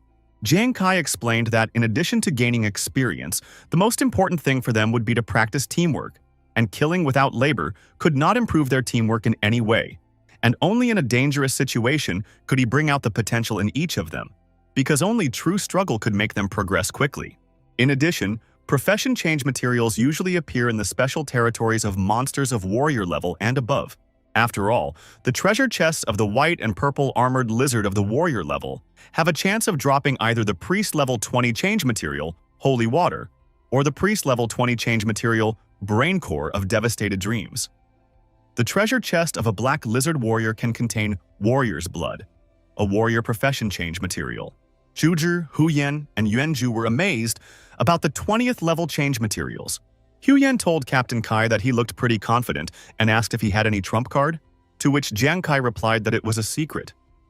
At the same moment, he mentally chuckled as she said it herself, after which Zhang Kai asked what were they waiting for, and suggested to go ahead. As the group walked deeper into the forest, they noticed cut marks on the trees. Zhang Kai said that it looked like the activity marks of armored lizards and asked the team members to be careful. Suddenly, Zhuji decided to turn to Brother Yuan, whereupon he said that he had heard that the latter was not afraid of even an elite banshee ghost. Holding back his excitement, Yuanju asked how the latter managed to overcome his fear. Yuanju thought about overcoming fear for a moment, after which he replied that at that moment, there really wasn't an ounce of fear in him. Yuanju was surprised by this and asked, how did he do that? And would he be able to teach him such a thing? Just as suddenly, Yuan Yu threw an armful of flasks to Juzi, then told him that everyone should be aware of the fact that the wine brewed by drunkards had special effects. The second-level wine that he brewed after he upgraded his skill level with the help of eternal fragments has better effects and might even be beneficial to him. Except that Yuan Ju was the martial arts master of their team, and so he better not drink during the fight. Zhu Ji promised that he would remember this and thanked brother Yuan Yu. Just as suddenly, Zhang Kai shouted that there was something under the rock and ordered everyone to scatter, immediately after which he jumped up. Immediately after, a level 25 armored lizard emerged from the ground and roared at the fleeing players. Meanwhile, Zhang Kai had already returned to the ground, and the armored lizard immediately ran towards him. Zhang Kai's teammates were scared for Captain Kai and shouted for him to be more careful, but Zhang Kai had no intention of running away and even took out his blades. Just as suddenly, his hand trembled. Zhang Kai remembered that Zhu Ji couldn't activate his professional talent because he was too timid and hesitant to face the enemy. Right now, however, he had a great opportunity to practice. In front of him was an ordinary armored lizard, while Zhu Ji is only a 9th-level warrior, and although he can't defeat it, he still won't die instantly. As for himself, if necessary, Zhang Kai would be able to use the evasion of his armor to avoid the armored lizard's attack at any moment. The lizard was already close, and Zhang Kai decided to take the risk, for he wants to prove to Zhu Ji that he is not a weakling. The lizard was about to catch up with the captain, and Hu Yan shouted for him to hurry up and dodge the blow. Just as suddenly, Hu Yan felt a movement behind her. Immediately after, Zhu Ji jumped onto the lizard shouting to Zhang Kai that he would save him, and after a second, Zhu Ji, ignoring his fear, still nailed the armored lizard to the ground. Zhang Kai praised Zhu Ji for the work he had done. Suddenly, the lizard started moving again, causing Yuan Ju to shriek. He was amazed that the lizard was so fast on its feet and started begging for help. Before the lizard could do anything, it was hit by 3 blades, immediately after which it exploded. Zhang Kai told Zhu Ji that he had attacked the lizard's weak point, namely the stomach, but not the vital organs, and so he asked him to hurry up and finish off the lizard. The lizard roared at Yuan Ju standing nearby, causing him to shiver. But gathering his will into a fist, Yuan Ju summoned his blade, then pierced the organs of the armored lizard with a shout. In the darkness, Zhu Ji heard his friends calling his name, asking him to open his eyes because it was already over. Opening his eyes, Yuan Ju saw an alert about killing a 25th level lizard, but even so, he did not immediately accept that he had actually managed to kill it.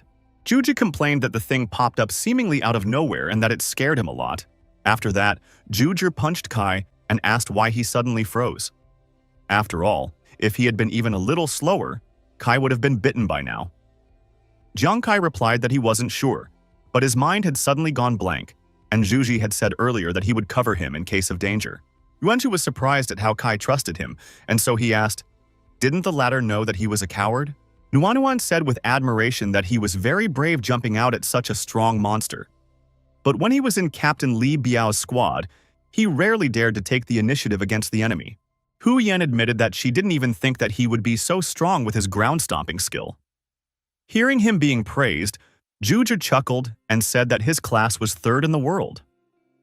Yuan Yu agreed that he didn't expect anything else from a martial arts master. Zhang Kai suggested that they continue to the armored lizard lair, but before doing so, he reminded them that they should retrieve the body. A short while later, Zhang Kai's group came across 3 level 35 elite armored lizards. Zhang Kai assumed that this trio was guarding a warrior-level lizard.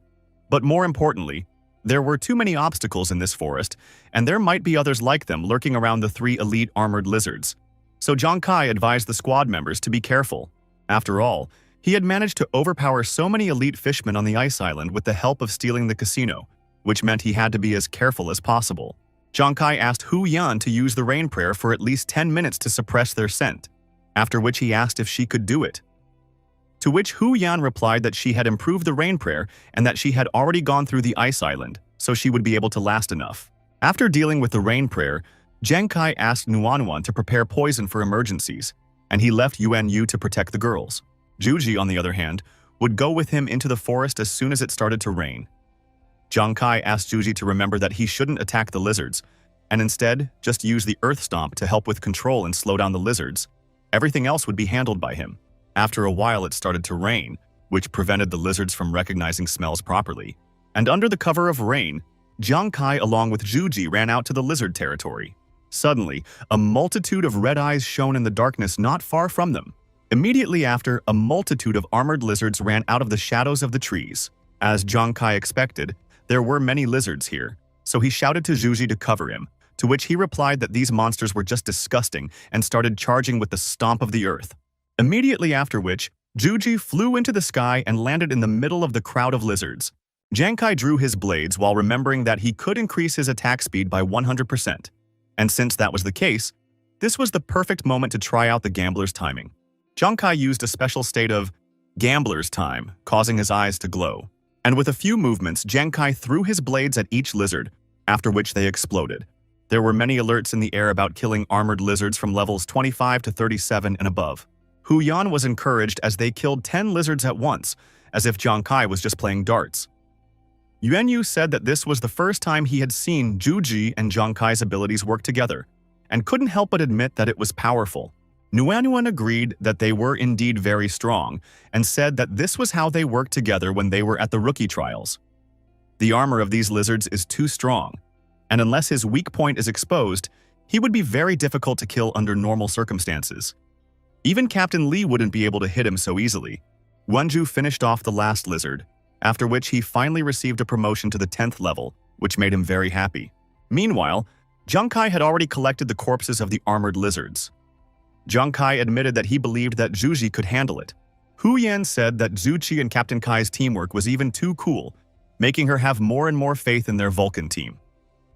To which Yuan Yu also agreed. Nuanuan was pleasantly surprised that in less than an hour, Zhuji had managed to rise from level 9 to level 10. Although she already knew that Jiang Kai and Zhuji were very strong together, but she had in no way expected that their pumping speed would be so fast. Nuanuan hoped that she could do the same. Jiang Kai told Nuanuan that there should be an armored lizard treasure chest in a rock or crevice nearby, and so he asked Nuanuan to search for the treasure together. A short while later, Jiang Kai said that if he wasn't mistaken, there should also be a warrior-level armored lizard in this stone forest. Zhuji asked Kai if he wanted to rest, since Kai must have already expended a lot of energy. Jiang Kai replied that his energy consumption was high, but he could still move. Besides, there must be more than one path in this forest, and the noise they made was clearly meant to attract someone's attention. If this all drags on, there's a chance that whoever is inside will call in other lizards to guard the entrance to their territory. To hunt a warrior-level beast, you need to strike while it's hot, and therefore they should move out. 10 minutes later.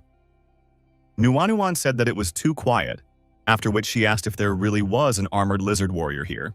Jiang Kai mentally agreed that it was indeed strange that there were no traces here. He couldn't see a warrior-level armored lizard even using ghost eye focusing. Because of all this, Jiang Kai wondered if he was mistaken about something. Meanwhile, Yuanju wrapped his arms around himself and suddenly began to tremble. Yuanyu asked what was wrong with him. And did he feel cold here? Zhuji replied that he didn't know exactly, but as he walked, goosebumps suddenly ran down his skin. Hu Yan chuckled and told Zhuji that it looked like he was too worried. Vulcan's group continued their journey through the lands of the armored lizards, finding no trace of them. It suddenly dawned on Jiang Kai that Zhuji wasn't overexcited. After all, this was the place where they were standing.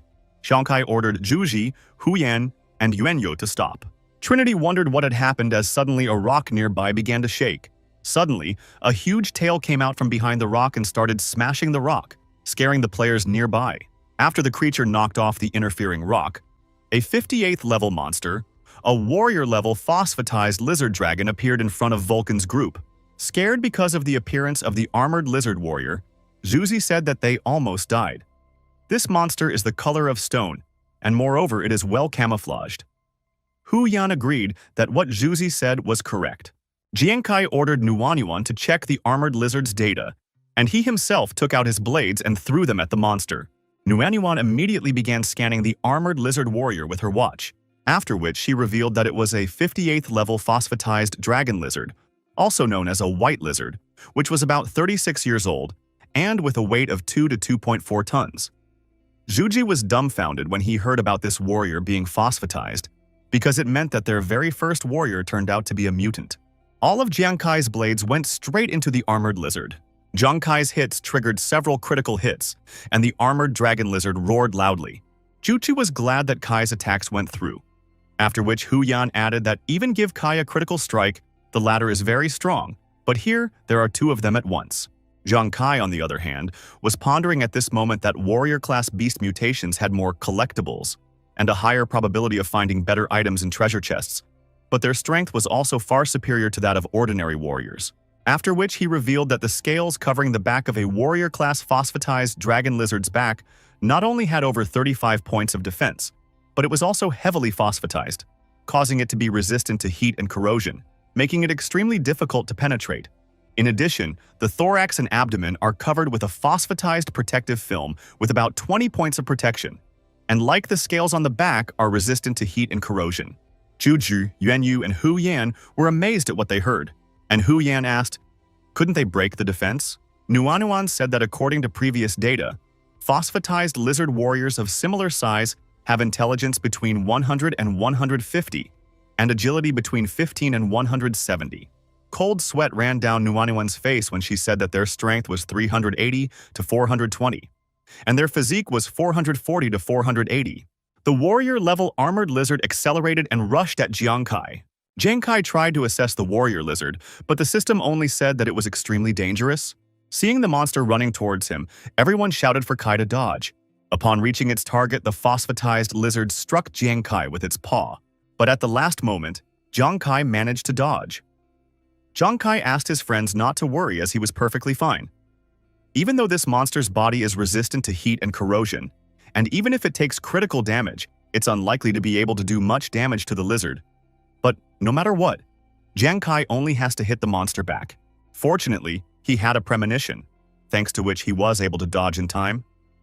With 400 strength, even if this lizard had touched him, Jiang Kai would have been crushed. But thanks to the secret potion of fish people from the boss treasure, Jiang Kai's agility was about 60 points higher, making him more agile than the lizard and able to dodge. Jiang Kai thought about the fact that if he was careful enough, he would be able to attract the lizard's attention and not get killed. And if he could provoke the armored lizard, Zhuji would have the opportunity to use a professional talent and impose an armor-piercing effect. Well, if that doesn't work out, he'll just continue to distract the warrior-level armored lizard until he finds a way to escape. If it came out the other way around and Zhuji still used his professional talent. After thinking about it, Jiang Kai shouted to Zhuji to help him. Immediately after, the one replied that he was on his way and used the stomp the ground skill by flying up to the sky, after which Zhuji landed between Jiang Kai and the armored lizard, preventing the latter from passing on. Once right in front of the lizard, Zhuji told Kai that his skill didn't work on the lizard. Jiang Kai advised him to run away, immediately after which Zhuji rushed with all his legs away from the lizard, screaming about how scared he was. Seizing the opportunity, Jiang Kai threw his blades at the lizard. Immediately after that, he picked up Zhuji and rushed away. Now this armored lizard warrior was looking at Jiang Kai and Zhuji, so Jiang Kai had to get him out of the way. Suddenly something flashed near Jiang Kai, making him wonder what it was. Hu Yan shouted to Captain Kai that Yuanyu had gotten drunk, after which Nuanuan told him that the saliva of a phosphatized dragon lizard could quickly ruin most of the equipment and cause damage to the skin. After realizing that it was Yuanyu, Jiang Kai realized that things were bad, because if he really kissed the dragon, Yuanyu would definitely not be well. Yuanyu jumped onto the dragon and slammed his shield against its head, but even without being able to harm it, Yuanyu bounced the lizard backwards. Immediately afterward, he got to his feet and was slightly surprised that it was a phosphatized dragon lizard. Jiang Kai asked, "Why didn't Jiang Kai call the lizard beautiful? Wasn't he drunk enough?" Hu Yan replied that she didn't know it herself, but she noticed that he was drinking some secondary wine today. After which, she admitted that she didn't even realize that it could remove the strange effect of his drinking. Yuanyu laughed loudly and said that he was like a male lizard, always looking for a worthy female lizard that was good enough for him. He then told the phosphatized lizard that today there was a lover, or rather a dragon, who had finally found her in the Sea of Lizards. The phosphated dragon lizard was surprised by this man's behavior. Just as suddenly, Yuanyu ran towards the lizard with smoke coming out of his nose, shouting to his darling to hurry up and they would not miss this such a great time. Nuan was simply stunned that Yuanyu had started to think of himself as a lizard. While Yuanyu ran towards his beloved, Jiang Kai took the opportunity and threw several blades at the surprised lizard. Yuanyu skillfully dodged the explosions and at the same time assured the little girl that no one could separate them and asked her not to be shy since tonight was their wedding night. Besides, the more she fights, the more it turns him on. Things weren't as good as one might have originally thought, because it was too difficult to control Yuanyu when he was drunk. causing Jiang Kai to be unable to freely attack the armored lizard and would only drain all of his strength. Yuan Yu was already too close. He shouted to his wife to let her fragile heart be warmed by his strong chest. Yuan Yu is out of it, and Jiang Kai can't hold him and fight off the lizard at the same time. With no other choice, Jiang Kai turned to Juji and asked him to act, because his armor-piercing talent is the only thing that will help them right now. Looking at Yuan Yu, Juji wondered, was this really what was called fearlessness? Brother Yu appeared to be truly a god in this kind of thing. Then he said that he had never thought of overcoming in fear. And hearing this, Juji asked if he could teach him that. Juji took out a special courage drink card from Yuan Yu. Immediately afterward, he told Kai that he was already running and drained the mug in a gulp. Juju was grateful to Brother Yuan Yu for the demonstration, because he had emphasized a few things to himself. After a mug of the drink, Juji went into a state of intoxication, through which the perception of his personality, strength, situation, and the like is reduced to zero. Immediately after that, he, ignoring any fear, used the stomping ground straight into the armored lizard's muzzle. Jiang Kai, along with Nuanuan and Hu Yan, were scared for Brother Yuan. Suddenly, Yuanju pulled out a blade and, shouting that he was the strongest god of this world, rushed to attack. Immediately after, he managed to cleave the armored lizard with a single blow. Jiang Kai was amazed at what he saw, for Yuanyu's alcohol was enough for Juji to cast away his fear and destroy the dragon lizard armor. Due to the state of intoxication, Juji's self-confidence reached exorbitant heights. While this blind confidence helped activate his professional talent and brought an armor-piercing effect to his attacks, as was the case with the Dusky Wolf King and the Elite Black Ape, armor-piercing did not directly damage enemies, but it damaged their armor. Yuanju shouted that he was the greatest god in the world, then asked if anyone would dare to challenge him. Giving in to overconfidence, Yuanju missed the tail strike of the armored dragon lizard, because of which the latter managed to knock Yuanju off his feet and was already preparing to finish him off with a vertical tail strike. Just as suddenly, several of Jiang Kai's blades flew into his tail, right after which he picked up Juji and carried him to safety. Jiang Kai thanked Juji for his help, and since Juji had successfully broken through, the armor was the only thing left to do. Jiang Kai jumped up and summoned all of his blades. Immediately after that, he began to fire at the armored dragon lizard, dealing it many critical blows. Everything was just perfect. For now, the armored lizard could no longer withstand the attacks of the 9 blades of calamity. Jiang Kai told Juji that this was his last strike, whereupon he rose to his feet and clenched his blade. Yuanju shouted that he was the greatest god in the world and that no one would be able to resist him. Immediately after, he rushed towards the armored lizard again and began chopping it with his sword. Seeing Juji in such a state, Nuanuan asked Kai if he was okay, to which Kai replied that there was no reason for her to worry since Juji was just drunk, while the lizard's armor had already been pierced. A while later, Juji still finished off the armored lizard, completely mangling its body. Immediately after, a system alert appeared congratulating him for killing a level 58 armored lizard and obtaining its body and treasure. Yuanju had also reached level 15. Yuanju laughed, after which he recalled that he had already told them that he was the #1 god here. Yuanju stood proudly with his sword on his shoulder as he suddenly blacked out and fell face down on the ground. Hu Yan suggested that Juzi was very drunk, which Jiang Kai couldn't help but agree with. Nuanuan admitted to Jiang Kai that she had forgotten something, except she couldn't remember what it was, whereupon Hu Yan said that it was the same for her. Jiang Kai admitted that he also felt something similar when the two of them talked like that. Just as suddenly, they all realized that they had completely forgotten about Yuanyu. Yuanyu sobbed bitterly with the armored lizard card in his hands, for this was the only wife he had ever loved. Clenching his teeth in anger, Yuanju turned to his friends. How suddenly he rushed to them screaming about treating them like family, and they killed his love in retaliation. But after a few seconds, Yuanju smelled a strange odor that suddenly made it hard for him to run. And without running a few more meters, he suddenly fell off his feet. Jiang Kai and Hu Yan turned to Nuanuan, wanting to know what it was that had just happened. Nuanuan asked, why is it that they were looking at her like that? After all, Brother Yuan had started to think he was a dragon lizard and was even going to attack. She had only used the potion she had developed to make him sleep for a while. Jiang Kai and Hu Yan said that they didn't mean it and gave a thumbs up expressing their gratitude. Hu Yan asked Nuanuan to share the potion with her so that she could use it later, and Jiang Kai asked her to give it to him as well. Nuanuan replied that it was no problem. On the night of the same day, Jiang Kai and his team set up a small camp. The drunken Juju and Yuanyu were still asleep after their recent drunkenness. While Nuanuan approached Jiang Kai standing by the cliff, Nuanuan asked if he wanted a drink. Kai thanked her and asked why she was still awake. Nuanuan acknowledged that so many things had happened today that she still couldn't move away. But fortunately, at the critical moment, Juju was able to overcome her fear with a drink and pierce through the warrior lizard armor. Jiang Kai admitted that it was indeed unexpected, as the second-rate wine from Yuanju had managed to awaken Juji's professional talent. Embarrassed, Nuanuan asked Kai if he thought that Juji would be able to activate any more of his professional gifts in the coming days. Jiang Kai turned around and said that this guy had never been weak and that he only lacked confidence. Today's confidence was due to his alcohol intoxication, which gave him the courage to activate the armor-piercing effect and fight such a powerful monster.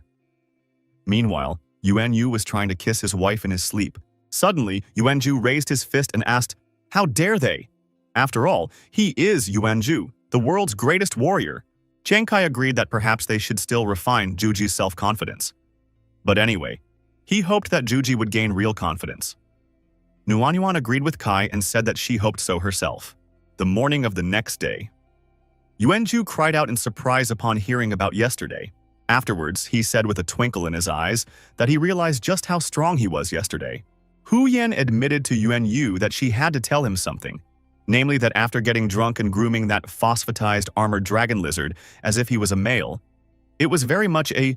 Hu Yan raised her thumb and said with a glint in her eyes that it was very heroic. Thinking back to last night's drunkenness, Yuanyu sobbed and at the same time began to vomit from what he had done last night. He wished that Hu Yan would stop reminding him of it all. A short while later, Jiang Kai took out the treasure obtained from the armored lizard, after which he offered to open the chest since they were all gathered. Hu Yan told Captain Kai that it was a rare treasure chest, and that she had just read a prediction that it would be better if this chest was opened by Nuanyuan, for she would have better luck today than he.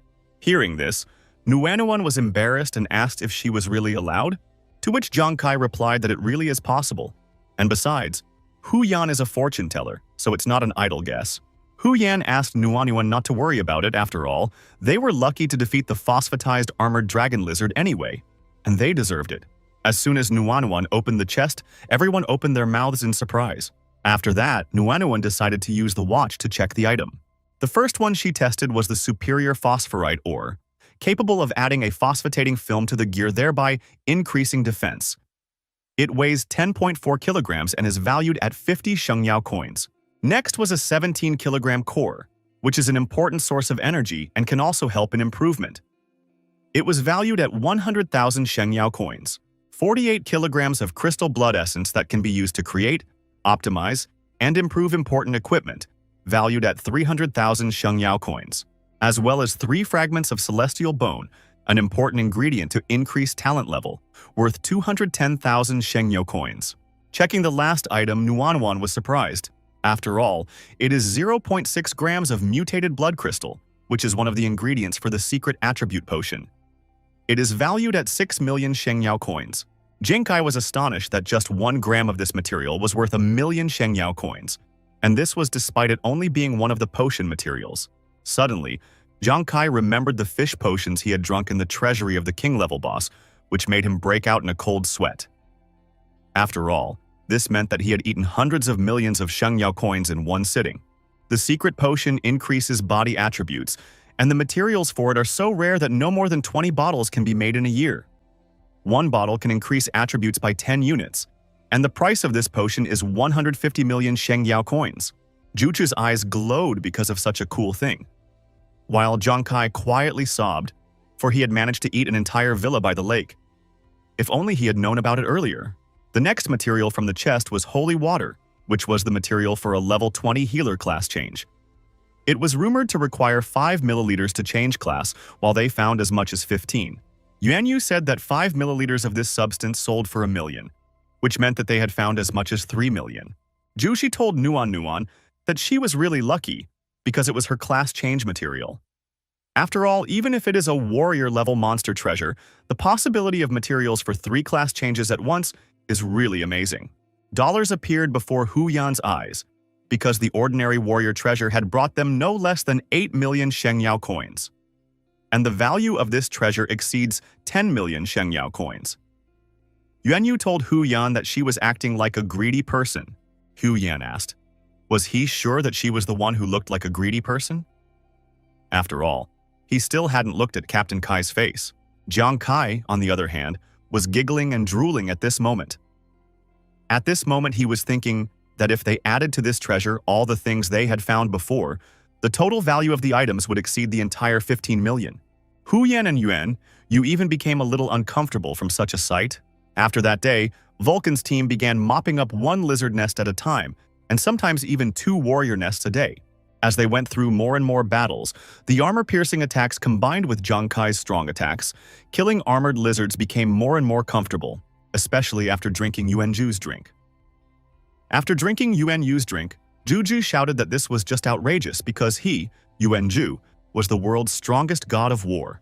10 days later, Vulcan's team had destroyed almost every armored lizard nest they could come across. Yuan Yu and Yuan Ju had finally reached the 20th levels, while Nuanuan had raised her level from 9th to 12th.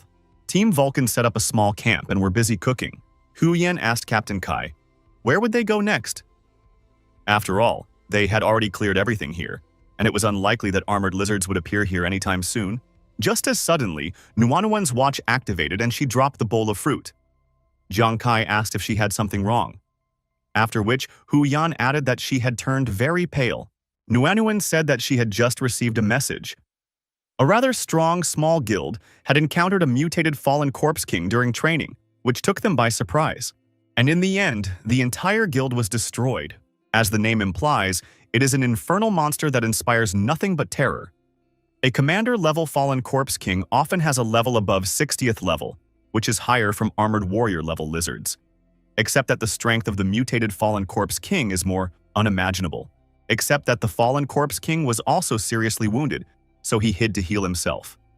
Nuanuan said that this guild was indeed very strong, and if they could only injure the fallen corpse king, Hu Yan assumed that if they had defeated the fallen king, they would have become rich. But unfortunately, they were caught up in the carnage and paid a terrible price as a result. Juji admitted that he felt very sorry for them, after which Yuan Ju added that they did everything they could. Jiang Kai asked Nuanuan if this news had just come out, and how many people knew about it, to which Nuanuan replied that the news hadn't gotten around yet. But some of the major guilds should have already found out by now, and they were probably already preparing people. Just as suddenly, Nuanuan realized something and asked Kai if it was possible that he… Jiang Kai said that as far as he could remember, it was forbidden to steal bosses, except that it only applied to kings and those above. No doubt this wounded, mutated fallen corpse king would make many people try it out. Jiang Kai asked the team if they wanted to try the boss. Hu Yan said that they had already defeated the mutated armored lizard anyway, so even if they couldn't get the fallen corpse king, they could consider it a new challenge. Yuan Yu said that if it wasn't for Commander Kai, they would hardly be able to overpower the armored lizard, so he was in. After which, Nuan also agreed to go along with Kai. Wenji reminded that they were Vulcan's squad, and he was the world's greatest god of war. Of course he would go into battle. Kai was pleased with what he heard and said that in that case, Team Vulcan's next target would be the mutated fallen corpse king. The next day, Vulcan's team arrived at the scorched lands. Sticking out his tongue, Yuan Yu complained about the heat, barely restraining himself from getting naked because of how hot it was here. Wiping his sweat, Yuan Ju noticed that these trees stood out for something. Nuanuan used the watch, after which he told him that these were heavenly fire trees that were around 20 years old, and those over 30 could even become heavenly fire tree spirits. After killing them, they would be able to obtain the heart of the fire tree, which was a material to enhance the special effects of fire. After hearing this, the heavenly fire trees were clearly interested in Jiang Kai. Just as suddenly, Yuan Ju noticed the people ahead and told them that he knew them, for it was a team from the Green Dragon Guild that he had previously met with. The closer they got to their goal, the more teams they would meet on their way. After which, Yuan Yu noticed that there was another team of enemies nearby. It wasn't surprising because everyone who heard the news had already headed towards the fallen corpse king, so they needed to pick up the pace. Hu Yan noticed that although they had gotten here before the people from the city, they were still not as fast as the people who were already here. Jiang Kai mentally agreed with Hu Yan, and although he doesn't know exactly how many teams are rushing to the location of the fallen corpse king, those teams that were already nearby are surely waiting for support. Jiang Kai glanced at the tired Nuanuan who was walking behind the entire squad. Nuanuan was shivering from fatigue and dehydration due to the heat, causing her to barely keep up with the others. Except she knows that the competition for the boss is so fierce that everyone is tolerated, and so she decided not to stall for nothing. But Nuanuan's strength was running low, and her eyelids were getting heavier and heavier. Jingkai offered Nuanuan a drink of water and a rest. As one of their main fighters, Juju should receive priority in leveling up, while Yuan Yu's original level was already quite high, allowing him to rise to level 20 faster, while Hu Yan already had level 29. And only Nuanuan, who only has a 12th level, is not complaining in the slightest, and is trying to keep up with them. Nuanuan lied to Kai saying that she wasn't tired. Even though Nuanuan has the lowest rank in their group and has no fighting ability, Nuan is not as weak as she may seem. Jangkai said that if she wasn't tired, then he himself was tired, and so he suggested that the rest of the team stop for a while and take a break. Juji also agreed to take a rest. Looking around, he saw many high-ranked teams, and therefore, he didn't mind taking a break and saving his strength for a new battle. Realizing that they were stopping because of her, Nuanuan tried to object. Jangkai explained that the flaming range where the Fallen Corpse King is located is about 5 or 6 kilometers wide. Moreover, the monsters basically have no clear territorial representation and wander all over the range. With so many teams being sent out to search, it would be difficult for them to have an advantage in speed and physical strength. Hu Yan asked what was on his mind in such a case, to which Kai replied that he thought they should stop and think about the search for the Fallen King, and whether they had any advantage over the other teams. After thinking it over a bit, Yuan Yu agreed with Zhang Kai. After all, why should their team of fire gods find the boss first when there are so many search teams filled with experts around? Yuanju and Hu Yan glanced over, realizing what was going on here. Su Nuanuan admitted that she had never thought of something like this before. Is luck really something they can rely on?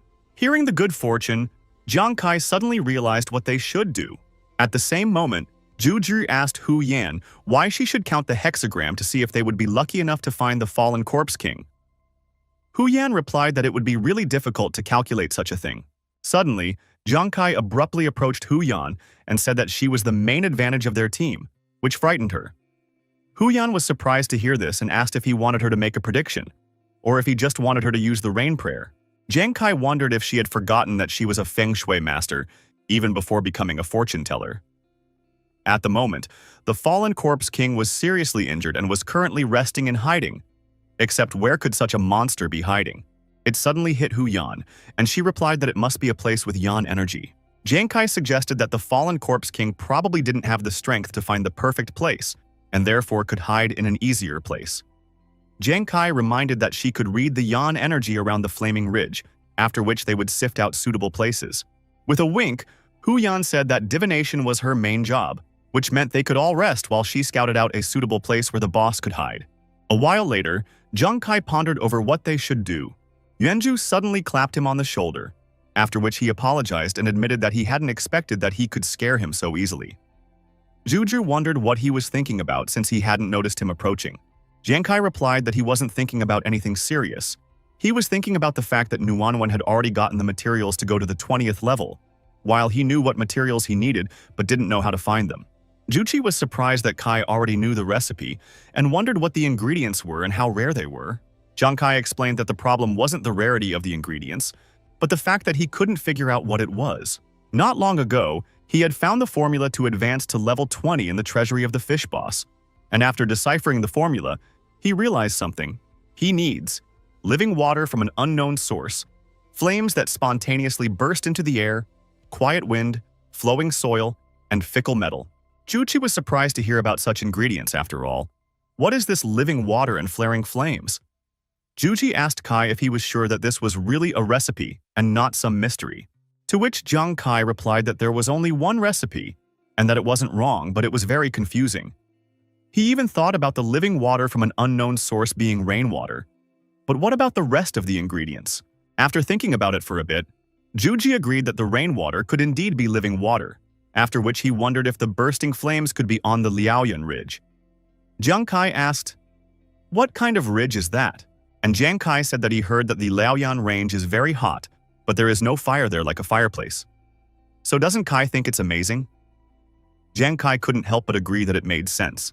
Suddenly, Jiang Kai was called out by an unfamiliar voice who said that if it was indeed Jiang Kai, then he was unlucky enough to be the center of attention on the Permafrost Island and succeed as a villain.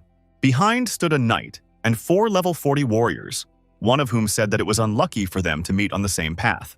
Zhuge quietly asked Jiang Kai why that player was so narrow-minded, and then he asked Kai if he had a grudge against those guys who looked like he had done something to them. Jiang Kai replied that he hadn't seen them before, but judging from their unfriendly faces, they were clearly from the Huang family. When he heard who these people were, Zhuge was furious, because he has to teach them a lesson for Brother Kai.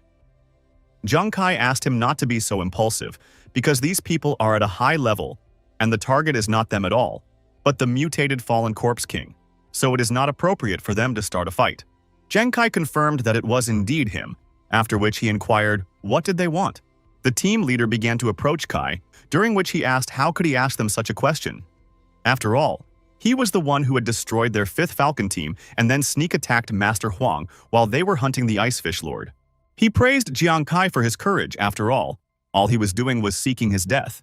Zhuge said that Kai didn't attack Huang Wei, instead he brought 4 helpers with him and tried to kill him, which made Kai have no choice. The female warrior asked, how dare he bark while their captain was talking to Jiang Kai? She swung her whip and threw a boulder at Yuanzhu, but Jiang Kai had time to react and a moment later, the boulder was blown to pieces. The female warrior was angry that Jiang Kai had interfered and was already barely holding herself back from attacking. Jiang Kai admitted that he couldn't call himself brave, but he kept getting pestered by flies, and this was a real pain in the ass. Reaching for his sword, the captain asked Jiang Kai in a threatening tone, how dare he call the Xuanwu guild flies? He had originally wanted to give them an easy death, but now he wishes for Jiang Kai to experience a death painful enough that he would not even think of continuing to live in reality. Jiang Kai clearly understood that these people were determined to take decisive action, which meant that a battle could not be avoided. Suddenly, Su Nuanuan and Yuan Yu ran up to them. Nuanuan asked Xu Feixiang what was he doing? Is he really going to fight them here? Jiang Kai wondered how Nuanuan could possibly know this person. Xu Feixiang clearly didn't expect to see Nuanuan here, and he asked why she wasn't in the army now. To which Nuanuan replied that she was now a member of the Fire Gods team, and Jiang Kai was her captain. And if they are really going to attack him, she will never stand by and watch. One of the crew members told the captain that it was the sister of that woman working under Wei Ying. It was inappropriate for them to cause trouble now, and instead they should focus on finding the mutated Fallen Corpse King. Xu Feixiang thought about all of this. After that, he hid his sword in its scabbard and told Jiang Kai that he was lucky today and he wouldn't touch him. But today, he would remember that Jiang Kai was a man who liked to hide behind women's skirts. As he left, Xu Feixiang recalled that Jiang Kai was a fan of throwing weapons, which suited Jiang Kai very well, because such a sneaky person only had the right to use sneaky weapons.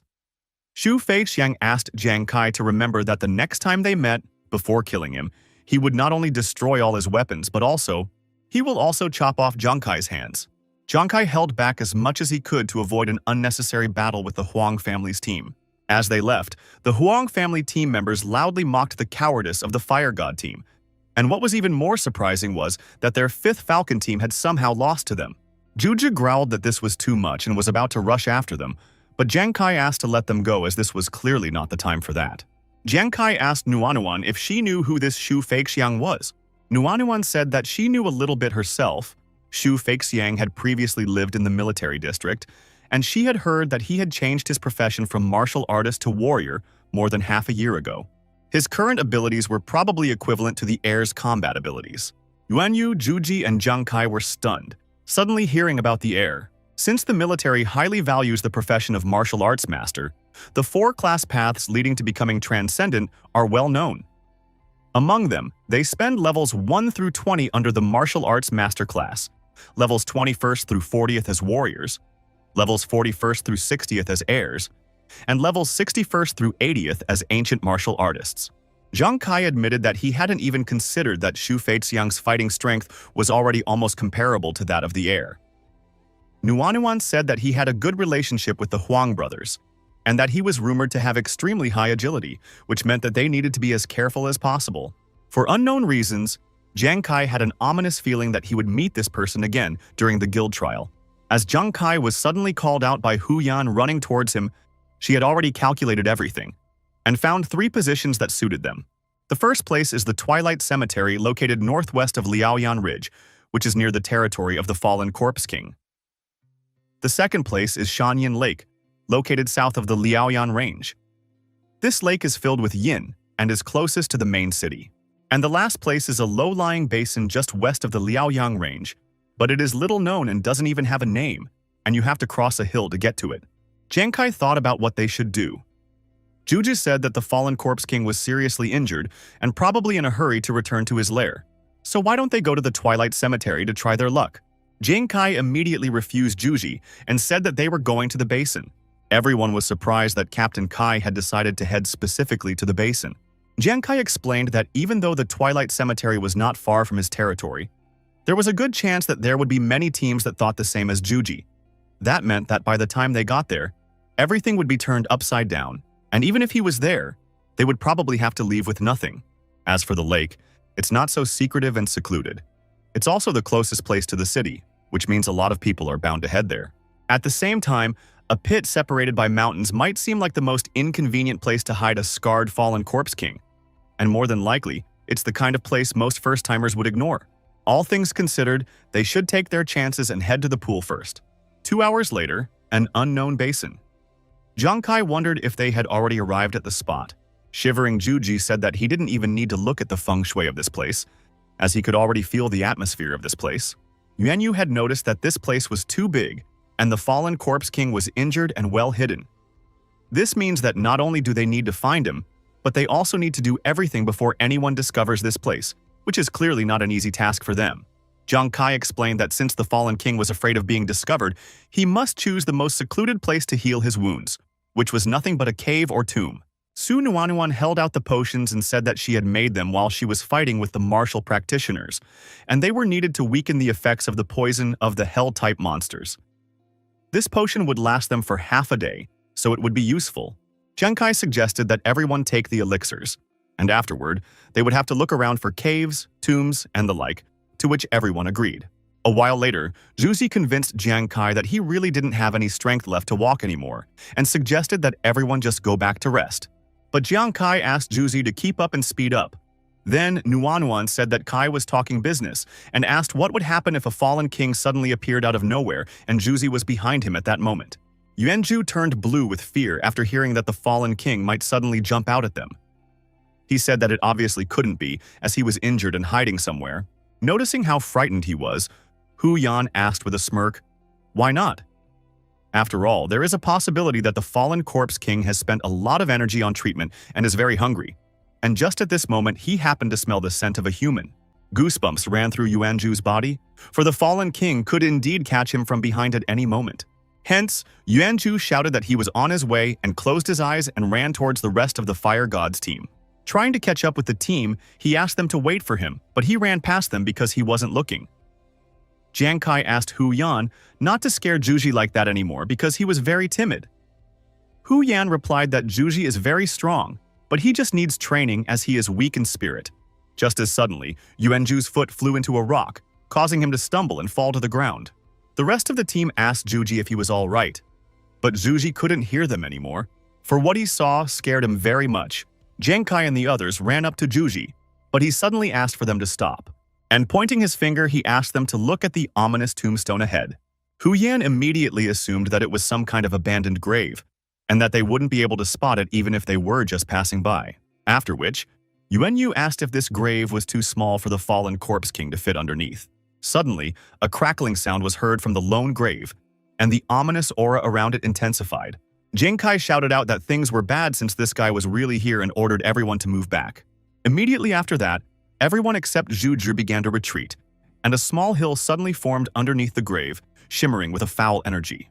Jiang Kai jumped onto the tree, after which he told Juzi to let him hold the fallen Corpse King while he prepared an attack from the shadows. Jiang Kai asked Juzi to flee if he could no longer restrain the boss, and if the boss did prove to be too strong, he would use his blades to restrain the fallen king. A few seconds later, a huge hand emerged from the ground. Yuanju said that there was already a lot of pressure from this hand, after which the massive body of the mutated fallen Corpse King emerged from the ground. All the members of the Fire God's team shouted that he was coming, after which the fallen Corpse King trying to get out of the ground looked at Yuanju, Seeing his face, Yuanju turned blue and began to beg the fallen king not to come any closer.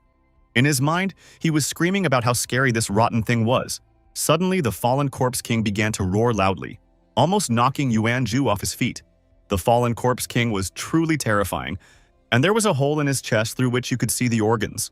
Yuanju said that this would not do. He could no longer hold on seeing such a terrible sight, and so he took out a mug of alcohol from Yuanju. Immediately afterward, he quickly emptied it and released the mug. Clenching his blade tighter, Yuanju said that it didn't matter to him what kind of demon stood in front of him.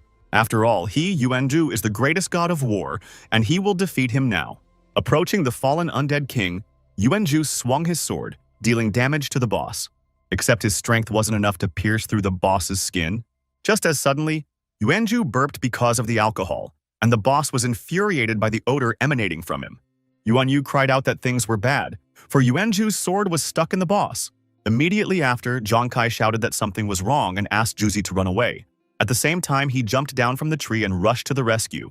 The fallen corpse king raised his hands, then sloppily pushed Yuanju away, and that caused him to fly into an old tree, decomposing right in front of the fallen king of corpses preparing to strike. Zhang shouted to the boss that there was nowhere for him to be in such a hurry since he was his opponent. Immediately afterward, he began pelting the fallen corpse king with blades, causing him to be closed in with explosions, thereby winning Hu Yan and Yuanyu a chance to pick up Juji and take him to the hideout, after which they took Juju to Nuan. Hu Yan said that the situation was difficult, but the fallen corpse king was already injured, which meant that Captain Kai's attacks would be able to tear the beast to pieces. Yuanyu revealed that he saw Juju failed to chop the boss even with his sword, which makes him afraid that things won't be that easy. Noticing that Nuan was silent, Hu Yan asked if something was wrong, but what she saw startled Hu Yan, and she wondered what it was. After all, this fallen corpse king, it couldn't be injured, so did that mean it couldn't take damage? The whole problem was the boss skill, Resurrection of the Dead.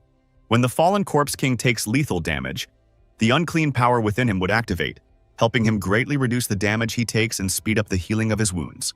And that's not their only problem, because the worst part is that even the biggest wound on his chest is starting to heal. The fallen corpse king roared loudly and then attacked Zhang Kai, but at the last moment he managed to dodge by bouncing back. Zhang Kai had to admit that this fallen corpse king was indeed tough. After all, he had been struck by his blades, and even when taking into account the nailed armor and heavy wounds, he hadn't managed to do much damage. Nuan called out to Kai, then shouted for him to try to pierce the heart of this mutated fallen corpse king. Otherwise, no matter how hard Kai attacked, the fallen king would continue to regenerate its body. Now Jiang Kai realized what was wrong. No wonder this boss was almost impossible to kill. After all, it was the heart that needed to be hit. Just as suddenly, the fallen corpse king shifted his gaze from Jiang Kai to Su Nuan. Immediately afterward, he roared loudly, trying to stun one of his opponents. And after a moment, he immediately rushed towards Nuan. After realizing what the boss's goal was, Zhang Kai ran to Nuan's rescue. But that was exactly what the fallen corpse king wanted. The fallen corpse king plunged his hand into the ground, and gradually lengthening, the arm swept towards the fleeing Zhang Kai. Noticing movement underground, Zhang Kai jumped, trying to dodge the boss arm. But it was all in vain, and the fallen corpse king still managed to capture Zhang Kai, after which his long, rotting arm appeared from the ground, clutching Zhang Kai. Zhang Kai realized from the sound that the fallen corpse king had managed to break his bones. This big guy really knows how to use his strength. He is in a terrible situation and now he has no way to escape. The fallen corpse king was already pulling Zhang Kai towards his mouth, about to eat him. Just as suddenly, Yuanju jumped up from his seat and rushed towards the boss and asked, how dare he threaten the associate of the strongest war god? Noticing the bug running towards him, the fallen corpse king took Zhang Kai aside and exhaled a purple mist at Yuanju. Although Su Nuan was in the distance, but even from this distance, the fallen corpse king's attack hit her. Nuan asked Juju to be careful, for this dark purple mist was nothing but corpse poison. The corpse poison attack is one of the fallen corpse king's most dangerous attacks. The darker the color of its mist, the stronger the effect. While the blue poisonous fog of the fallen corpse king is capable of eating away the skin of the pathfinder in less than a minute, the black mist of the fallen corpse king is capable of killing the pathfinder with a mere touch. This mutated fallen corpse king is badly injured, but even so he is still able to utilize the dark purple mist, which is something between those two mists. Even if this mist doesn't kill its victim, It is incredibly toxic, and the medicine she gave them will be like a drop in the sea against it. Nuanuan finally realized the reason why the rather strong guild had failed to destroy the fallen king, even after they had managed to injure him so seriously. From the looks of it, Zuji is not going to just give up. But unfortunately, the difference in strength is too great, and he won't be able to hold out for long. Suddenly, Nuan heard Yuan Yu shouting. He shouted to the monster that if it dared to even bite Captain Kai, he would be the first to stand up for him, right after which she heard a familiar sound. It was Yuan Yu who was already in full preparation for the fight, getting drunk on alcohol, during which Yuan Yu shouted that he, Yuan Yu, would never yield to others. Sunuanuan tried to call off Yuan Yu so that he would not go to certain death and was about to run after. Suddenly, Hu Yan grabbed her hand and told her not to be so impulsive and just stay here, because this dark purple mist was probably incredibly toxic. Besides, she was their healer, and probably their last hope. Nuanuan agreed with Hu Yan, immediately after which she tried to explain, but Hu Yan interrupted her, asking her to defend herself. Immediately after which, Hu Yan ran, puzzling Nuanuan ahead. Realizing that she was going to go to the fallen undead king, Nuanuan asked her to stop and asked her what she was up to. But Hu Yan smirked and asked Nuan not to approach the boss as the fog had already expanded and it was too dangerous. After that, she explained that she had to come closer to make it rain and wash away the poisonous fog. Su Nuanuan was startled to the point of horror, for they had all gone to fight the invincible boss. Each of her comrades fights hard, regardless of their own safety, while she stands far away and trembles with fear. Nuanuan gritted her teeth and asked why. Why can't she as a healer do anything for them? Ever since she was a little girl, her older sister always protected her from all dangers, and she, relying on her, grew up in ignorance, knowing that she would always be there to help. Until one day a devil star rose into the world, after which divine beasts began to appear all over the world. And only people who have learned the devil's star and become transcendent are able to fight against the beast gods who have invaded their homeland in real life. Her father had gone to the battlefield and died because there was no healer around during the beast tide.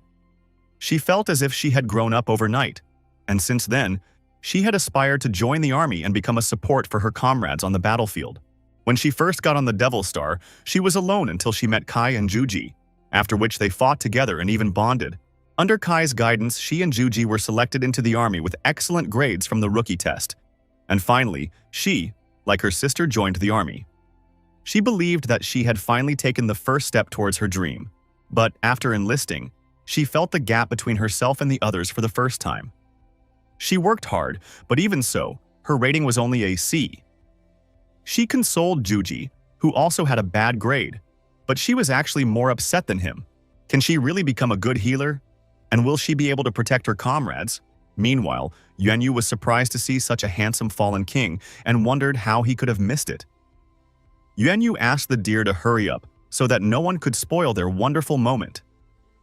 Yuanju continued to shout that he was the strongest god of war and demanded the monster to remove his ugly hands. Now Nuanuan is watching her best friends fight for their lives, and all she can do is hide behind them just like she hid behind her older sister. And now she was beginning to wonder, should she have chosen the healing profession? The fallen corpse king continued to exhale a dark purple mist, under which Yuan Yu and Yuanju were barely standing. Zhang Kai coughed after his injuries, after which he shouted to Yuan Yu and Zhuji to take care of the boss's attack. Su Nuanuan trembled when she heard how painful Kai's voice was now.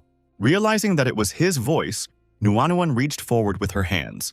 Just as suddenly, Yuan Yu and Zhuji flew into the trees nearby. Nuanuan immediately rushed to the rescue of Zhu and Yuan Yu.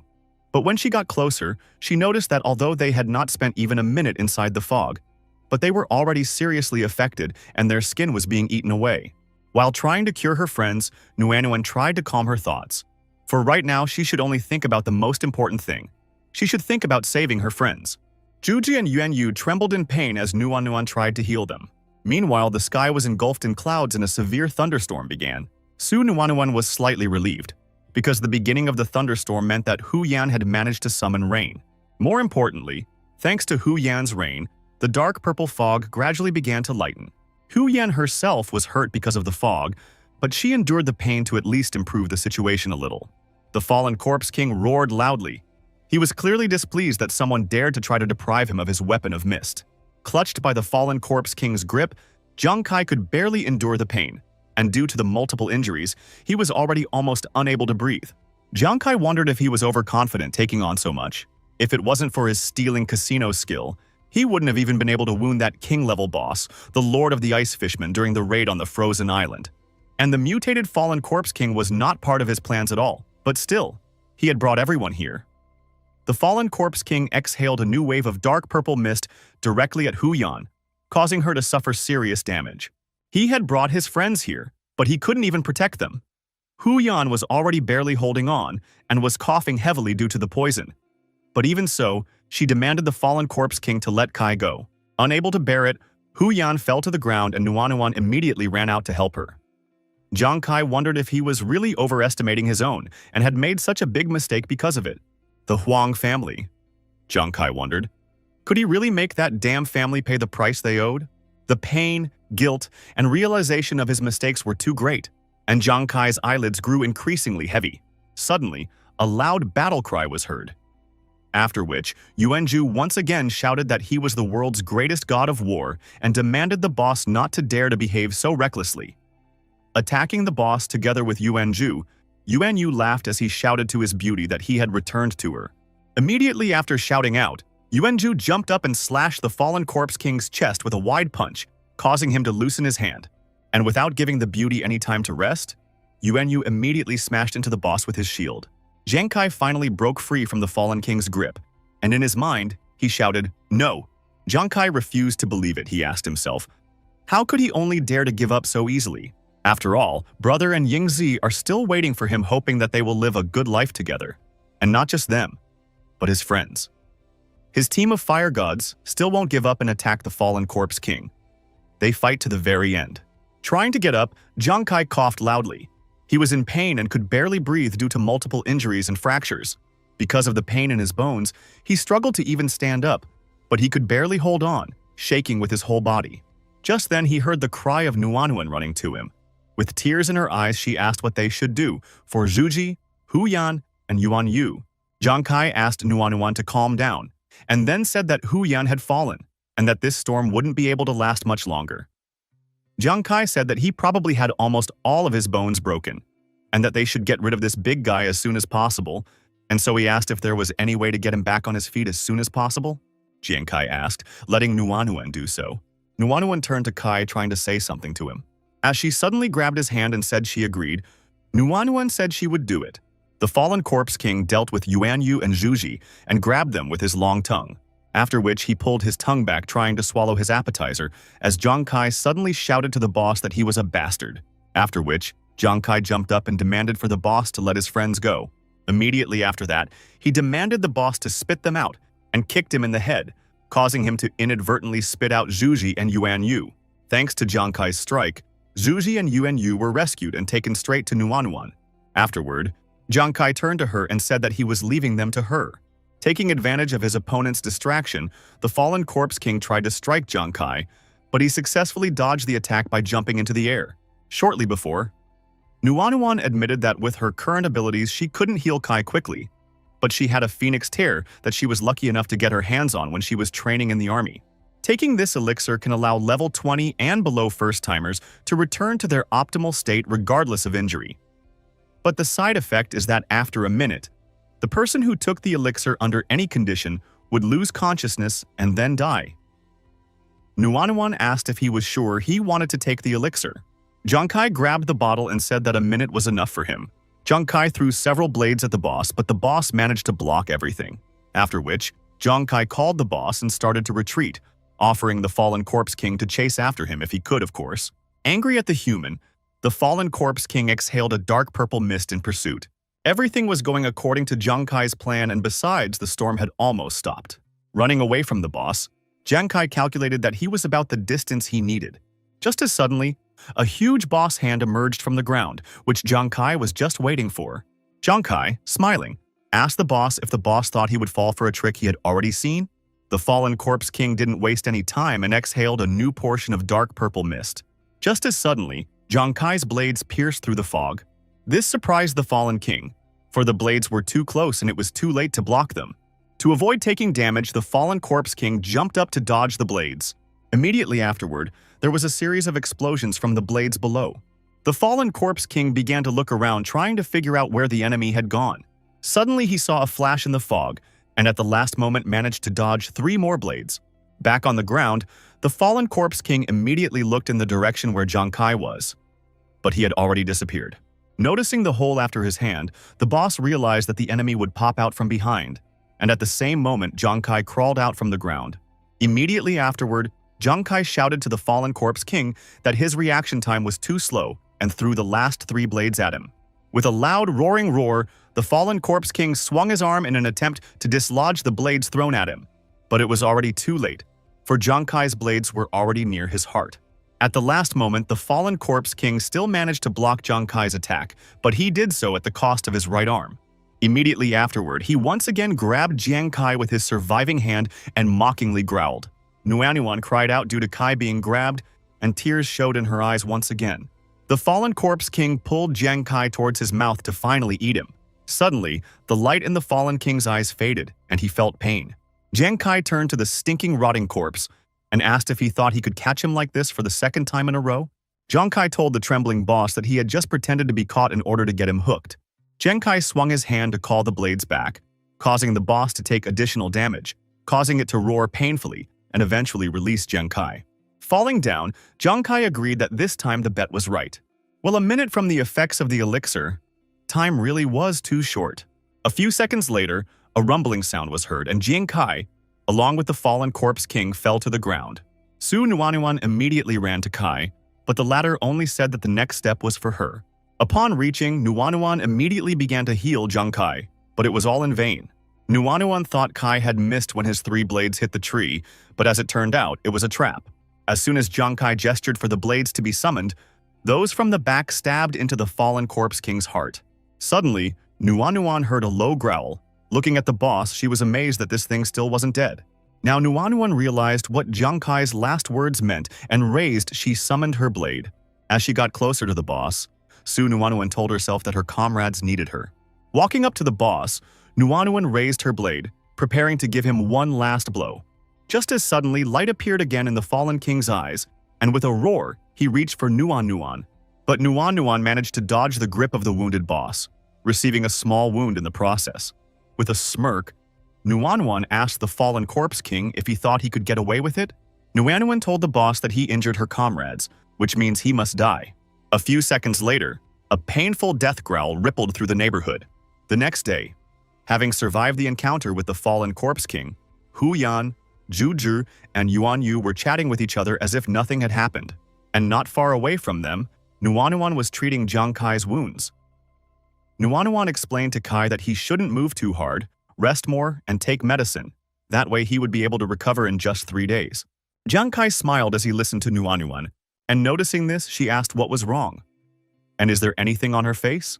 To which Jiang Kai replied that it was nothing like that, after which he admitted that he was thinking that Nuanyuan was growing very fast and becoming more and more like an outstanding pioneer. Nuanyuan asked if that was true, to which Kai replied that it was indeed true. Nuanyuan lowered her gaze and revealed that when they were fighting the fallen corpse king, she as a doctor could only count on them since she was a healer. After which, she confessed that she felt as if she was only a burden to their team. Jiang Kai told her that he thought she was underestimating herself too much. In the past few days, all he had done was to help pump up Zuzi and Yuan Yu while she endured the fatigue.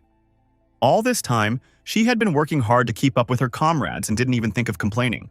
And even when faced with a challenge from the other team, she stood bravely, even knowing she was no match for them. And after he seriously injured the fallen corpse king, she was the one who gathered her resolve and gave the boss a final blow, thanks to which she raised her level, after which she immediately started treating several seriously wounded people at once. Jiang Kai said that she is a healer who is almost incapable of fighting, yet he knows that she never thought of retreating. She has done a lot for their team and everyone has seen her contribution. She has contributed a lot, and they are all happy to have her with them. Jiang Kai smiled and admitted that they needed her. The rest of the trio came up to them, and Yuanju told Nuanyuan that if she hadn't healed them with her good heart, they wouldn't be alive anymore. Jiang Kai was surprised to see them around, and asked when only they had time to approach. Yuanyu said that because of Nuanyuan's presence, they could go forward without any worries. Hu Yan reached out to Nuanyuan and agreed with Yuanyu's words. after which she admitted that if it wasn't for Nuanyuan, she would have been offline by now. Nuanyuan was touched by her friend's words, and she confessed that she also appreciated them very much, and she needed them very much. 2 hours later, Jiang Kai asked his friends if everyone was ready, to which those replied with determination that they were fully prepared. All 5 of them gathered around the treasure chest they had wrested from the fallen corpse king. Since everyone is ready for this, Jiang Kai said that he would start and opened the chest. The fallen corpse king's treasures were rumored to be very rich, and there was a particularly good chance that they would be able to obtain something very valuable. Moreover, the fallen corpse king they met was a mutated one, meaning that the treasure would surely surprise them all. The first treasure was the fierce flame blade, a level 80 executioner's weapon. There were only 2 of them in Shengyao, and the total value of the blade was approximately 350,000 Devil Star coins. Yuanju was astonished to hear about such an amount.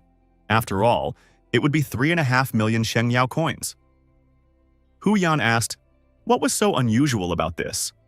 After all, in front of them was a first-class weapon of the 80th level. After which, Yuan Yu reminded that, unfortunately, there was no executioner in their team. Jiang Kai wasn't too upset about it. After all, it meant that they would be able to get a lot of money for it. The next treasure was a gray equipment. Jiang Kai asked Nuanwan what it was, after which she chanted the garment and replied that it was something strange, for there were not even any records of it. Yuan Yu was surprised to hear that there was no record of this outfit, because it meant that no one had ever found it. Fortunately, Nuanwan had an appraisal card with her. Nuanwan said that when she was in the army, she sometimes came across equipment that could not be evaluated through a watch, so she bought some evaluation cards for the future. Only Nuanwan attached the card as a bright light flashed. Necromancer's armor requires level 60 to wear.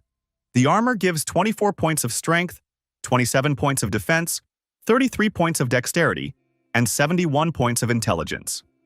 The armor also has 3 effects. Yuanju couldn't help but shriek in shock, for this equipment gives an incredible increase in attributes, not to mention intelligence reaching an unthinkable 71 points. Jiang Kai added that the effects were even more amazing, because with only the first effect, this equipment could be worn by players of level 20.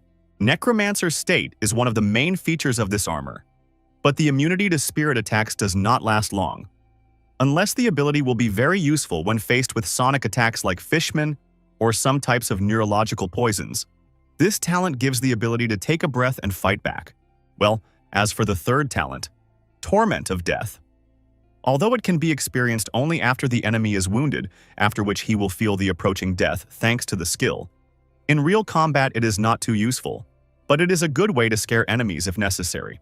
Half an hour later, Su Nuanuan swept up that so far, what they had found in the treasure was mainly armor and weapons, although their level was high, but they were not suitable for their team members, and from the looks of it, they could only sell them.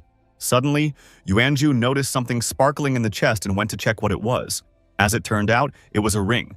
As soon as they saw the ring, Hu Yan, Nuanwan, and Yuanyu's eyes glistened.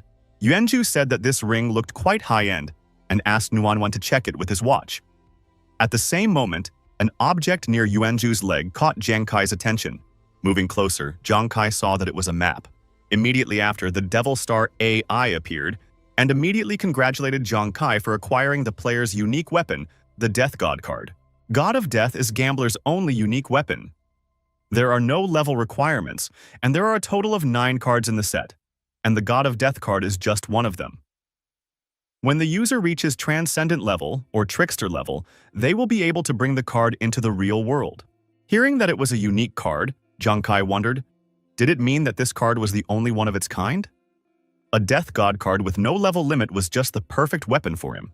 In addition, when he uses the Card and Ghost Hand talent to cast various weapons, his accuracy is increased by 40% and his piercing effect is increased by 30%. But when he uses a weapon in the form of cards, his accuracy is increased by 120%, while his penetration is increased by a full 250%.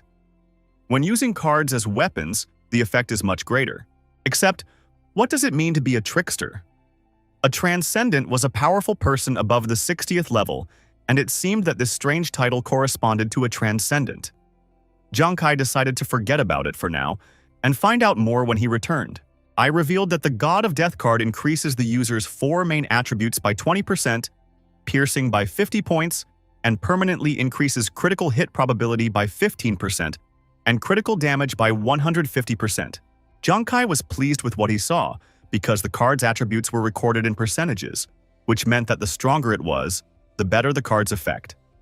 He was already surprised from the attributes alone, and after that, Jiang Kai was even more interested to know the special effects of the card.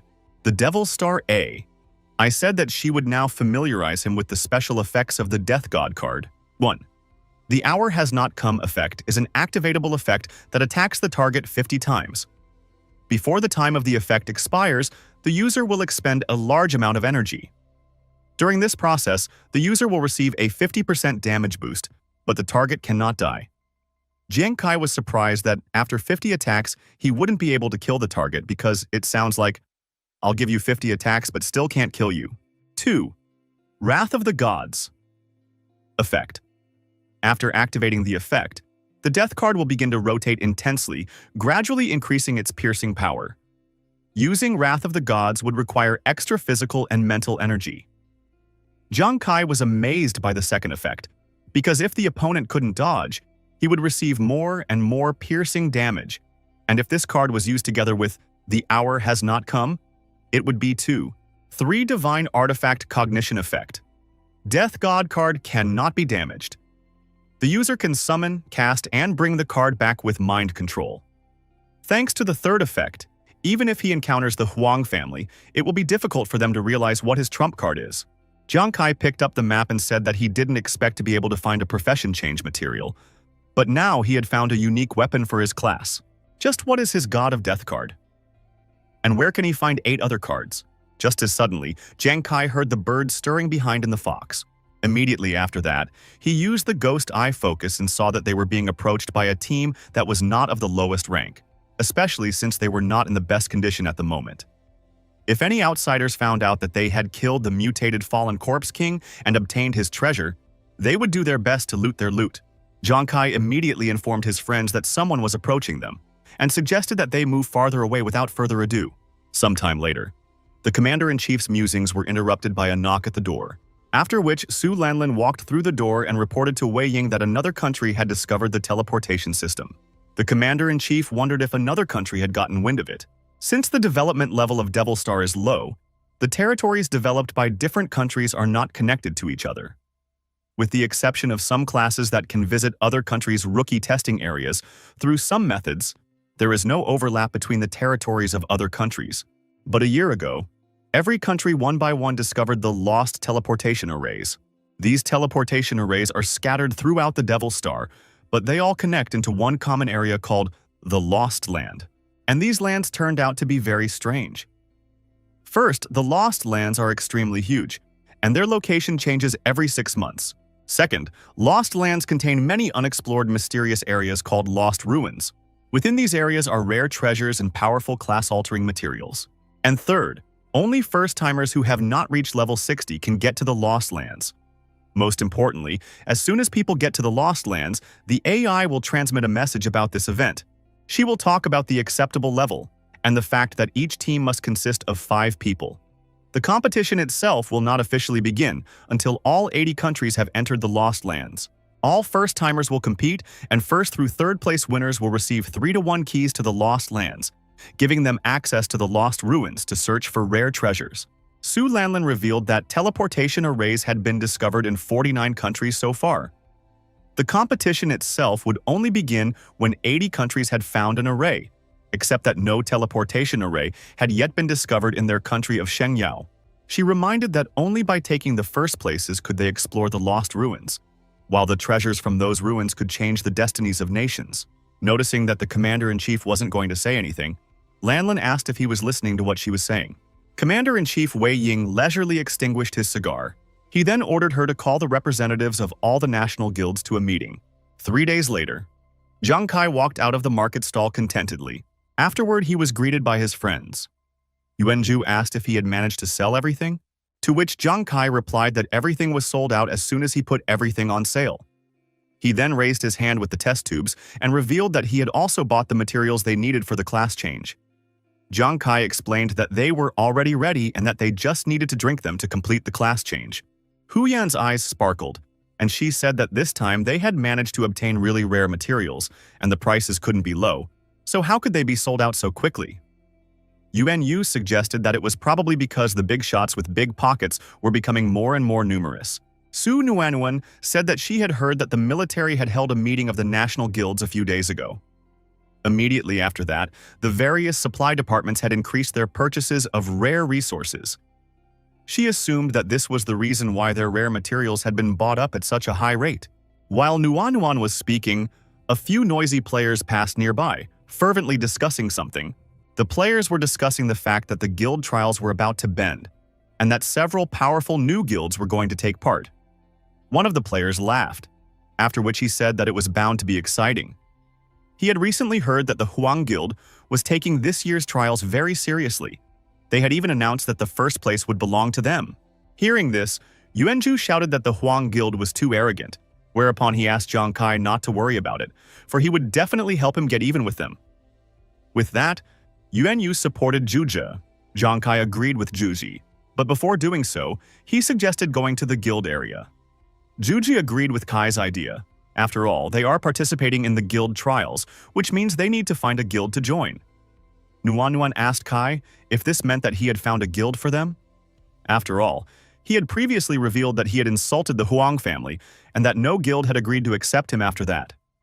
She admitted that she thought that they would have to go through a lot of hardships to do so. Huyan agreed with Nuanuan and asked what kind of guild had he found. But instead of answering, Zhang Kai smirked and said that it was a secret. A while later, the guild area.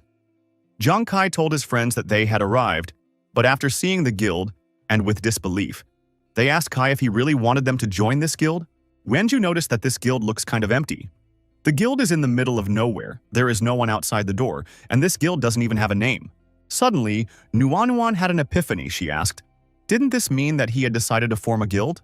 Zhang Kai attached the card to the mechanism, after which it activated. Zhang Kai replied to Nuanuan that she was right, immediately after which the name, God's Guild, appeared on the signboard. Area C, number 319.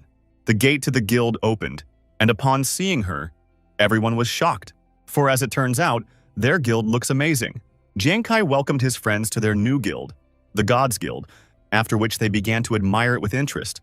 Yuanju tapped Kai on the shoulder and asked, when did he have time to start a guild? He didn't even say a word, and behind their backs, he took such a huge step.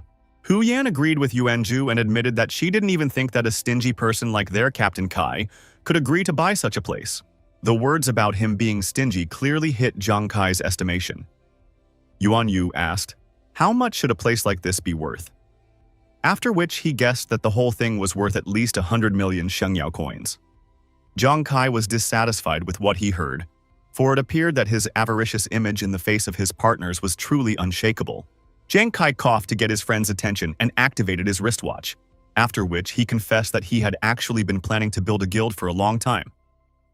And so he bought them the materials to switch professions just today, and also applied for registration in the guild. Zhang Kai said that the memory of when he first arrived at the Devil Star was still fresh in his mind. The way to other guilds was closed to him, due to the fact that everyone was afraid of incurring the wrath of the Huang family. Zhang Kai said that he would rather rely on him than some god or fate. He ended up personally founding the guild. The identification of the God's Guild began, followed by a verification of the guild's information. Zhang Kai said that even though the God's Guild was just starting out, at the same moment, the clock alerted everyone that the God's Guild had been officially founded. Zhang Kai said that they finally had a home on the Devil Star, and everyone rejoiced at the founding of the guild. A short while later, Yuanju walked out to the others and shrieked with joy that he had finally changed his profession, after which Zhuji told Kai that by changing his profession he had become a warrior, and his level and attributes had also been raised. More importantly, he now had a second talent that was incredibly strong. Zhang Kai inquired, what was this talent? And a satisfied Yuanju revealed that it was an almighty fighter, and because of it, he could receive 10% more attribute points than other professions at this stage of development. In addition, he now received an extra 7 points every time he leveled up. Zhang Kai congratulated Zhuji, congratulating him on his successful promotion. Hu Yan swept up that the attribute enhancement of a martial arts master is really great, making her deserve to be called one of the strongest professions of the Devil Star. And even she is jealous of such a thing. Yuanju raised his hand and said that this wasn't all, whereupon he chuckled in anticipation as he told everything.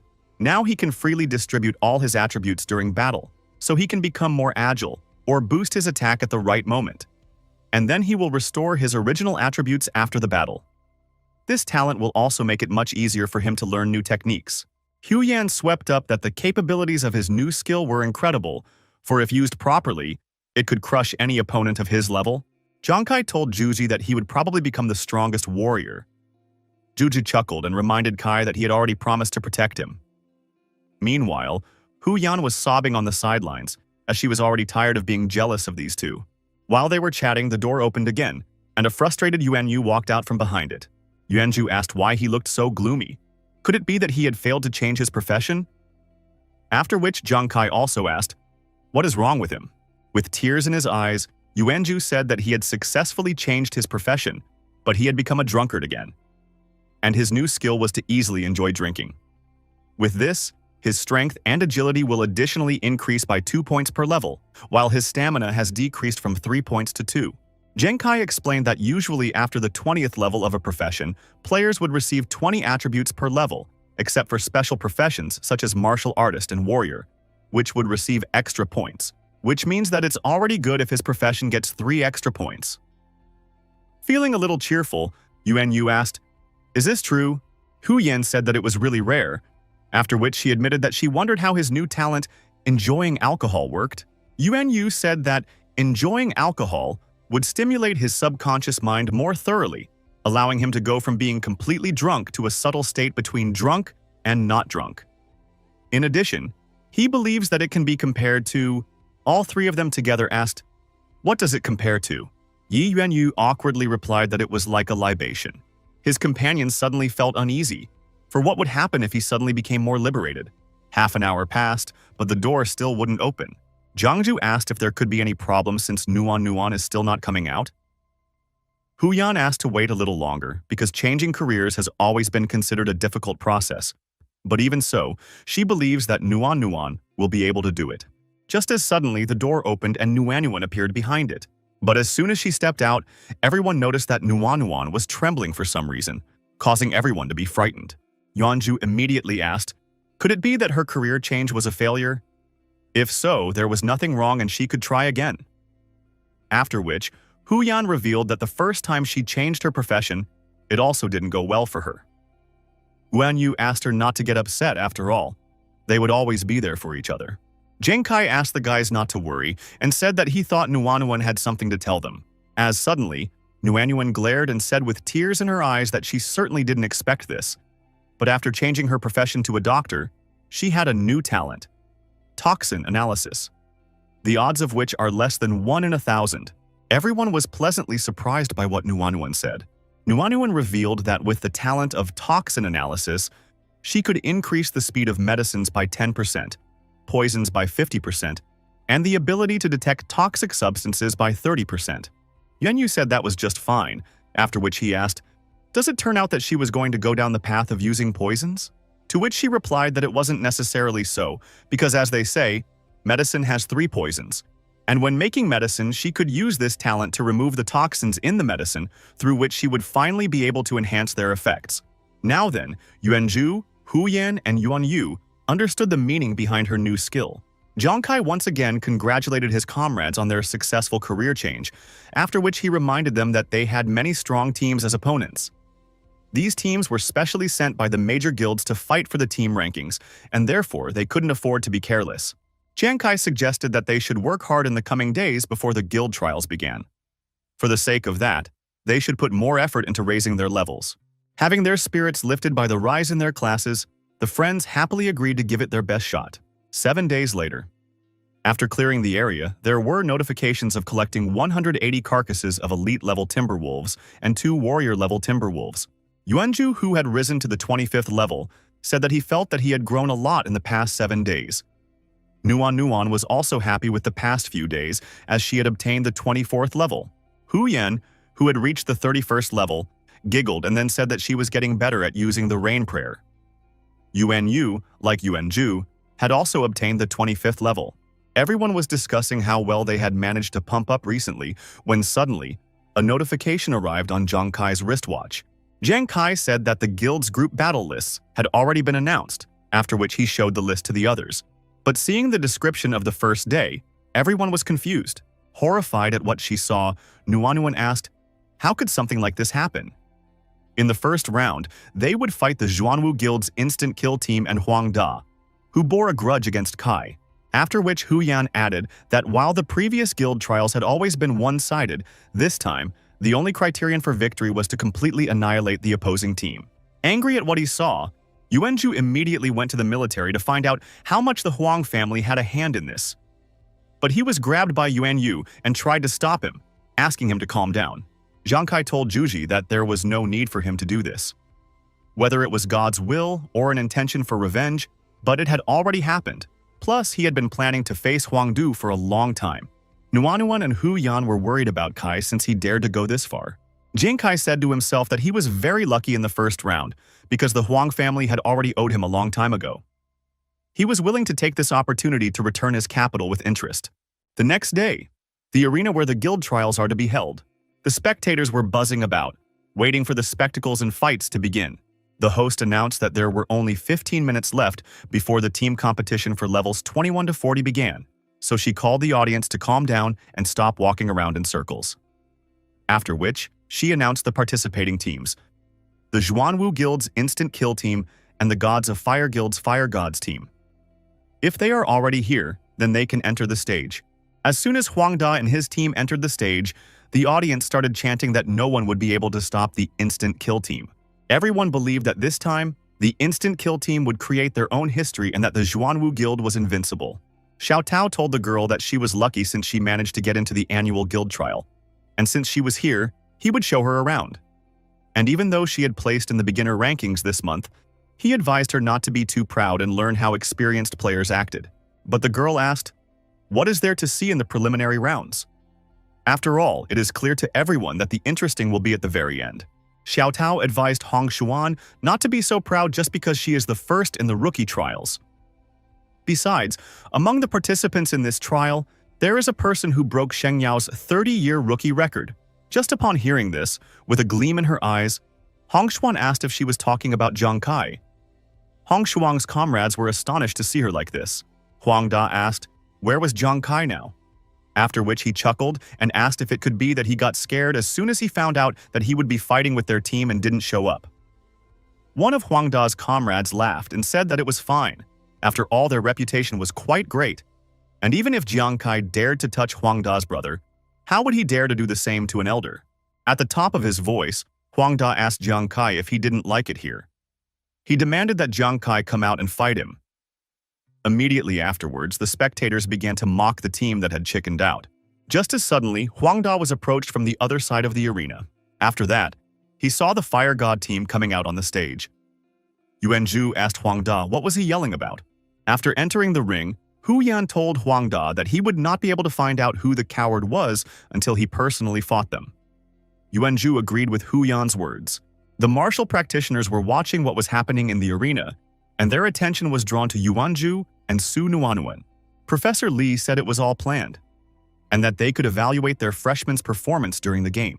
Lu Jun agreed with the professor's idea, but dared to bother him to add another person to the calculations. Professor Li asked the deputy commander-in-chief, wasn't their goal just to evaluate Yuanzhu and Su Nuanuan alone? To which Su Lanlin replied that Commander-in-Chief Wei also wanted to see the results of another person's fight. Hearing that this is the request of the Commander-in-Chief, Professor Li has agreed to evaluate one more person, except he has to find out who it is first. Lu Jun told the professor that this person was the captain of the Fire God team, Zhang Kai. After which, Professor Li opened the screen with Yuanzhu and Nuanuan's characteristics, and just seeing them, he said that it was simply incredible. After which he revealed that in such a short time, these two had not only reached level 20, but had also made a profession change and had even increased levels on top of that. Su Lanlin was astonished upon hearing this. Su Lanlan turned the screen to herself and revealed that more than 20 days ago when they left the army, they didn't even have level 10. So why then, regardless of who they were all evolving so fast being around Zhang Kai? Lu Jun winked and said that it was actually not even surprising, as Jiang Kai himself was a more interesting being. Raising her hand in the air, the announcer asked the players on the field for their attention. She then explained that once the match starts, none of the players can leave the ring, admit defeat, or surrender. The only way to win is to kill all members of the opposing team. The presenter asked if they understood the rules, after which all the players responded with glee, all clear. The announcer said, "That's great," in which case she's ready to call the match. As soon as the match started, Huang Da ordered his men to attack and kill all the members of the enemy team. At the same moment, Jiang Kai gave out instructions that Zhu Ji would fight alongside him, while Yuan Yu would protect Hu Yan and Nuanuan. Nuanuan should monitor the battle and provide timely assistance if necessary. Meanwhile, the enemy warrior was almost approaching, laughing as he shouted that he couldn't wait to chop up these weaklings. Juzi warned the captain that the enemies were approaching and then took out a bottle of liquor. Jiang Kai asked Juzi not to be so afraid and listen to his slogans. Somewhere in the audience seat sat Li Biao along with the younger ones. They were cheering Zhu on so that he wouldn't chicken out and shouting that his strength was not inferior to anyone else's. And also that if he didn't progress, the captain wouldn't be able to keep him on the team. Li Biao was well aware of the fact that Zhu's greatest weakness was his weakness. Hence, he wondered if he could overpower her. Suddenly, they noticed that Zhu Ji started doing something strange. Opening the bottle, Yuanju quickly drained it, then began to smile foolishly. The audience was trying to figure out why the hell is he drinking now. And could it be that he was a drunk?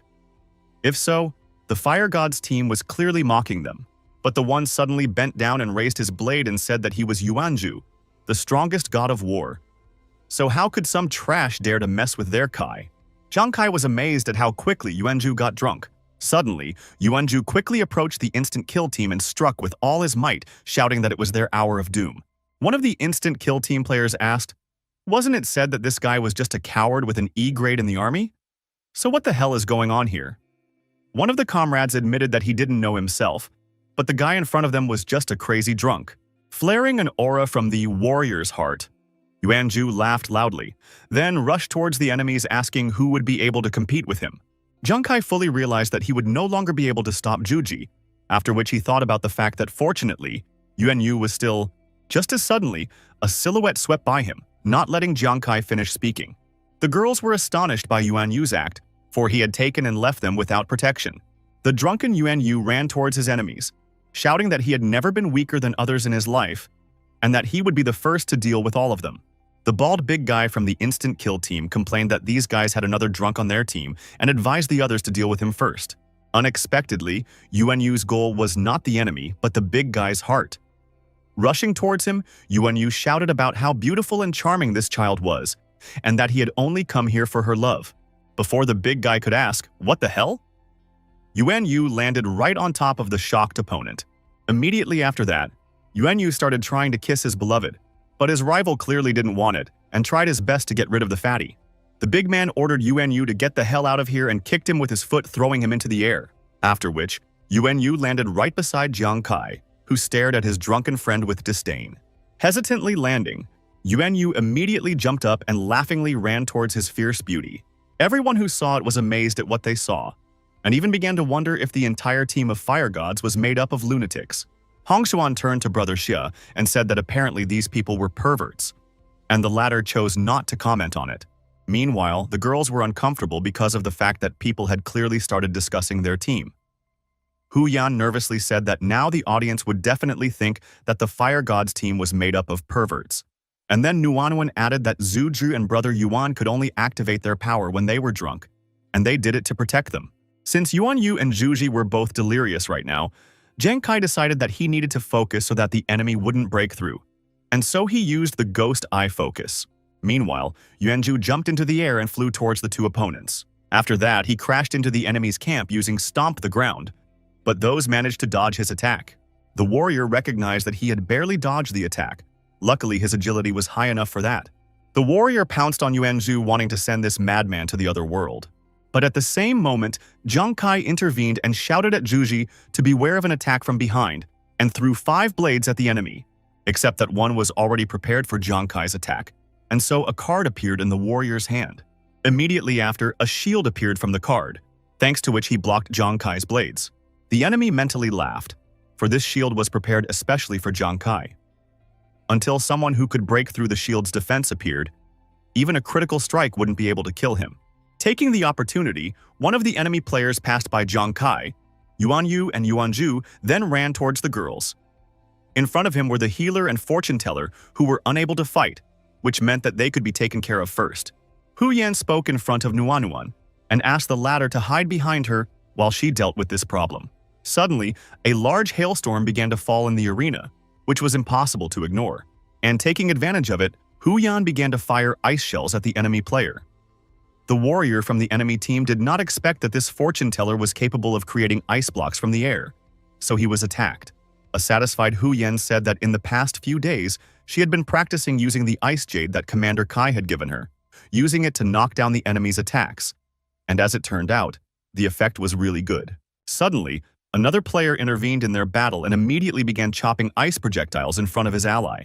And with a swing of his sword, he managed to push Hu Yan away, preventing her from further using the ice jade. The newcomer asked his partner not to say that they knew each other because he was caught off guard by the fortune teller. When he heard this, he got angry and rushed at the fortune teller, shouting that this was not the time to talk and that he would personally kill the fortune teller. But at the same moment, they heard Yuan Ju directly above them ask where they were going. Then he shouted again that he was the strongest god of war. Yuanju landed using the ground stomp, and this time the result was much better than before. After all, the opponents barely dodged his attack. One of the warriors even complained that this crazy drunkard was even harder to deal with than a fly. Seconds later, another partner arrived, and noticing him, the blonde man suggested that they deal with Yuanju first. Yuanju was on full alert and could rush forward at any moment. Meanwhile, Yuanyu, armed with his ice shield, continued to pursue his wife. Yuanyu asked her to let him taste her love on her cherry mouth. But his opponent clearly didn't want to meet this abnormal person in the future. He asked which wife he was talking about, and did Yuanyu have any idea who was standing in front of him? Yuanyu ran ramming towards his lover. His opponent had already realized that Yuanyu's shield had an extremely high defense, which meant that he needed to attack him in such a way that the drunkard couldn't defend himself with his shield. As soon as Yuanyu approached, the big guy bounced to the side and immediately grabbed the throwing blades. Immediately after, he attacked Yuanyu in the back, wanting to finally get rid of this eyesore. Suddenly, but the blades were repelled by Jiang Kai's blades, who reminded Yuanyu to remain vigilant. After throwing, Jiang Kai ordered his blades to return to him. Jiang Kai had already used 8 blades, and following the plan next should be Huangda himself. The trump card he had prepared against Jiang Kai was the magnetic crystal. At the same moment, Hu Yan's hexagram and Nuanuan blade started trying to jump out of their hands, but the girls grasped onto their weapons and tried their best to hold them back. It was the same with Yuanju. His blade suddenly started to be pulled to the side, but he was still able to hold on to it. The worst was Jiang Kai, as his gauntlet began to be pulled, and what was even worse was that he couldn't get his blades back. Taking advantage of the magnetic crystal, Huang Da had deprived Jiang Kai of 8 out of 9 blades in an instant, and even weakened the remaining opponents. Huang Da asked Jiang Kai if the latter had thought that they would prepare for their battle beforehand, after which he revealed that this thing was a supermagnetic crystal carved from the core of a high-end supermagnet, specifically to resist his throwing blades. Huang Da reminded Jiang Kai that he only had 1 blade left now, and also wondered what the latter would do with it. Being cornered by the loss of his weapon, Jiang Kai didn't panic, and instead even smirked. Jiang Kai summoned his last blade, then told Huang Da that he didn't want to upset him, but it was too early for him to rejoice in victory. Hearing this, Huang Da realized that Jiang Kai's last blade was not affected by the supermagnetic crystal, which clearly surprised him, except it didn't matter to him because he had prepared a shield beforehand, which meant this guy was already dead. Peeking out from behind the tower shield, Huang Da asked Jiang Kai if he had seen this shield before. After all, today he would show him what it was like to fall into despair. Lu Jun was puzzled by what was happening, as Jiang Kai suddenly started losing. After all, this shield was the Titan shield, originally a transcendent weapon, and even if it was weakened due to the tournament rules, even so it had a terrifying 72 points of defense. On Devil Star, the more advanced the weapon, the higher the level requirement for the wielder. However, by lowering the level of high-level equipment, even low-level players will be able to use it. Although this process will permanently damage the equipment and reduce its performance, it is still stronger than normal equipment. Su Lanlin admitted that she didn't even realize that the Xuanwu Guild had downgraded the transcendent equipment. Lu Jun added that not only the shield, but also the supermagnetic crystal had been downgraded, and Xuanwu had done all of this just to get even with Zhang Kai. Worried about her sister, Su Lanlin wondered if this meant that Nuan would die. Smiling because of the near victory, Huang Da ordered the instant kill team to carry out his order. They must finish off all members of the Fire God's crew, but they must do it as slowly as possible, for he wants them to suffer the consequences of insulting people who are unacceptable to even look at. The trio of players immediately pounced on Yuanju and the girls behind. Their goal was to kill Yuanju until he could use his weapon. The bald big man, on the other hand, attacked the enemy drunkard. Li Biao explained to the subordinate that this was the end, because the difference in their equipment was too great, and there was no hope of victory. The girl was saddened by the fact that the fire gods had lost. Although Zhu had found a way to overcome his cowardice, but he probably wouldn't be able to continue fighting. Li Biao could hardly believe that Zhang Kai would lose this time, and Hong Xuan wondered if this meant that Zhang Kai wasn't that strong. Armed with high-end equipment, Huang Da could barely contain his laughter. He told Zhang Kai that their team wore black rhino armor, and the equipment in contact with it was practically immune to magnetism. No matter how the fire gods held on, this would be their last strike. Huang Da raised his hand with the supermagnetic crystal and said now. The crystal's action suddenly intensified, and Nuanyuan along with Hu Yan dropped the equipment unable to hold on to it. Huang Da shouted to Zhang Kai that he wanted him dead. He wanted him to repay what he had done to their family 100-fold. He wishes for Zhang Kai to finally realize how insignificant he is, and for him to start begging for mercy on his knees afterwards. Zhang Kai said that he would never accept fate, and his blade immediately flooded with aura. Huang Da laughed with Zhang Kai and advised him to stop fighting in vain. Whereupon he asked if the latter really thought he could defeat with just one blade. Zhang Kai used absorption, and his Death God card replaced the blade in his hand. Huang Da was confused by what he saw and asked, "What is this?" At the same time, Xiao Tao also asked the same thing, and even Lanlin couldn't understand what had just happened. After all, just now, Zhang Kai's 9 Scourge Blade had taken and turned into a map. Lu Jun swept up. What was more surprising was that this weapon, with its own aura, it possessed a truly tremendous killing intent. Zhang Kai wasn't surprised by the reaction of the people around him. After all, it wasn't his 9 Calamity Blades at all, but rather Gambler's unique weapon, the Death God map. The Devil Stars A. I revealed that usually the Devil Stars gear is divided into levels from F to S, but actually above S level there is a higher SS level and even SSS level. The Death God card is just an SSS level weapon. Zhang Kai was astonished to learn that he had just gotten an SSS ranked weapon, the Devil Star A. I added that the God card also has a card set effect, one God card set effect. For each God card available, all available God cards will additionally increase basic attributes by 10% and penetration by 50%. 2 effect of the God card set. The Absorption transformation can absorb another weapon and inherit its attributes and special effects. But absorption does not affect the original attributes of the God card. Zhang Kai said that before the test, the Death God card under the absorption effect turned into the 9 Calamities blade. The Death God card wasn't made of metal, so magnetism couldn't affect it. Zhang Kai said that the next person who would have to kneel down and start begging for mercy was none other than Huang Da himself. Only he won't take pity and kill him. Huang Da kept trying to figure out what Zhang Kai was trying to do. Zhang Kai used Wrath of the Gods, and the Death God card flew into the Titan Huang Da's shield with a bullet. But unable to withstand the pressure of the map and several shields, a dent appeared in the shield, and it began to be covered in cracks.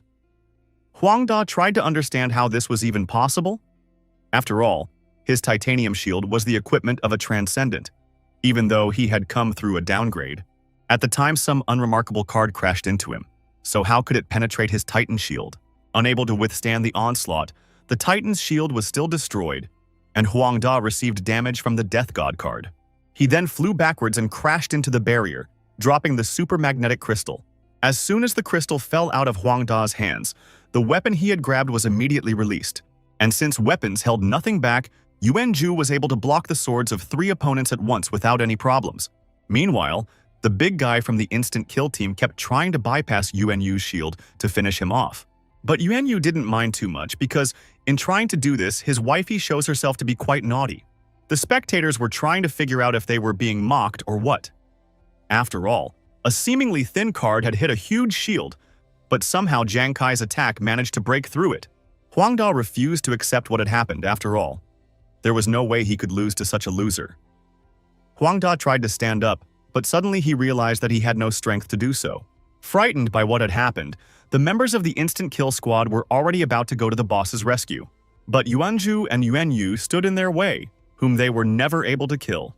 Yuanzhu said that he would now be their opponent, and Yuanyu asked, "Where do they want to run away to?" After all, the harder they try to escape, the more he howls. Meanwhile, Jiang Kai slowly approached the frightened Huang Da. After returning his card, Jiang Kai told Huang Da that it was time to have some fun.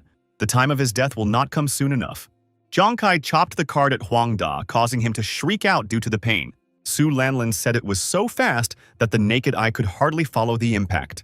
After hitting Huang Da with the card, Jiang Kai didn't stop, but instead started slashing him harder. While suffering unimaginable pain, Huang Da shouted at the bastard to stop now. Huang Da swore that as soon as it was over, he would find Jiang Kai and kill him. Jiang Kai looked at the offspring of the Huang family with disdain.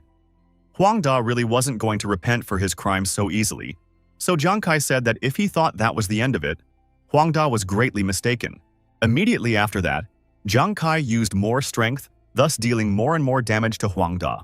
Unable to bear the pain, Huang Da screamed with all his might, terrifying both his companions and all the spectators watching his agony.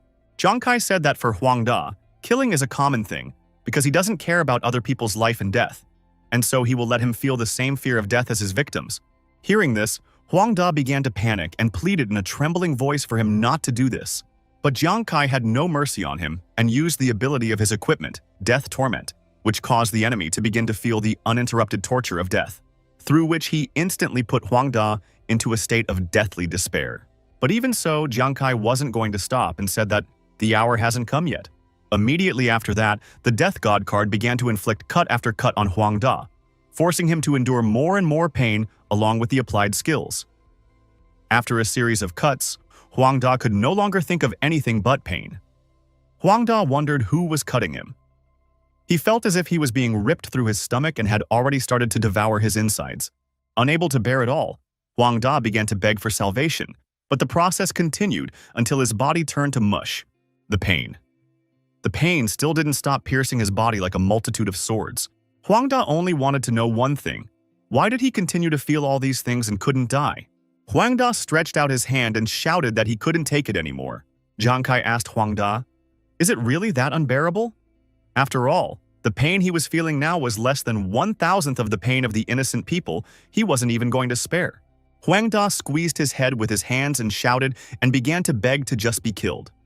This was exactly what Jiang Kai had expected from the "hour has not yet come" and death throes of his equipment. Combining severe physical pain with mental torture, the effect is perfect. Huang Da fell to the ground and, clutching his head, began to sway on the ground as he continued to beg for death. But it never came. Su Lanlan jumped up from her seat and asked, "Why is Huang Da still alive?" After all, with his injuries, he should have died long ago. Lu Jun admitted that he didn't know what the matter was, but Huang Da would most likely be completely destroyed. Lu Jun wondered what Jiang Kai's secret weapon was. After all, no matter how much he thinks about it, he can't figure it out. Meanwhile, Huang Da's torture continued. Huang Da crawled up to Jiang Kai and, coughing up blood, grabbed his leg and started swearing that he would never touch his family again. He even admitted that he was wrong all along. But now, he pleaded with him. He prayed that he would finally grant him death. Jiang Kai wondered how he could kill Huang Da so easily when he had such a good opportunity. After which Jiang Kai looked at one of his biggest problems. That person was probably already barely restraining himself. Huang Tong didn't expect that even after so many preparations, he still wouldn't be able to kill Jiang Kai. In addition, this guy doesn't kill Huang Da on purpose because he's waiting for him to come out. Huang Tong rose from his throne and still addressed Jiang Kai as he expected. Jiang Kai pretended to be surprised that he was approached by the Zhuanwu guild head himself, Huang Tong. And why did he need him? Huang Tong shouted that he knew what Jiang Kai wanted to accomplish, and if he killed his son now, he was willing to swear that Huang Da would never touch Jiang Kai's family again. Jiang Kai wondered, why should he suddenly take Huang Tong's word for it? Especially if Huang Da wouldn't touch his family, what about the others? Huang Tong advised Jiang Kai not to cross the authorized line. To which Jiang Kai replied that he personally made the choice and continued to torment Huang Da more and more, driving him insane. Seeing this, Huang Tong gritted his teeth. He didn't want this to happen again. His youngest son, Huang Wei, was already undergoing psychological treatment for the second time after meeting Jiang Kai. But if Jiang Kai continued to torment his eldest son, he might become disabled.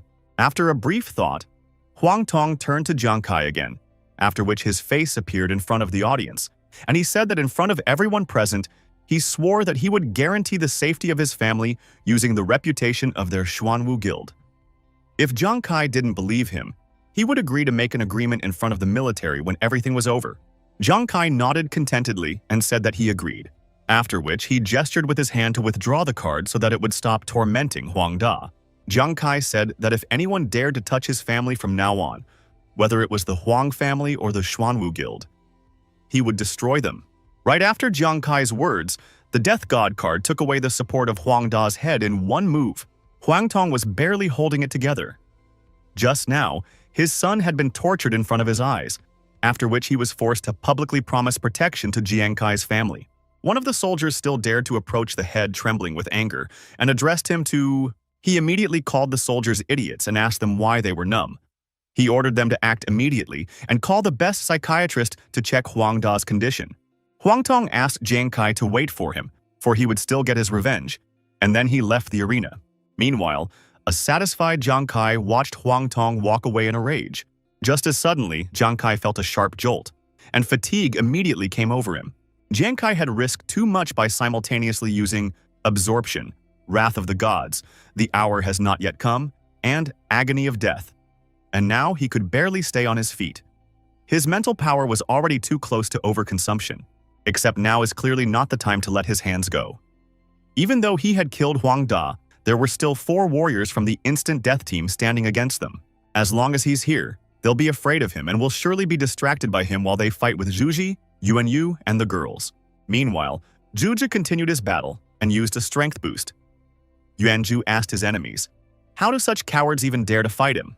After that, he hit the enemy warrior with all his might, but he managed to block the blow with his shield, which damaged his shield. Although Yuanju's punch was blocked, the man suddenly smirked. Immediately afterwards, Yuanju swung his sword, causing his opponent to be thrown back. The warrior's muscles trembled because of the power he had just blocked. He wondered why this guy's strength had suddenly increased. The girls watched Zhuji's battle with admiration. What he had just used was his almighty fighter talent. The moment he attacked, he converted his characteristics into strength, making him capable of pushing back even a level 40 warrior. Right after Yuanju pushed back his opponent, 2 more warriors immediately rushed at him. And quickly catching up with Yuanju, they swiftly dissected him with swift blows as Yuanju suddenly sped up and was at their backs. Yuanju laughed and said that he had already said that they were trash, then attacked them. Li Biao wondered if it was still Zhuji. The disciples around him were surprised at how fast and strong he was. Meanwhile, Yuanyu continued to chase after his dear wife, who was running away from him for some reason. The onlookers were sure that they would never again see a drunken drunk chasing a 40-level warrior. The bald big guy complained to the pervert about the guy chasing him and threw a few darts. But no matter how hard he tried, the drunkard's shield was too strong and he couldn't do any damage. Besides, if Jiang Kai made his move and attacked any of his allies, he could not worry about him and focus on his opponent. Suddenly, he realized that since his recent performance, Jiang Kai still hadn't taken a single step. Yuanju attacked the enemies, but they were covered by a recently discarded shield warrior. At full speed attacking the shield, Yuanju shouted to the enemies that they were just a bunch of losers if that was all they were capable of. They are a true disgrace to the warrior profession. The rescued warriors also wondered why Jiang Kai was still inactive. After all, with his strength, he could have dealt with them long ago. Besides, delaying the battle would obviously not do him any good. Apparently, they had missed something. Namely that Jiang Kai's level was low, and yet he used several strong attacks in a row. This means that he simply ran out of strength and cannot do anything. Realizing this, the warriors realized that victory is in their hands. Professor Li said that Yuanju's data was constantly changing, and looking at it, he couldn't help but admit that Yuanju was amazing. Su Lanlin wondered just how strong the Fire God team was, not to mention Jiang Kai, who at level 20 was able to defeat the level 40 warrior, Huang Da. And even Yuanju, who had been timid all along, had performed well. Be that as it may, She felt calmer at the thought that the Fire God's team would win and Nuanuan would remain safe. But Lu Jun added that this was not necessarily the case. Huang Da had died, and there were only 4 of the instant kill team left. And although their morale had dropped a lot, it was still a life-or-death battle, which meant that they wouldn't be caught off guard easily. And it was Jiang Kai they should be worried about because ever since he killed Huang Da, he hadn't made a single move. Even though this is a deterrent for the instant kill squad, but how long would it take for them to notice it? Most likely Jiang Kai is exhausted. And the worst part was that the 4 warriors of the instant kill team should have already noticed this and started to take the initiative to attack. The beige-haired warrior said that if Jiang Kai continued to watch his lonely and helpless brother continue to be attacked like this, then it was just as they expected. After which the other one said that they had better start acting soon rather than tying their hands and feet in a prolonged battle. The bald big man jumped up and threw throwing spikes at Yuan Yu. He finally decided to take action. 2 minutes later, Jiangju was already exhausted from trying to hold off the onslaught of enemies.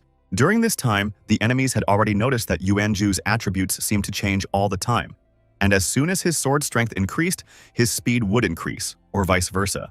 This guy probably has a skill that allows him to redistribute attributes. Thanks to it, he can be powerful. But if he hesitates even a little, it will become his fatal weakness. All they need to do is make him redistribute his attributes to attack, then attack him. Besides, Jiang Kai hadn't moved for a long time, so he must be exhausted. The blonde man asked Yuanju, didn't he want to fight them for another 300 rounds? He suggested that he should attack them if he had the courage, of course. Hearing this, Yuanju turned all attributes into strength and said that their commander had died, but they continued to speak such arrogant words. He said that he would smash them. Seizing the opportunity, a beige-haired warrior jumped out from the side and said that it was a good thing, because after dealing with him, they could proceed to kill Jiang Kai. The martial practitioners watching from behind the stands realized that things were bad, because the enemies had already adjusted their strategy, and Zhuzi would most likely lose. At this moment, Jiang Kai attacked the enemies with his blades and asked, did this kind of scum think that they were capable of defeating a team of fire gods? The blast covered all 3 warriors, dealing them multiple critical hits. In an instant, Jiang Kai had dealt with 3 of the 4 warriors. The warriors were astonished to see Jiang Kai and wanted to understand how he had managed to do this, as he was definitely exhausted. Jiang Kai asked, why was it that they were so surprised? The night before the competition. As she walked out to Kai, Nuanuan noticed that Kai was worried when they ate, so she asked if he was worried about something. To which Kai replied that the guild trial is already tomorrow. Huang Da hates him and will most likely try his best to defeat them. Although he still doesn't know what strategy he will adopt, Huang Da knows that he relies on the 9 Calamities blades the most and will most likely target his weapons.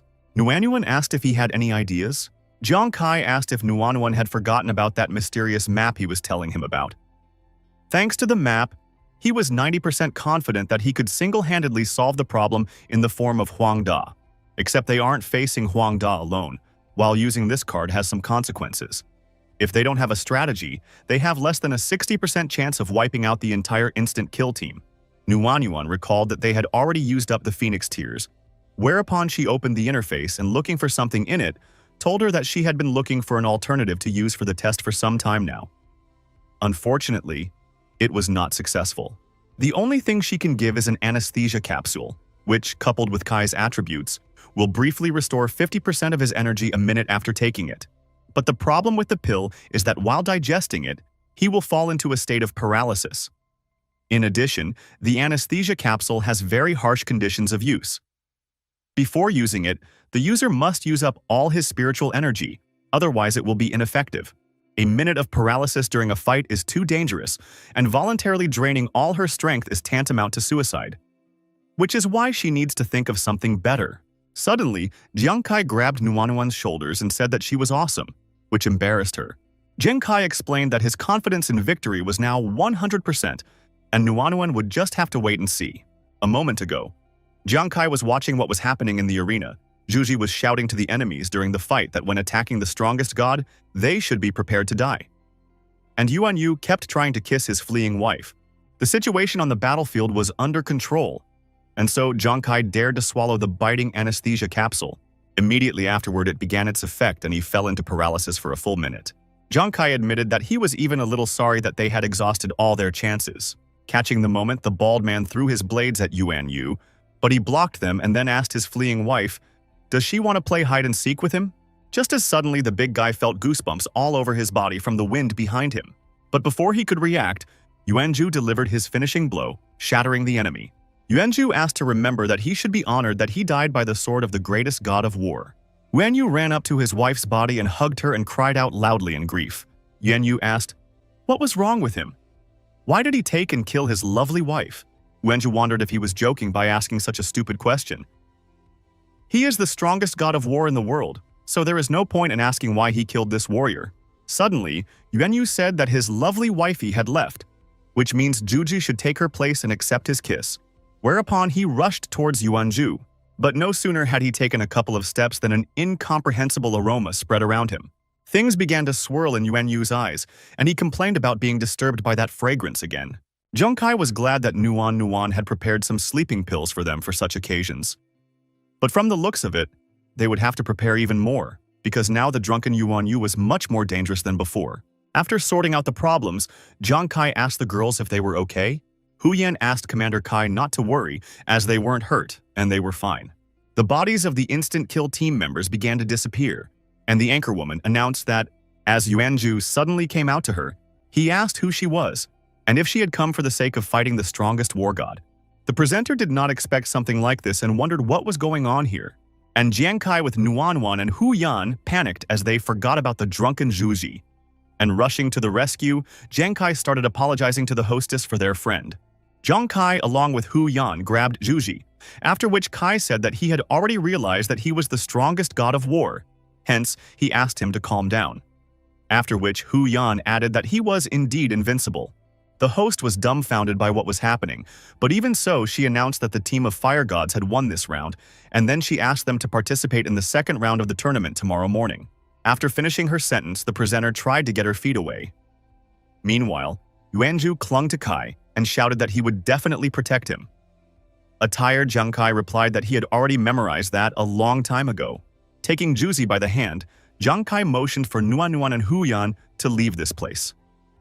The girls, on the other hand, were embarrassed by their team's drunkenness at this moment, but they tried not to show it. And the sedated Yuan Yu was carried away on a stretcher by the staff. The spectators were amazed at how this round ended, as almost everyone was sure that the instant kill team would win. But as soon as they recovered from the shock, loud applause rose throughout the stands. Only now did they realize that the rookie team had managed to defeat the instant kill team with multiple rewards. Some people exclaimed that, okay warrior Yuanju, but wasn't a drunkard the most useless profession? How could he be so ferocious chasing after a level 40 warrior? Hong Xuan told Xiao Tao that she now understood why he had brought them to watch the fire god team battle. Su Lanlan was satisfied that Kai's team had actually won. And Lu Jun said that as he expected, even the fire gods team led by Zhang Kai had acted unexpectedly at every stage of the battle.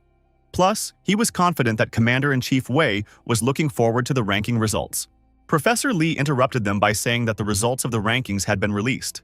Yuanju's ranking has reached the SS rank, while Nuan has not shown any ability, and therefore she remains at the original C rank. Su Lanlan was surprised to hear about the SS level. After all, Zhang Chun hadn't had anyone with an SS rank below the 40th level in a long time. Lu Jun swept a glance at him. If Yuanju had already reached the SS rank now, it wouldn't be surprising if when he reached the 60th level, he could immediately enter the Holy War Cathedral's preparation camp. To cope with the influx of beast gods, the country's national and military shrines, as well as preparatory camps to select and train the men who are to become gods of war. There are two paths to boot camp. The first is to stand out in evaluations and at selections during local selections. That's the path most people take. And also the second path is to go through the military selection process and having met the level requirements, to be certified and recommended by the military for direct admission, a path that few can take.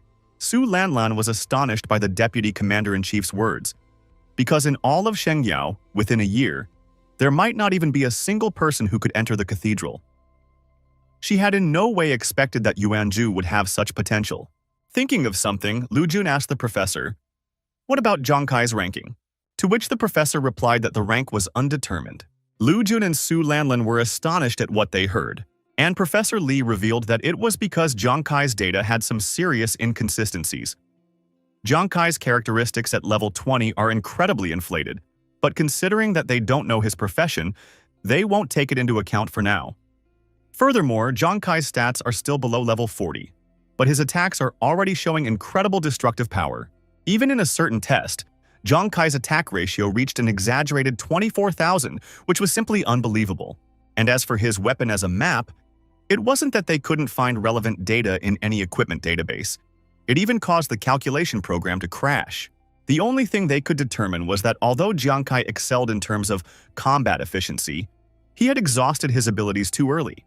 And being the team captain, he was letting his teammates play freely. If he has to give Jiang Kai a grade, all he could do was to give Jiang Kai a D rating. Su Lanlan and Lu Jun could hardly believe what they had heard. Lu Jun agreed with Professor Lee's results and said that he would report the final results to Commander-in-Chief Wei. He then thanked the professor for his work. Su Lanlan said that Jiang Kai simply could not be at the D rank. Lu Jun didn't deny anything and even agreed with Lanlan's words. After all, it was indeed impossible. Hearing this, Su Lanlan asked, why didn't the latter raise an objection as soon as he heard this? There is no problem in Professor Lee's evaluation itself, but the whole model is wrong. Lu Jun said that the evaluation system uses countless samples and collects countless pioneer data, and then he asked Lanlan if she had thought about that. If a person is going down a path that no one has ever gone down before, it may be a mistake to measure them using this system. Lu Jun told Jiang Kai that, like Commander-in-Chief Wei, he was looking forward to his next speech.